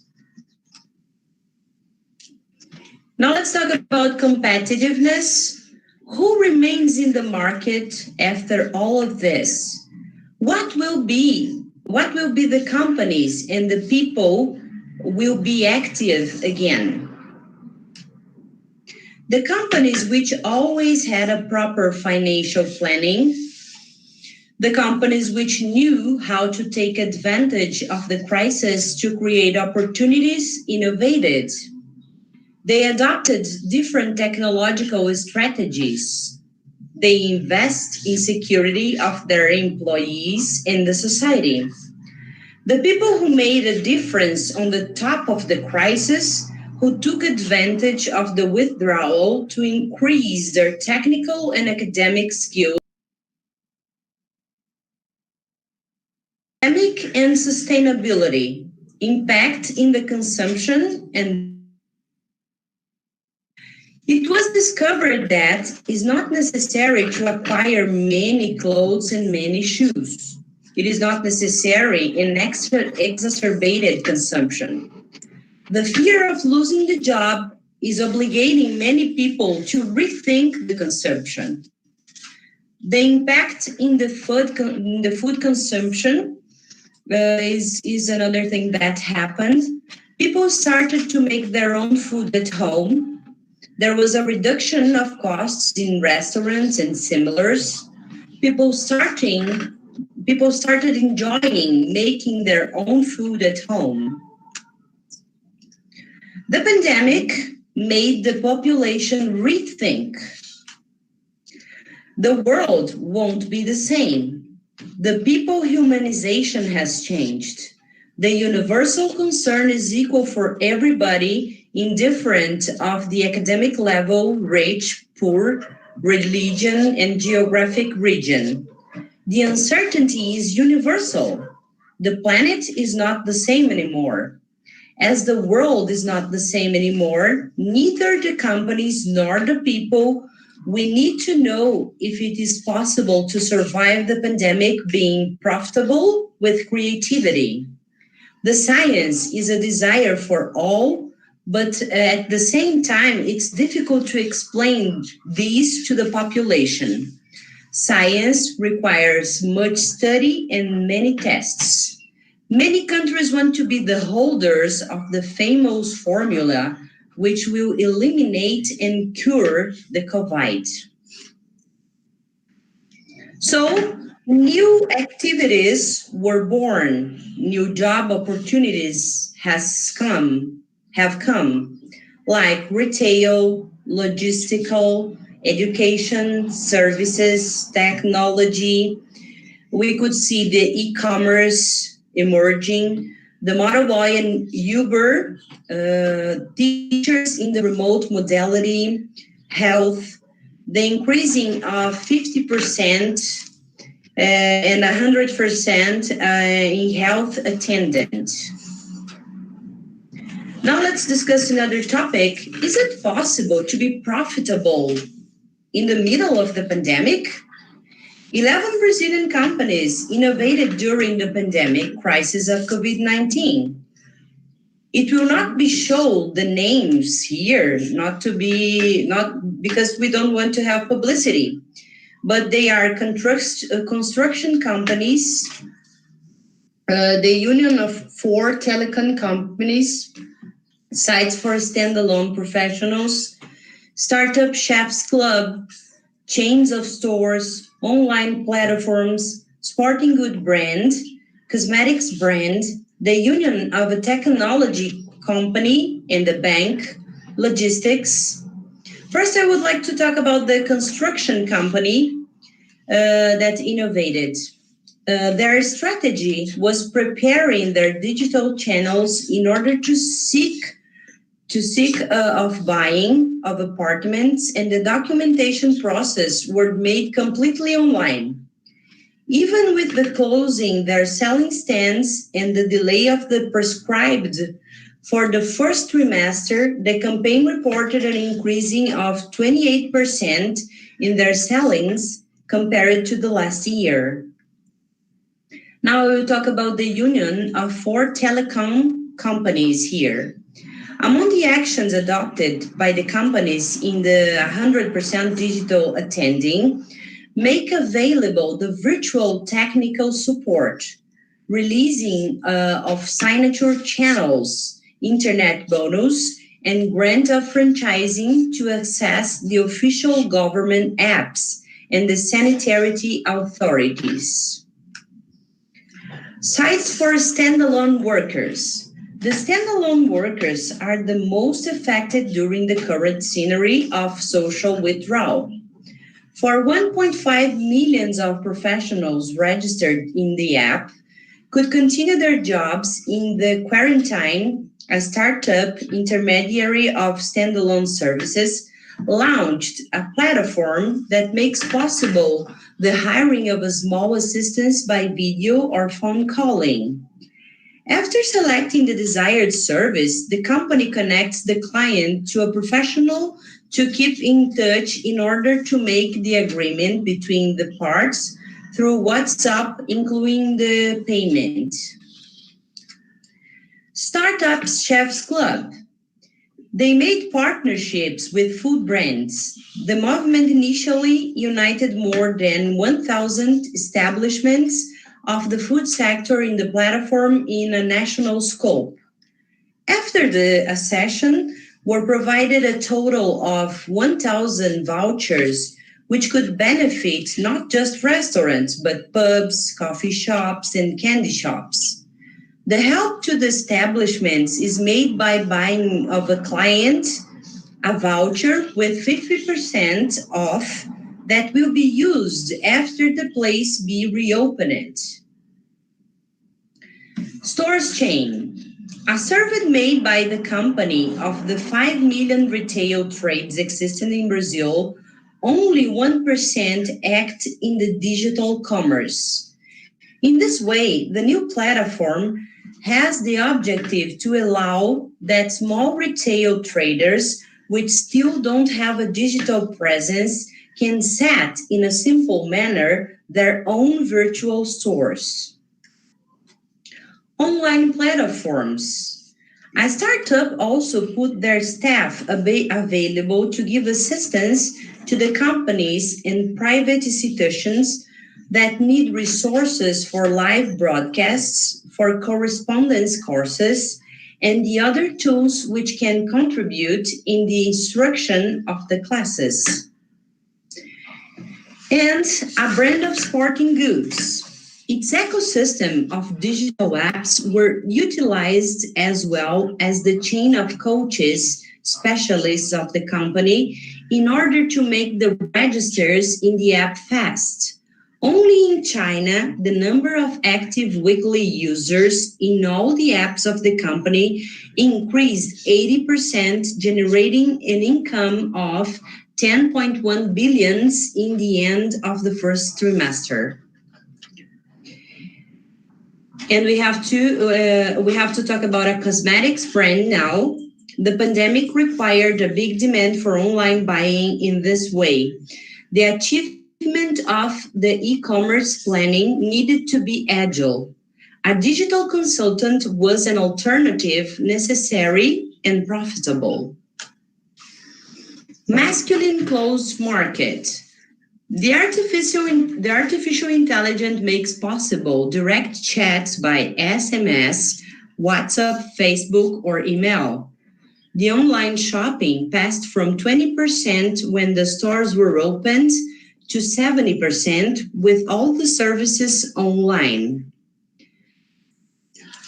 The union of a company and the technology and a bank.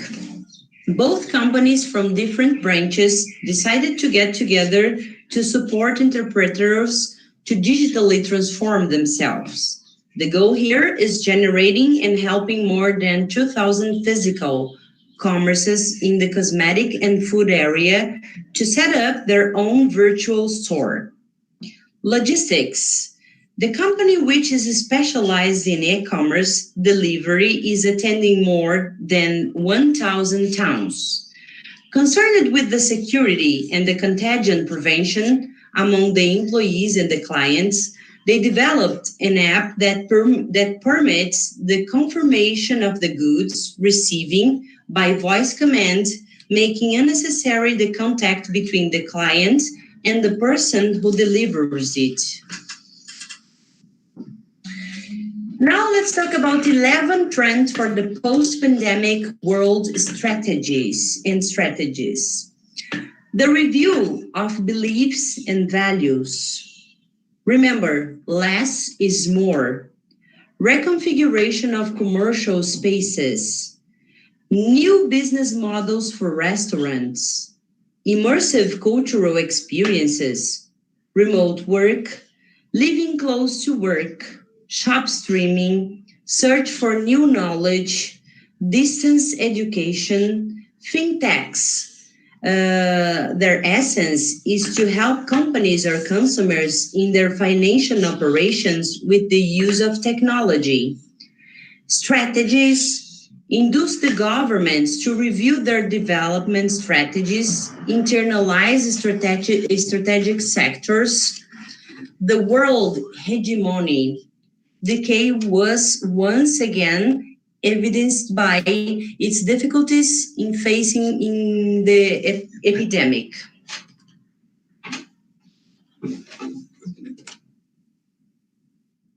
Thank you very much. It was a pleasure to speak for you, and it was a pleasure to watch all the other presentations. Thank you, Dr. Pankaj, and thank you, everybody. Thanks, Professor Beatriz. Wonderful presentation you have given. I would like to invite Rajane Dutra to, as you are chairing the session, please say a few words about the wonderful preparation made by Professor Beatriz and the way she delivered. It's fantastic. Yes, it was a great presentation. Congratulations. And we would like to thank you for this presentation. Thank you, Dr. Beatriz. Thank you, Dr. Pankaj. So, yes, it's a good hand. So now I would like to invite the next speaker, the resource person, Maria Elizabeth, Professor Maria Elizabeth, from Aveiro University, Portugal. And would like to request, I think the Professor Arceloni is missing, not available here. Because he has to chair a session. Okay, so I would like to request Rajane Dutra to continue as a chairperson. Okay, our next speaker is Dr. Elizabeth Pereira from Portugal. She is a great professor in Aveiro University. Dr. Elizabeth, the word is yours. Okay, thank you. It's a pleasure to be here with you today. So I would like to congratulate you for this conference, for this international conference. So I'm not going to take much time. So I'm going to pass to the presentation. So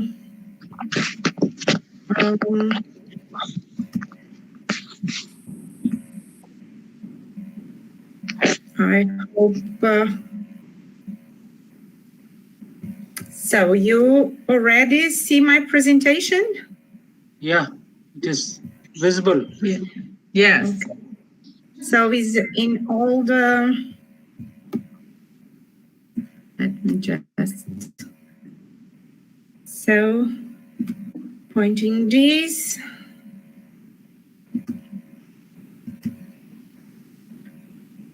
So I'm not being able to.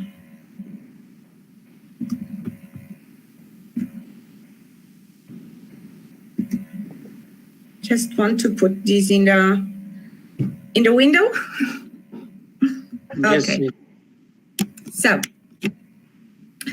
So I'm going to present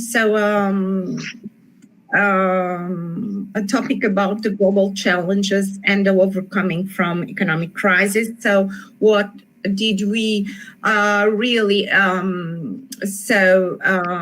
knowledge about the past crisis, and especially what are the reflexes or the repercussions on economy about the subprime and the COVID crisis. So it was passed several crises in the past, and we did not really get the knowledge that it was sufficient to learn about and how to intervene and how to limit the effects of this crisis.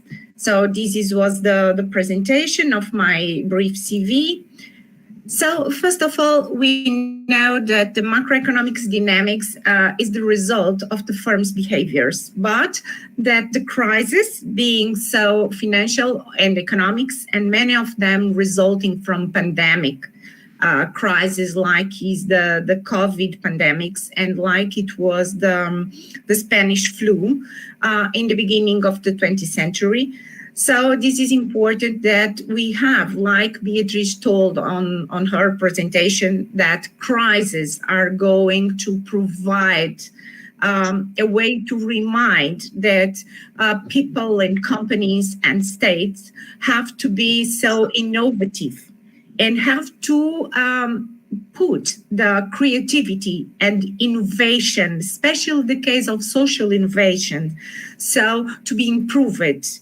We can really foster sustainable growth and we can really create and secure jobs and also to boost competitiveness.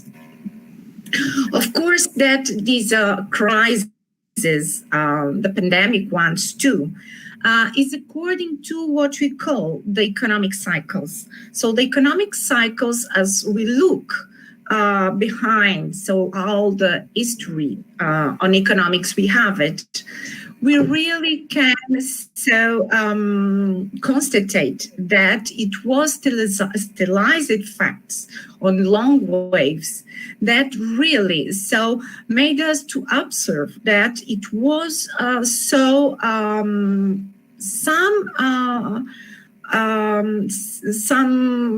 organizational innovations and some ways that happens that take us to preview that will happen some crisis.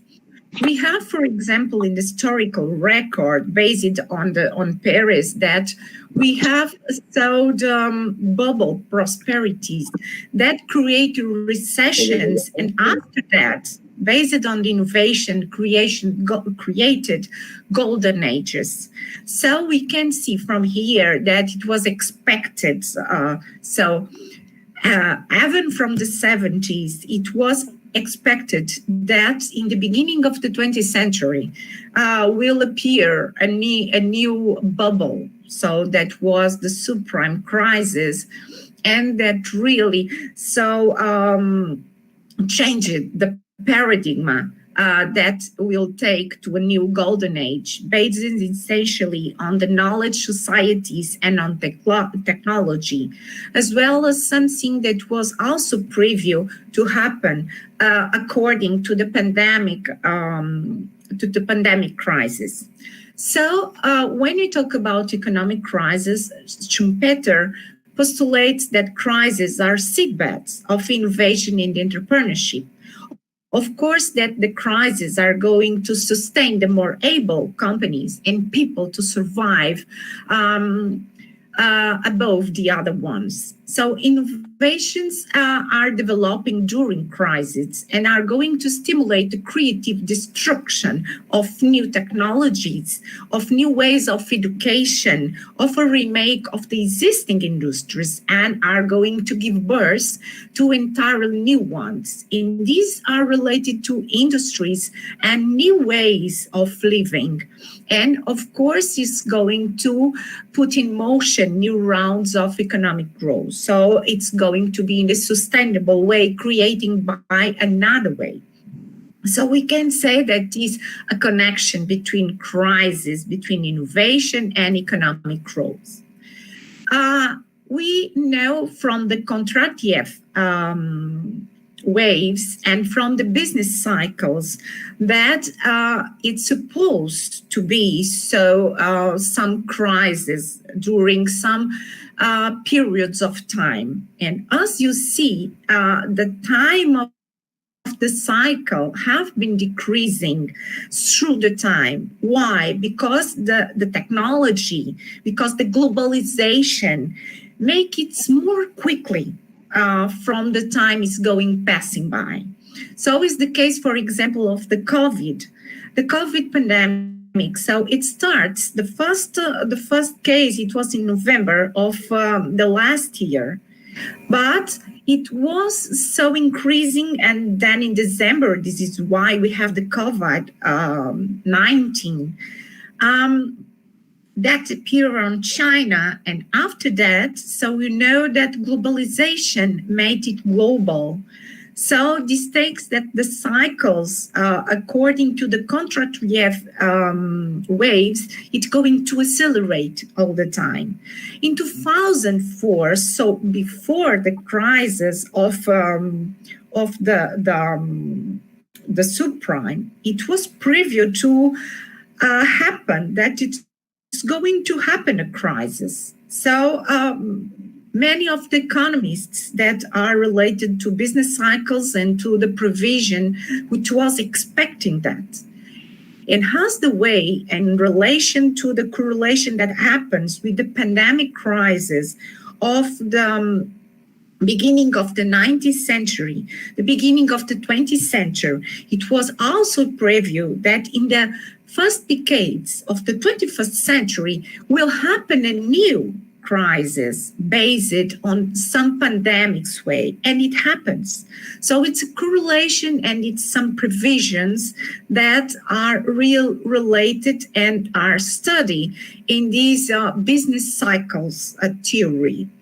So it was really so expecting for that. It was a question that we, according to, for example, to the neo-Keynesian theories, we have to preview and you have to be prepared for that.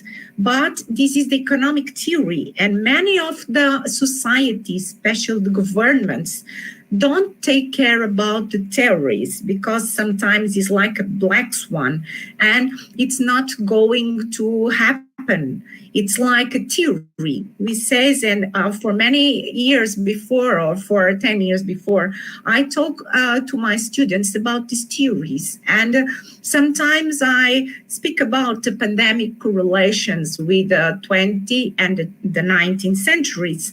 And the conclusion to us is just a theory. So it's not going to happen because now we have our technology and our development. So in the biomedicine, in the biopharmaceutics, so it's too advanced for that. So it's not going to happen. We have international organizations that are going to stop it in the ones, and they didn't. It was like on the subprime crisis we had on the beginning of the 20th century. We had the Great Depression. So we should have learned with that, but we didn't. So we take more attention to these theories that are created to be more well prepared. So in the 21st century, the paradigm shift. And with this shift paradigm, and especially the global economy, so it was many challenges that was put in our way. So the globalization, it was one of them. So crises are going to spread out more easily and quickly than before. Now we have the World Wide Web, we have the digitalization, we have also to put in question the new education forms, like to be able to create and to develop new skills that are needed for this new world. Also, we have new ways of commercialization, so based in many cases on the web. We have new competitors and new ways of competition, new markets, new needs from the demand side. We have also new illnesses, like is the case of the COVID pandemics and our other illnesses that is important so to study and combat them. we have the climate changes. So that is taken to, we have another approach to the environment, like circular economy, like to try to use clothes, like Beatrice told, like to reuse. So the paper, the plastics, we have to really have a new way of life. So this paradigm shift, it's take all new worries about for the new generations and for the sustainability of the planet. And the pollution, so the pollution of the oceans, the pollutions of the cities, so is another way that we have to be in attention for the future. So today the economy faces many changes, economy, society. So it have many challenges that have to face to them.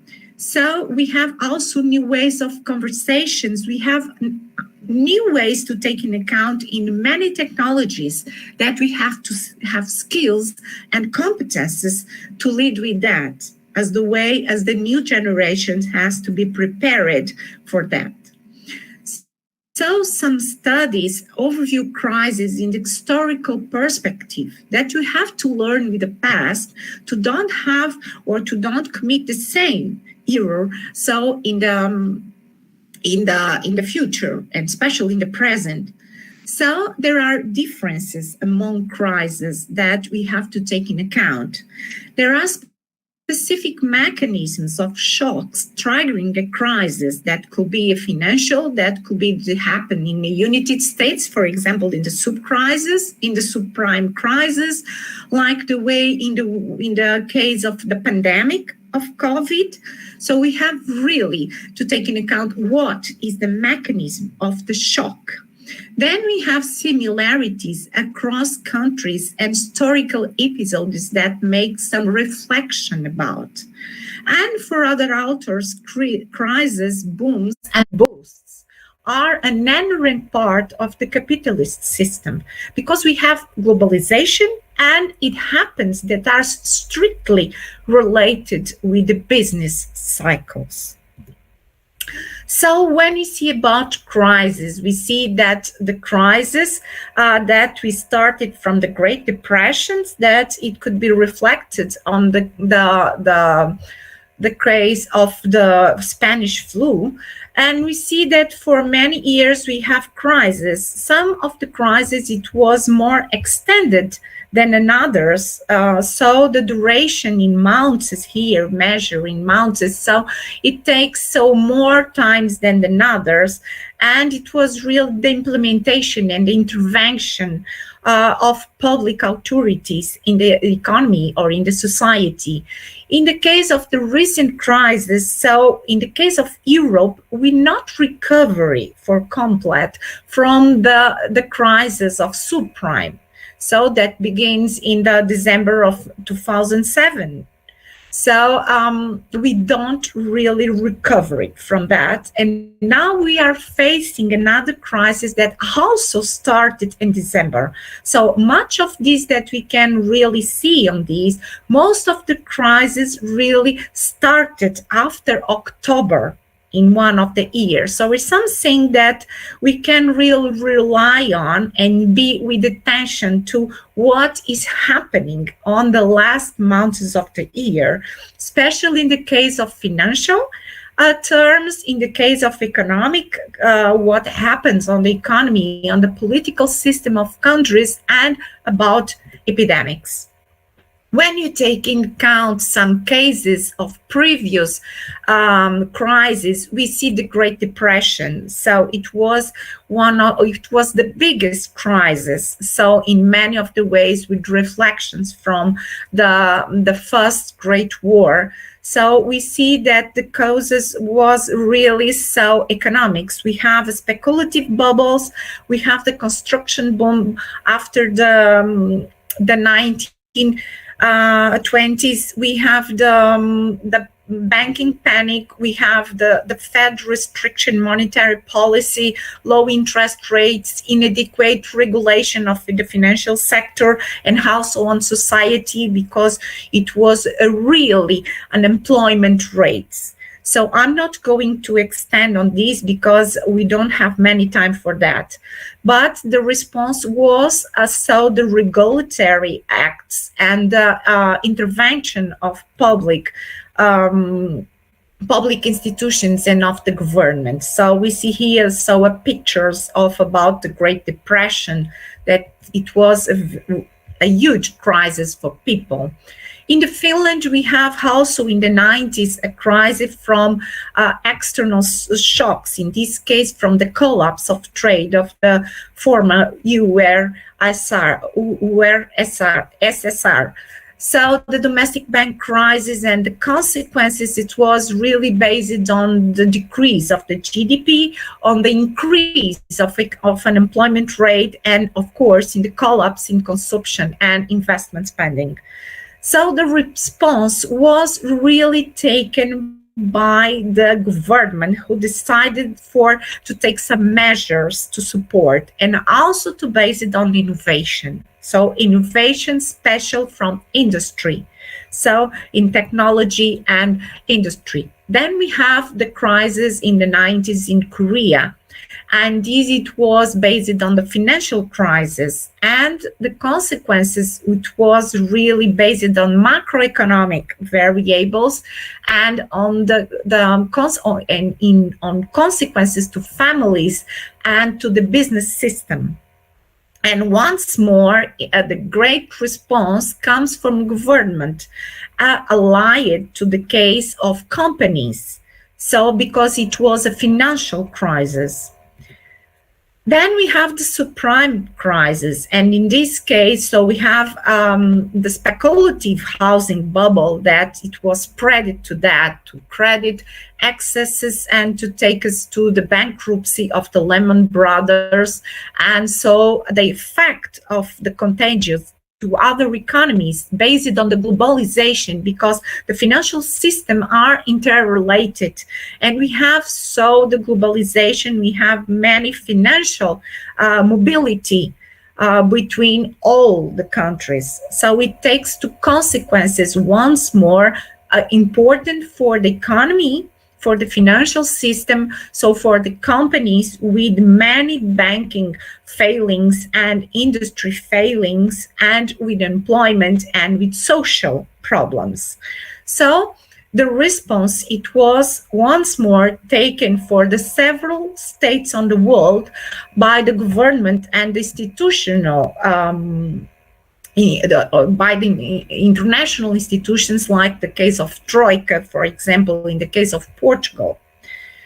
So we have the COVID crisis. In this case, it was also previewed in the case of the theories of crisis with relations or with the correlation with what happens in the 90s and in the 20th century.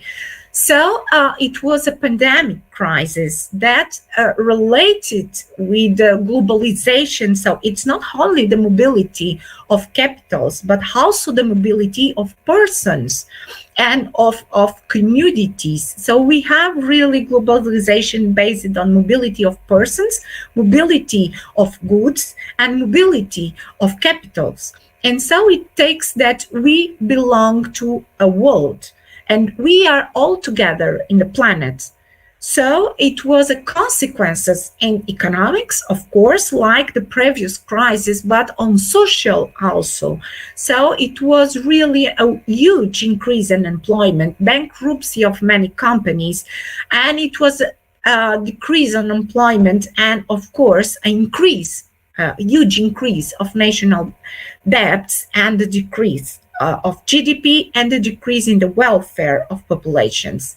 So it was taken to a governmental response on health contingency plans and rules, and also the rescue plans for avoid the collapse on the business, on financial and economic systems, and economic packages to stimulate the economy.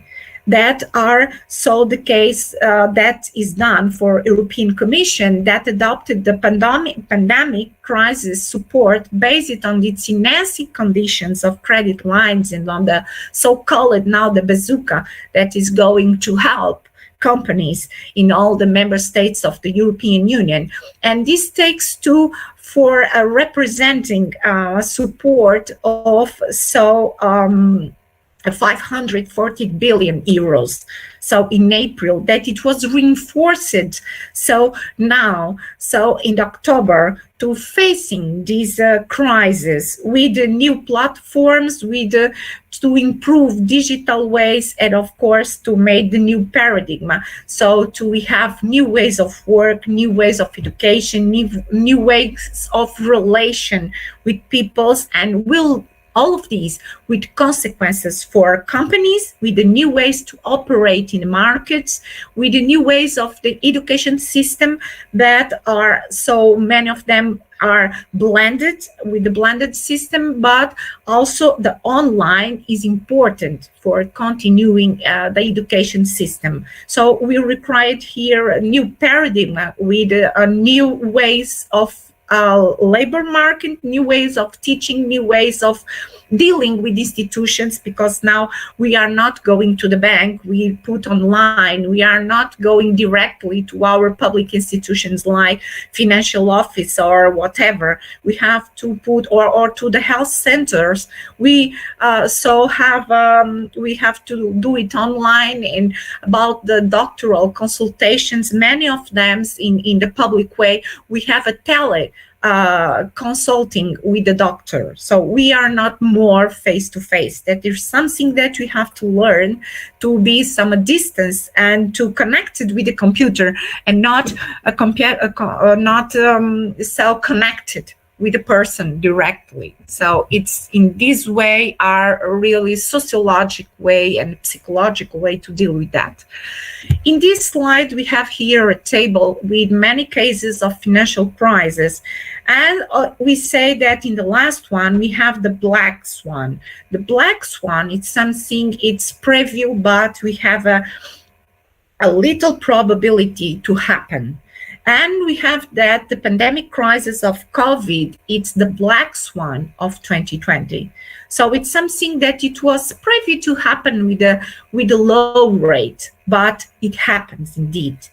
So it's called like the black swan of 2020. So the general consequences, we just saw it, that it was common to hold the crisis we analyze. So that is really these parameters, and especially the case of the increase of unemployment rate and the welfare loss, that all the crises, and especially this crisis of subprime and this one of the COVID crisis.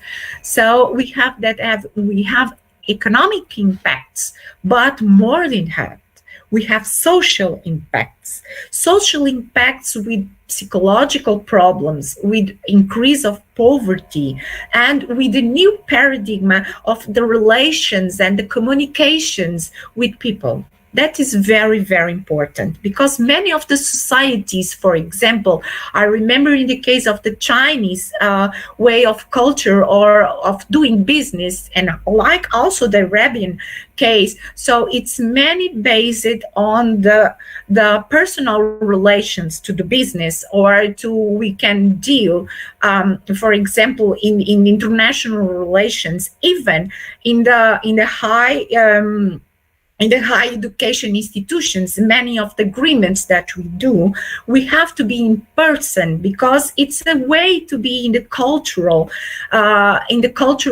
the countries. So we have to be there and meeting in person to really, we know better each other and we give trust to our agreement. So, but with this crisis, and especially the next one, so the last one, the COVID, so it's take many uncertainty, even when we talk about the vaccines, so we are sure of that. So it's take really a huge consequences, not only all these economics that we have here, but the social ones. So we have many challenges in the economy. So, and these challenges are going to be necessary to the public responses to that. So the governments and national and international institutions to intervene, to respond in an adequate way to these changes. So in this case, the states are important to intervene, but also to European Commission, to the United Nations, also to the national, to the international or the Mondial Organization of Health.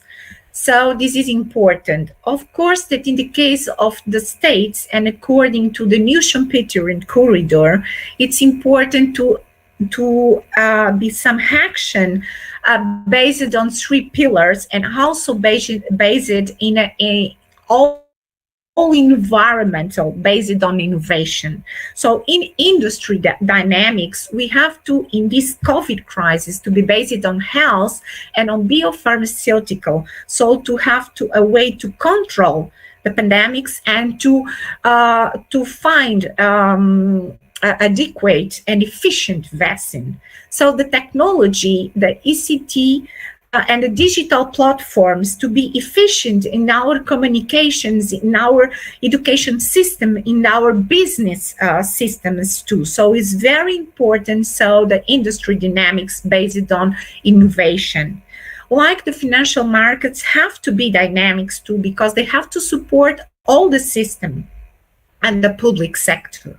In this case, by health, by education, and by funding all the system to be really innovative and to be facing the uncertainty and to contain the pandemic, saving people from that. So, according to the new Schumpeter corridor, it is oriented for the future. So we have to really develop these sectors, but oriented for a better future. So it is really oriented to give answers to the futures. So I have not much time, so I'm going to accelerate a little. So innovation is very important to face some challenges, to face the challenges of societies, and based in some strategies that are really connect society, governments related with public policies and ways, so to business and people, so to really consider innovation to really face these crises. So that is very important to put all them together and connected these ways, these measures to face it. So the context that will be the more or could be an adverse context. So we have to see not a pessimistic way, but we have to really orient our minds to see some innovation and especially to see some opportunities. And this is the case that in the crisis, when the winds of changing are blowing, so we have to put the others building windmills. So these are going to have the opportunities to see that facing adverse conditions, we have to see what is the better way in the corridor to will take us to the way to really successful have a future better. So in this case, the international institution jointly with the national institution can take some policies and some actions to have to be taken to face these crises, being economical, financial, or pandemic ones. So it's very important to take in account these structural factors that are going to take in account the competences and the quality of human resources and take in account what is needed for. Then the specialization in the high technology sectors with the innovation way or innovative way to face new contexts, new conditions, to have new platforms, to answer to the new challenges, and of course the development of financial and credit systems supporting for the funding in the governmental and institutional ways. So we see in the previous, in the past, we see that crises, however, have a magnitude to create competitive advantages. And many of the companies that we have today, it was really so the result of innovation and research and development that was taking, for example, Microsoft or Nokia to born and transform it in the creative destruction of economic downturns. So they developed in crisis.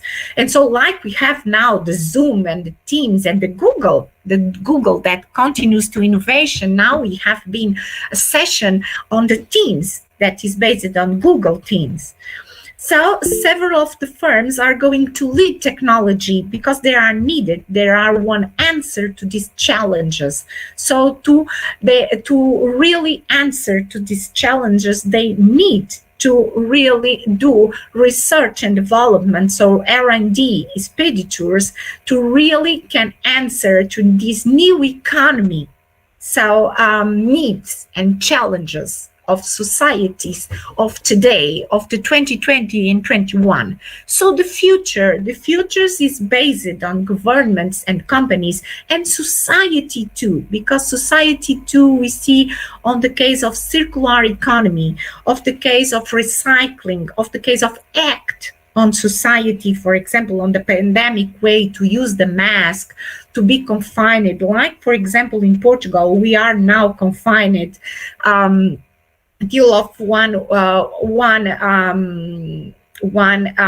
p.m. we are confined. Anyone is on the streets unless it is an emergency. So we have really to act to understanding the evolution that are needed and constantly adapt to these changes and based especially on new incremental innovation to faces so these crises, and we have to act like so with the sentence that is important and based on the survival and on the case of the evolutionist theory, economic theory, that we have to evolve because only the more competitive and the only that are most able to adapt will be the only one that will survive.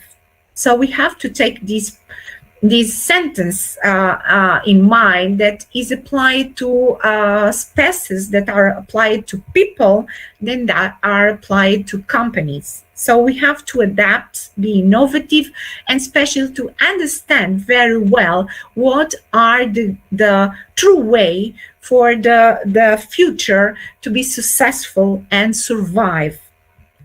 So thank you for our attention. Sorry for take more than the 20 initial minutes. So thank you. Some questions that you might have.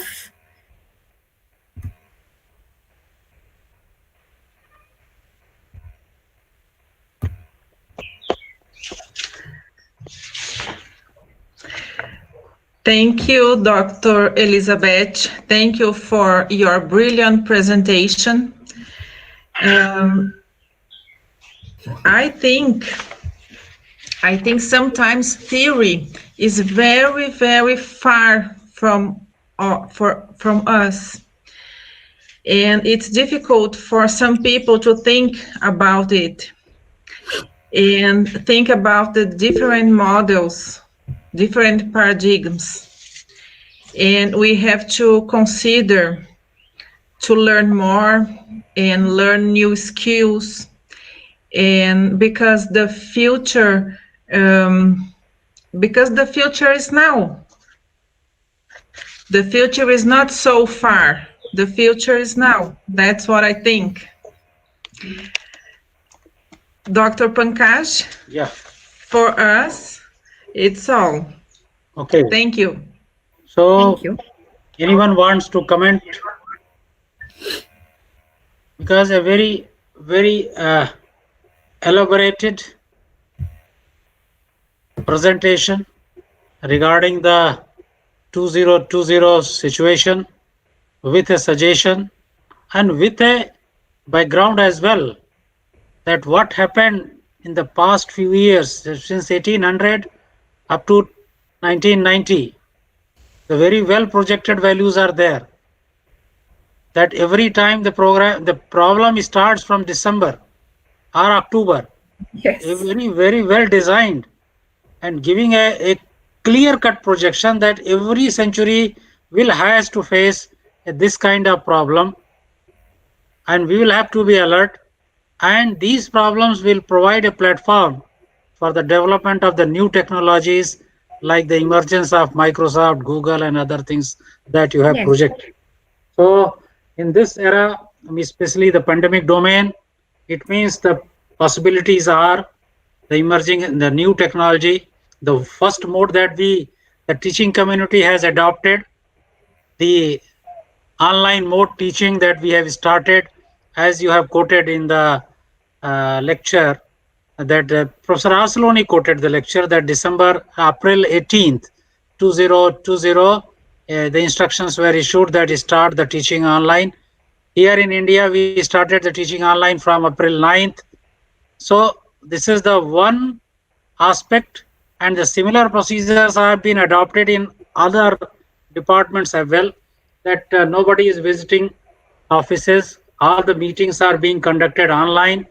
So I would like to invite here Praveen sir as well to give some comment, because you are continuously listening. Some comments, sir? Well, Dr. Pankaj, it has been an eye-opening for me. Today, I must admit that my knowledge has increased manifold. Variety of subjects and what speakers we have been able to get. Hats off to the organizers, I must say. Though I am also part of it, but as you know, because of my restricted availability, I am not able to contribute much. But I must confess that today it was a great day for me, because the type of knowledge which has been shared amongst us is got to be seen to believe it. So great, hats off. In fact, all the speakers, what depth of knowledge they have got, and I am totally feeling short of words to express myself. So once again, in fact, tomorrow another day we have got, and I am looking forward to improving and increasing my knowledge tomorrow also.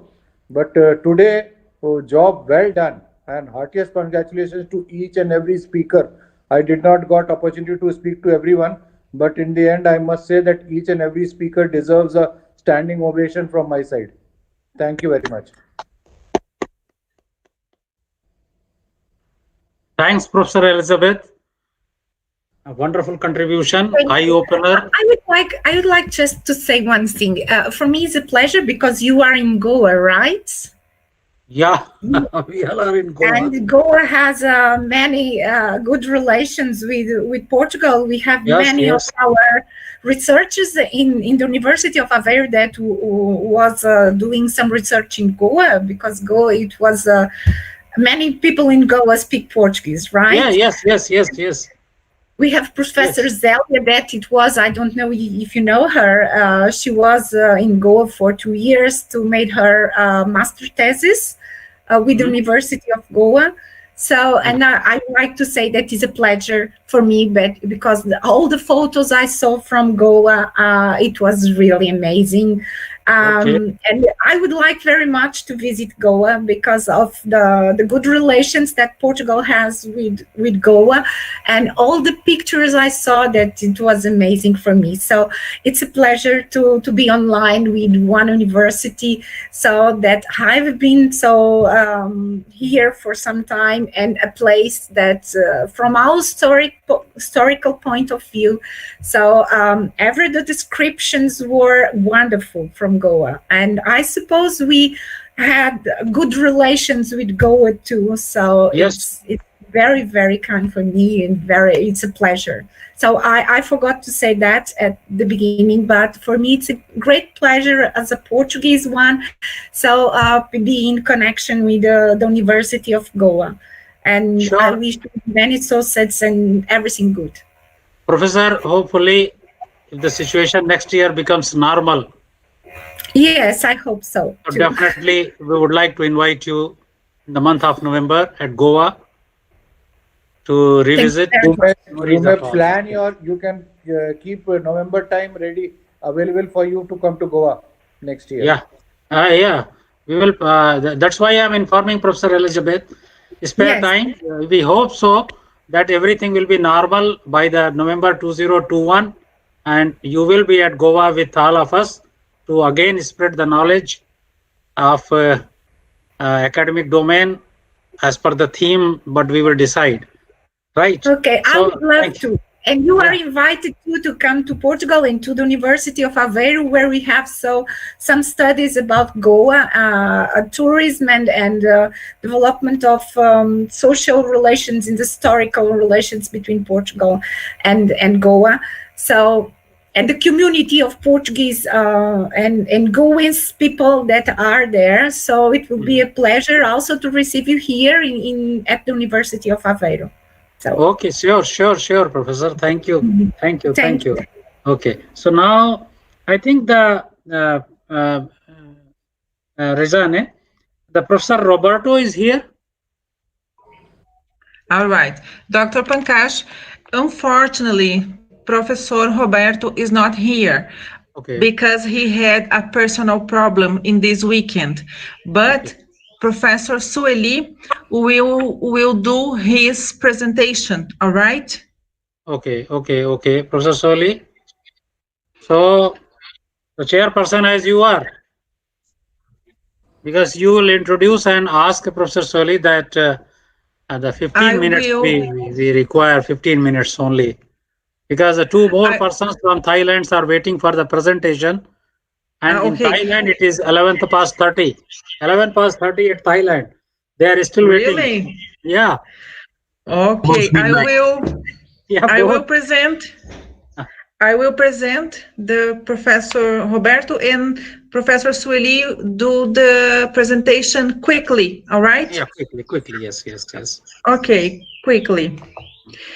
Professor Roberto is Dean of Teaching at Unifacvest University Center, is a business administrator with numerous backgrounds, and also a university professor.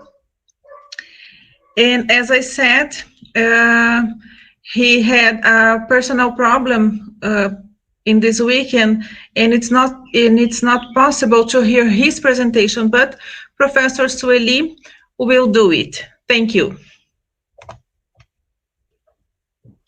Convey the message to Professor Sueli. Okay. Convey the message to Professor Sueli. 15 minutes only, please. Okay. 15 minutes. Okay. I will present Professor Roberto's work. Just a minute here.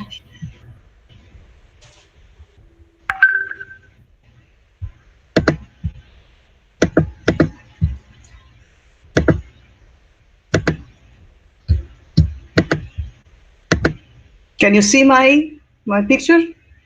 No. No? Yeah, it is coming. Yes. Okay. It is visible. Yes. Okay. Mm-hmm. In fact, it's a picture of Professor Roberto that he would use to introduce the brief history of FACVEST. Okay. So then, are you seeing the slide? Yeah, slides are visible. Okay, so then I will tell you a little bit about Unifacvest. At first, Unifacvest's socio-economic background. The Centro Universitário Facvest has its origin in the 1990s, with the offer of preparatory courses for entrance exams, with the creation of Colégio Univest, in the offer of courses from kindergarten to high school, technical, and the institutionalization of integrated faculties in Facvest in 1998. In 2011, Facvest was transformed into a university center,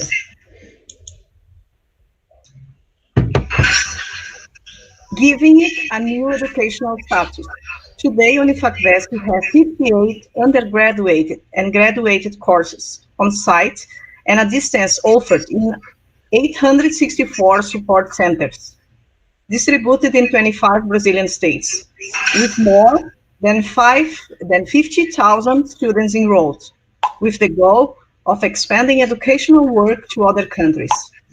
In addition, Unifacvest students and teachers develop numerous extension and research projects in all areas of knowledge as part of the teaching and learning process. Unifacvest is located in the city of Lages, in the mountain region of Santa Catarina, Brazil, with 156,727 inhabitants. The municipality of Lages was created in 1776, under the need of cattle trade, being the largest in the mountainous region of Santa Catarina, being among the 8 largest municipalities in the states of Santa Catarina. The city has an urban complex compatible with its condition as a pole city. The economy of most municipalities is based on agricultural and livestock activities, with emphasis on the production of food, beverage, pigs, horses, beef, and dairy cattle, poultry, and reforestation, based on pine and eucalyptus. From the livestock confinement technique, meat and dairy products industries emerge, which stimulate the installation of industrial plants from important companies such as Wasco, Ambev, Seara Alimentos, Minusa, GTS, Klabin, Kimberly-Clark, and Berner. From an educational point of view, Lages has 222 schools, 33 of which are private schools and 189 public schools, distributed between elementary, high school, and preschool education. There are 2,145 teachers from preschool to high school who teach 33,000 students in public and private establishment. That is an average 15 students per teacher. The city is an educational pole in higher education, with the institutions including Unifacvest, which offer on campus undergraduate and graduate courses, in addition to 23 distance learning institutions. In the 1990s, higher education was incipient and expensive.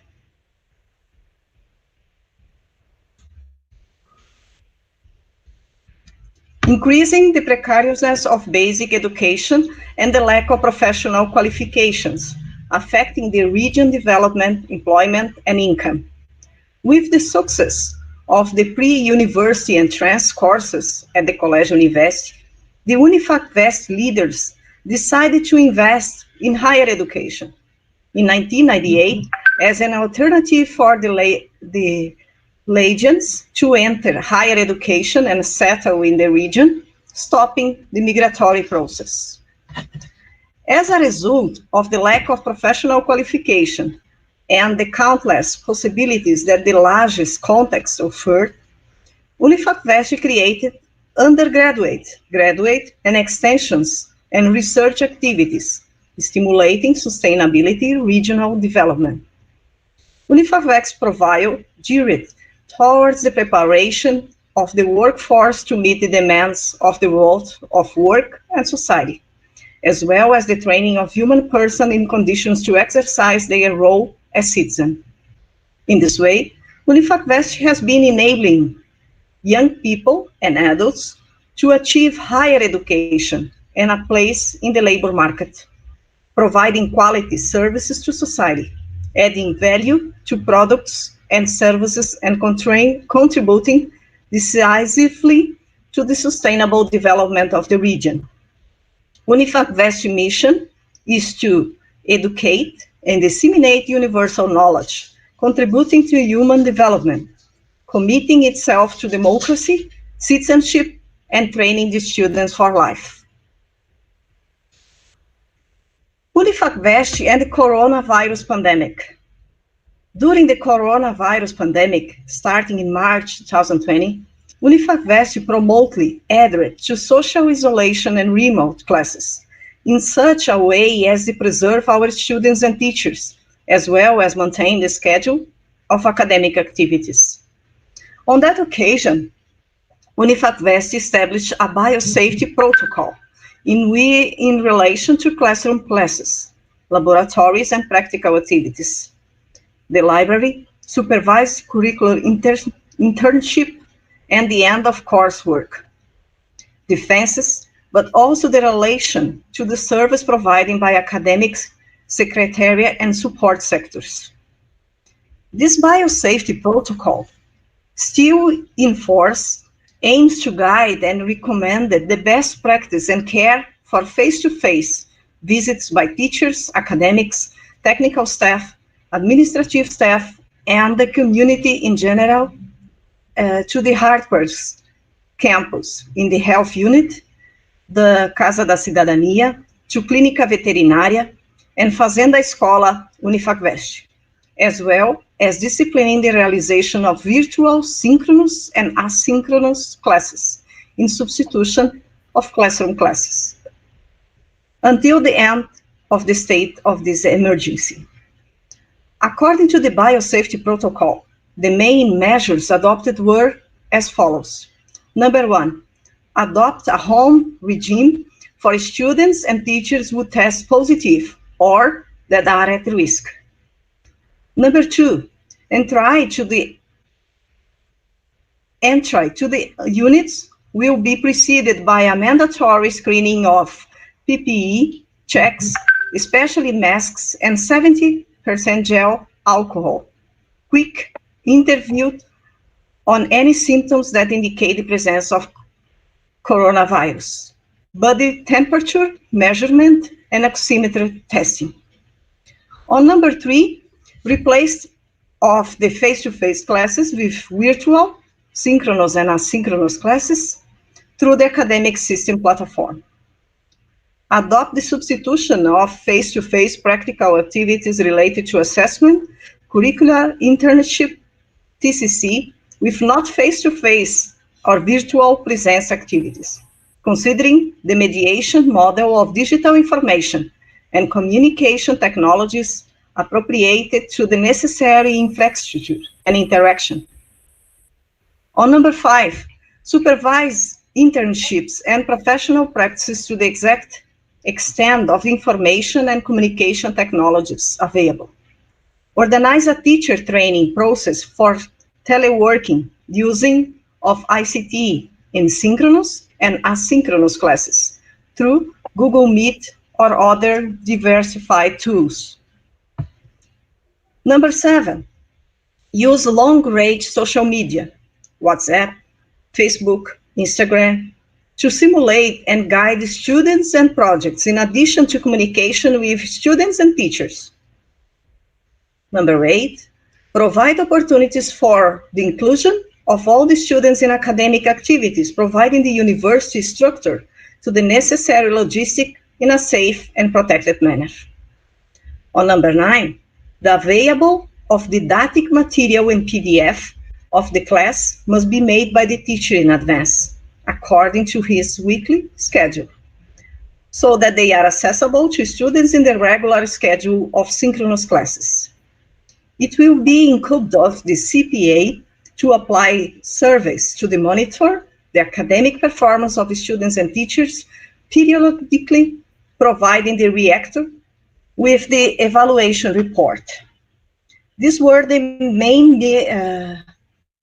main strategies that the university used to face coronavirus disease. And also, on final considerations, I would like to say that from the above, we can see the concern that UNIFAC-West had since its origins with the local and regional educational conditions, whose reflects are felt by the degree of socioeconomic development reached. UNIFAC-West was able to respond quickly and adequately to the problems that arose in the 90s, but offering 58 undergraduate and graduate courses, in addition to extension activities, in a close relationship with the community and research, which has been converting in scientific production, based on analyzing and proposal appropriate to regional conditions, in favor of economical and social development. However, in March 2020, UNIFAC-West, like the rest of the planet, faced an illness of the most serious experienced by humanity and which persists without short-term prospects, the pandemic caused by the new coronavirus. Without measuring efforts, UNIFAC-West overnight established a biosafety protocol, as well as converting its face-to-face classes into synchronous and asynchronous virtual classes. In this way, UNIFAC-West sought to guarantee the continuity of academic activities so that the students had a solution to continue their courses and consequently to their dreams and that of their families, in search of a quality profession that will provide them with the better working conditions life. So that's Professor Roberto's presentation. Thank you. Thank you. Yes. Thank you, Professor Sueli. Dr. Pankaj, for us, it's all. Okay. Thank you very much. Thanks a lot. Let me give that the two persons are waiting for their presentation, and these two fellows are Thailand. The Thailand timing will be at least 11 past 30 p.m. this moment. I think 11 past 30 or 12. Midnight. It is midnight in Thailand. So date is going to change. So Dr. Yanakun, Dr. Chair. I'm here. Dr. Tan, please take the chair and 10 minutes maximum for a single paper. Within 20 minutes, please try to finish it. And all right. Thanks to Dr. Soli for nice presentation about UNIFAC-West. Yeah. Right. Whose presentation? Yeah, now can I introduce for my student from Lam Kamphaeng University by the MBA program, a master degree of business administration. I think that my student is a lady now, Tipawan and Isali. ได้ยินไหมฮะสองคนทิพวรรณกับอิสรีพร้อมหรือยัง วันเลยทิติภูมิ ทิติภูมิค่ะอาจารย์ ทิติภูมิโอเค 10 minutes Dr. Yanakun 10 minutes สวัสดีครับ10 นาทีเชิญเลยรักจังเชียร์ Could you please wait for a few minutes while sharing my screen? เปิดยาวจัง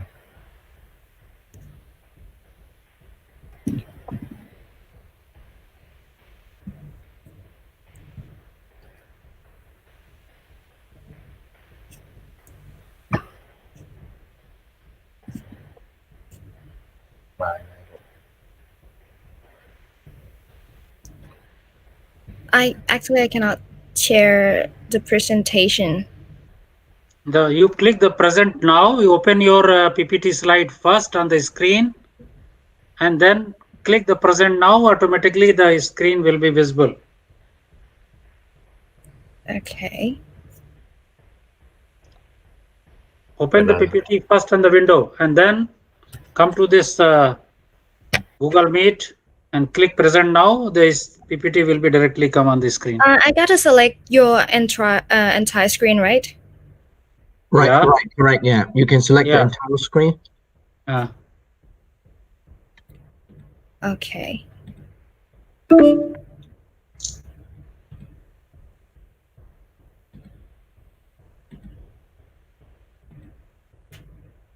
ได้ไหมช่องขวามือสุดที่มันเขียนว่านำเสนอทันทีอ่ะ มันแชร์ไม่ได้อะค่ะอาจารย์หนูกดแล้วมันบอกว่าไม่ให้แชร์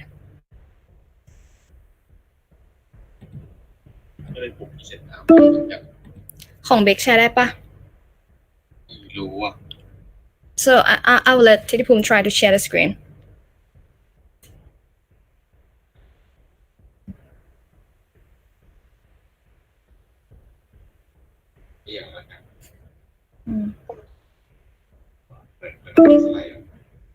Mm-hmm.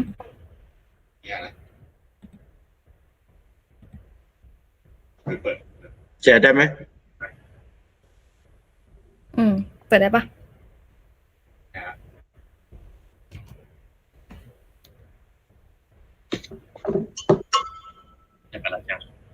นึงนะคะอาจารย์หนูส่งให้อาจารย์แทนได้ไหมคะ โอเค wait a minute I can collect to you hurry up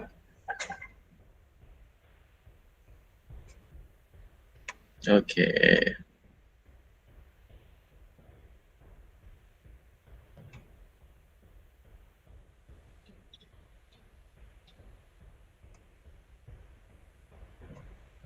okay I found it okay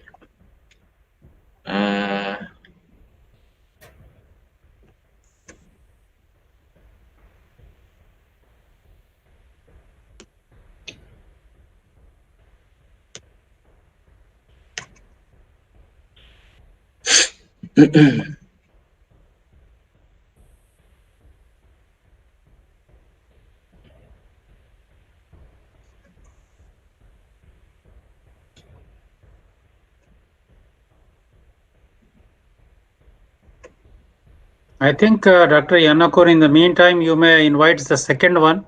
Yeah, second sure. Student, he will try.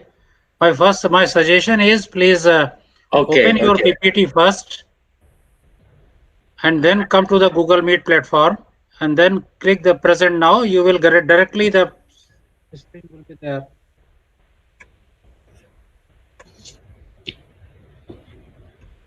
Okay, I found it. Everyone see it? Yeah, it is. Okay. Yeah. Listen now. Yes. Okay, so first, let me introduce myself. I am Isari Zanuset, and my co-speaker is Titipum Paisanjaranwung from Visionary Leader Program from Ramkhamhaeng University. So Thailand, as you guys know, is a famous country with a lot of the tourists and the foreigners to visit Thailand. But since the coronavirus has occurred, so it's affect a lot with our economies. So our research is about the effect of the service qualities and the customer decision in Hard Rock Hotels, Pattaya in Thailand. พูดเลยนะแล้วกัน Okay, abstract. This slide show cause of the problem. Cause of the problem is the anxiety from sick situation and coronavirus COVID-19. Okay, next problem. Research problem. กลับก่อนabstract. abstract นั่นแหละครับผมอาจารย์ abstract ก่อนนะ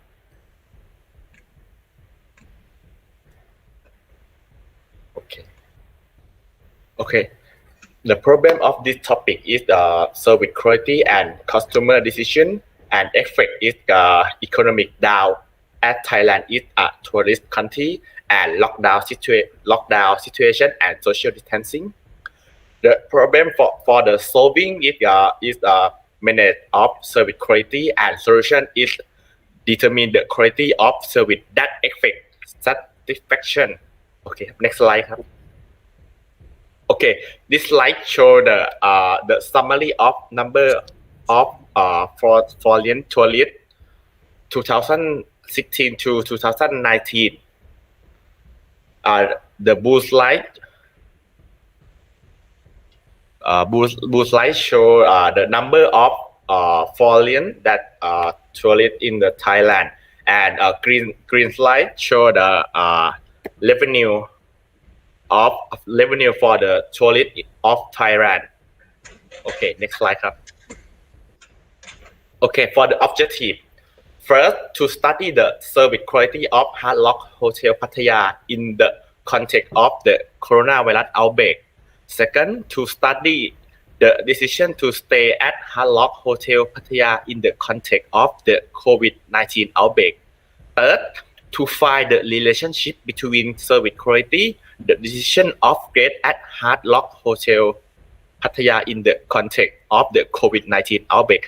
And the last objective, to determine the quality of service influencing guest satisfaction at Hard Rock Hotel Pattaya in the context of the COVID-19 outbreak. Next slide,ครับ. Okay, this slide shows the conceptual framework. First, personal factor is gender, age, nationality, occupation, and average monthly. Next is the independent variable is service quality, and the index is response in service. Plus, concretely of service, building confidence in the service, and sympathy. Next, dependent variable is the decision. The index for the decision is awareness of the problem, finding information, and the last is alternative. Okay, next slide,ครับ. Okay, for the hypothesis, first hypothesis is the quality of service was related to the decision to stay at Hard Rock Hotel Pattaya during the COVID-19 outbreak. And the next hypothesis is quality of service is expected that the decision to stay at Hard Rock Hotel Pattaya during the COVID-19 outbreak. Next slide,ครับ. Okay, for the method, first is the content scope, content of the COVID-19 epidemic. Second is the concept and theory about service quality, and the last concept and theory about the decision. Next is the area. The area is the Pattaya. Pattaya is the part of Chonburi province in the Thailand. Next, population. The population in the topic is the consumer who visited Hard Rock Hotel, and the last is the part of time. Is the August to October 2020. Next slide,ครับ. Okay, ลักจัง tell about this slide. Okay, so this slide is show about our research approach, which are we using the quantitative research by the tools is the questionnaire, and we are analyzed by the statistical programs. It's called SPSS. So move on to the next slide. So this one is show you about the result. After we collect the data and analyze it, it's shown that about our qualities of service in the hotels shows that most of the index show that the levels of opinions of customer inform us that they are most agree with all of the index. So it's shown that the qualities of the hotels is quite good. So move on to the right side of the table. It shows us about the decision. Thus, most of the index also shows that they are most agree of the opinion level 2. Okay, for about this table, there are results shows us about the hypothesis 1, about the relative between the qualities of service and the decision, and it shows that all of the index are related, as you can see from the table. So the last table shows us about the hypothesis 2, that as you can see that not all of the index that affect with the decision, but most of it are affect, as you can see that there are the service response, the service concreteness, ensuring service, and service attention that are affect with the decision, but the trust index is not. So that move on to the conclusion for about our objective for 4 of our objective that shows that from the research processing, it was found that overall of the variable terms of the service qualities in the hotel is acceptable. And the decision that making customer decided to stay in hotels is most agree. So for our hypothesis, for 2 of the hypotheses show that the qualities of service is related to the decision. And for number 4, that the qualities of the service is affect to the decision, that's we found that not all of the index, as I told you from the last table, right? That's not all of the index that we found out does not affect to the decision. So move on to our last slide, which shows about our suggestions after we doing the research about the COVID-19 in Thailand. We found out that from the research, the relationship between the service qualities and the customer decision in Hard Rock Hotel Pattaya during the COVID-19, it found out that overall of the process, they are handled quite acceptable. So our suggestion is everyone who involved in this plan have to check the strategy and discuss regularly in order to be aware of the COVID-19 situation and need to pay attention regularly and continuous with the public relation, just in case that in the future it may have cause an effect or the plague in the future. So they have to keep attention and be aware of it. Thank you.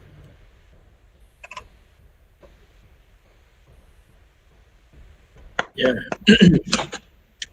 Any query from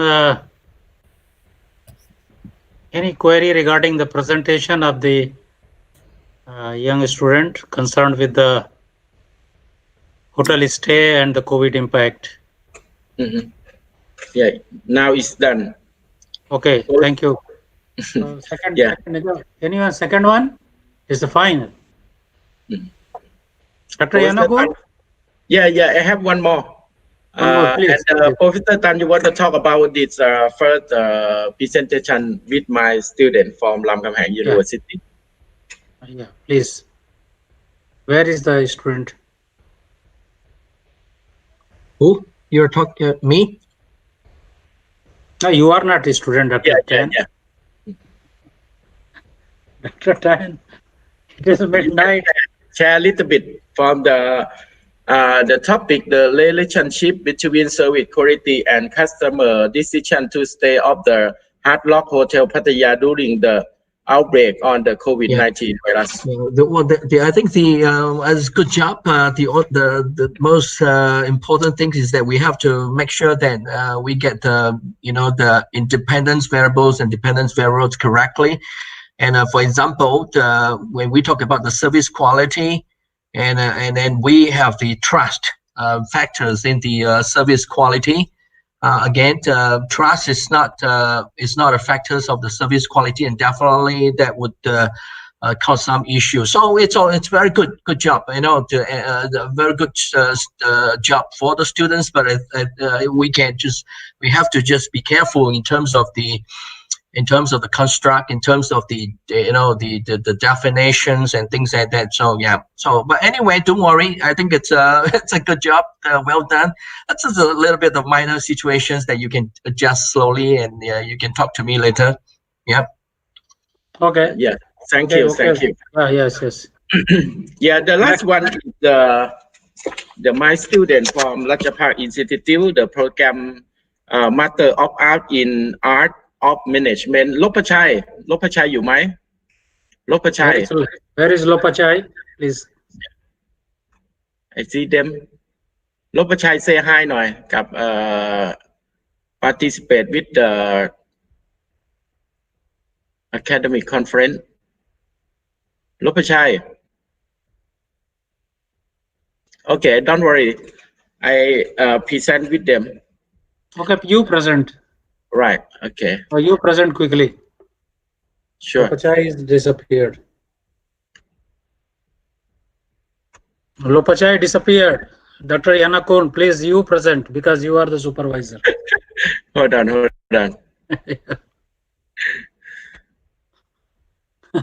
It is midnight at Thailand. And the research paper presentation is going on. Right. The day has changed. The date has changed. Oh, hold on. Michelle is no more there. I think data yet changed 1.5 hour difference. Oh, today is my presentation. It's 22. So you are ready? It is 22 November at Thailand. 21st November at Brazil. Within half an hour, within 1 and 15 hours, 1 hour 15 minutes, the time in India will change. It will become 22. So, Dr. Yanakun, you should be ready. Yeah, hold on. Yeah, Dr. Yanakun, please. I don't know what's going on with the presentation. Okay. Have you got the file, sir? Yeah, I opened, but don't show anything.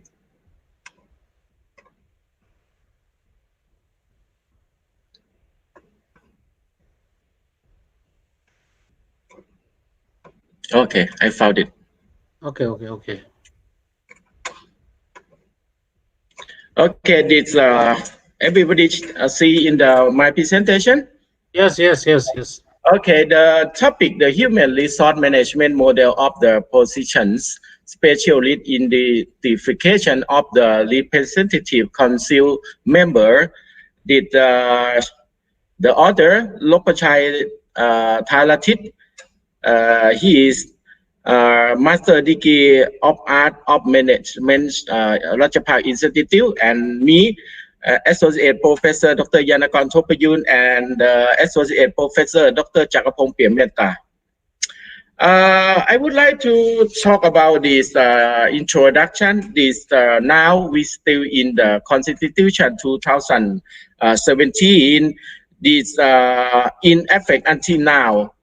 And the problem in Thailand in the Constitution 2017 make the problem the people of every organization and the department had been involved in the development of the organization, which is the main political institute, to be effective, acceptable to the people of the country about to the sole problem that for the many reasons. And this we have the objective of the research. The research was to study the human resource management model of the position specialist in the identifications of representative council member. You can see on the picture now, the right hand is the leader for GOP now. And methodology, we use qualitative research. Key information, the sample used for the study consists of a member of the Thai House of Representatives, identity specialist, a member of the Thai House of the Representative, official of the Thai House of the Representative, and the social science, academic, and the political expert. By selecting as a specialist, the number is total 19 people. And my result from research, we find about the model.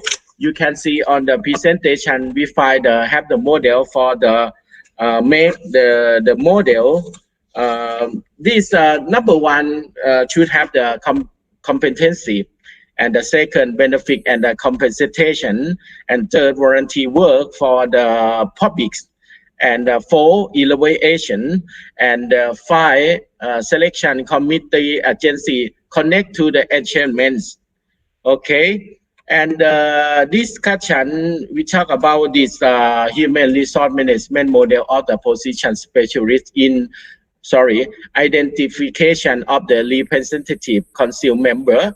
We have the discussion with the Kanokwan Vilawan 2019. She said that there should be an institution that promote knowledge in the area of law, society, economies, method of the conduct as a member of the House of the Representative to the new generations of female and MPS specialists. The self and the assistant MP member of the House of the Representative female must overcome the difference between the oppositions party, the government, and target being female or male to drive to the creation and any important agenda that the female MPS see together, which is an agenda both at the national level, regional, of the global.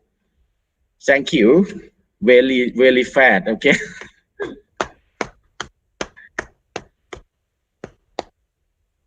Any question? I think Dr. Yanakun, your students will forever remember that your students will forever remember this midnight presentation. Right. The last presentation. Midnight presentation. The dates have been almost changed in the Thailand, and it is now, I think, 11 p.m. at India. So it will be forever for them. They will remember it. Yeah. It is will be forever memorable. And okay, you concluded it. The chairperson, Dr. Tan, Dr. Tan, the chairperson of the session of midnight paper presentation session. Yes, yeah. Thank you.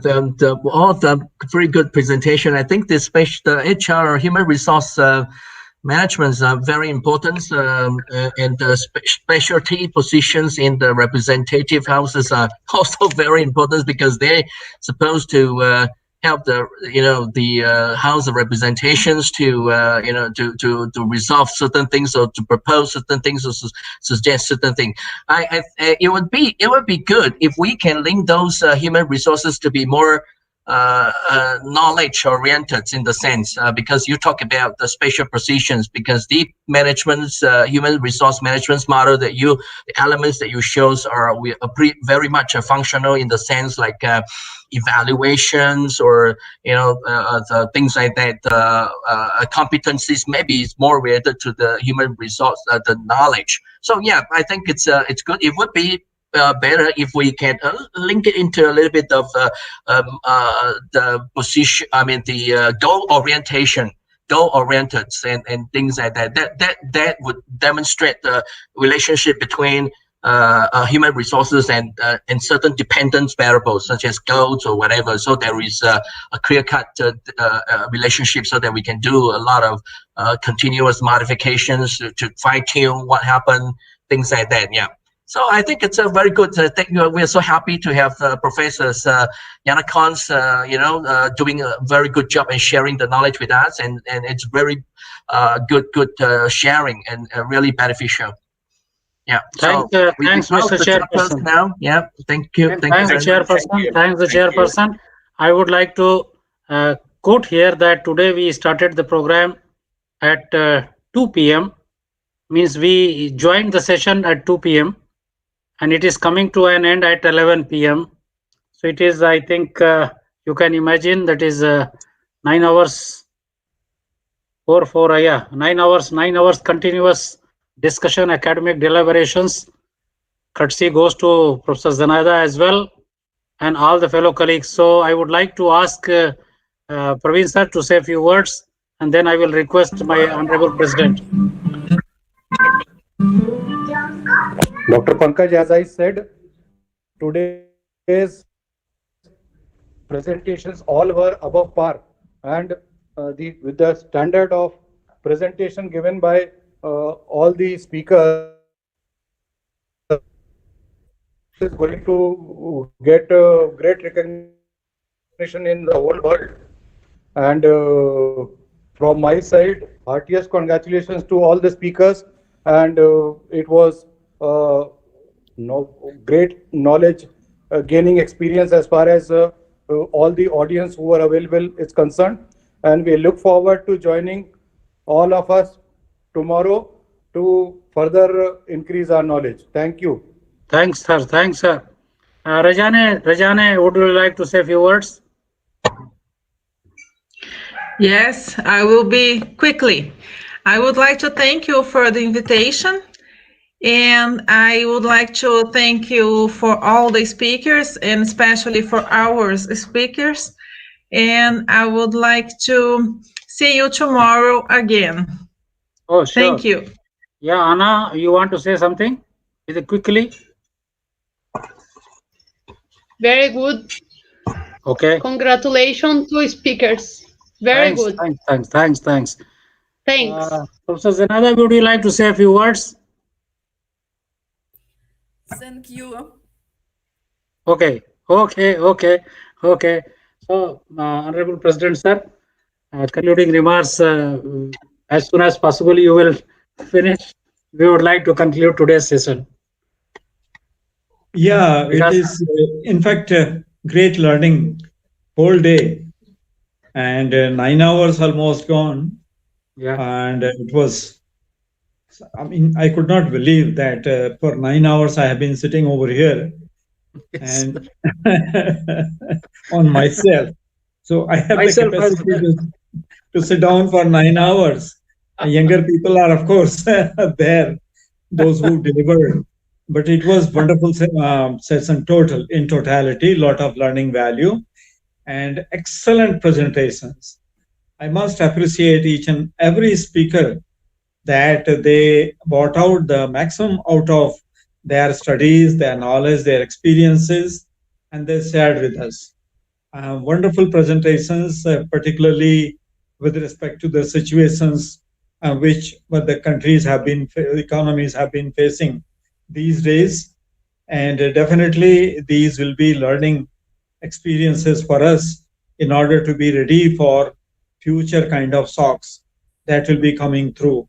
These will keep on coming, but how we'll be managing, some lessons will always be there. A lot of transformation has taken place in teaching learning systems. A lot of changes have taken place in social systems and how we live, how we behave, where we queue up or not queuing up, and all those things. Thank you very much, all the speakers. Thank you very much, all the chairpersons. And thank you, Pankaj, for your patience, for your organizational value, for your organizing everything so smoothly.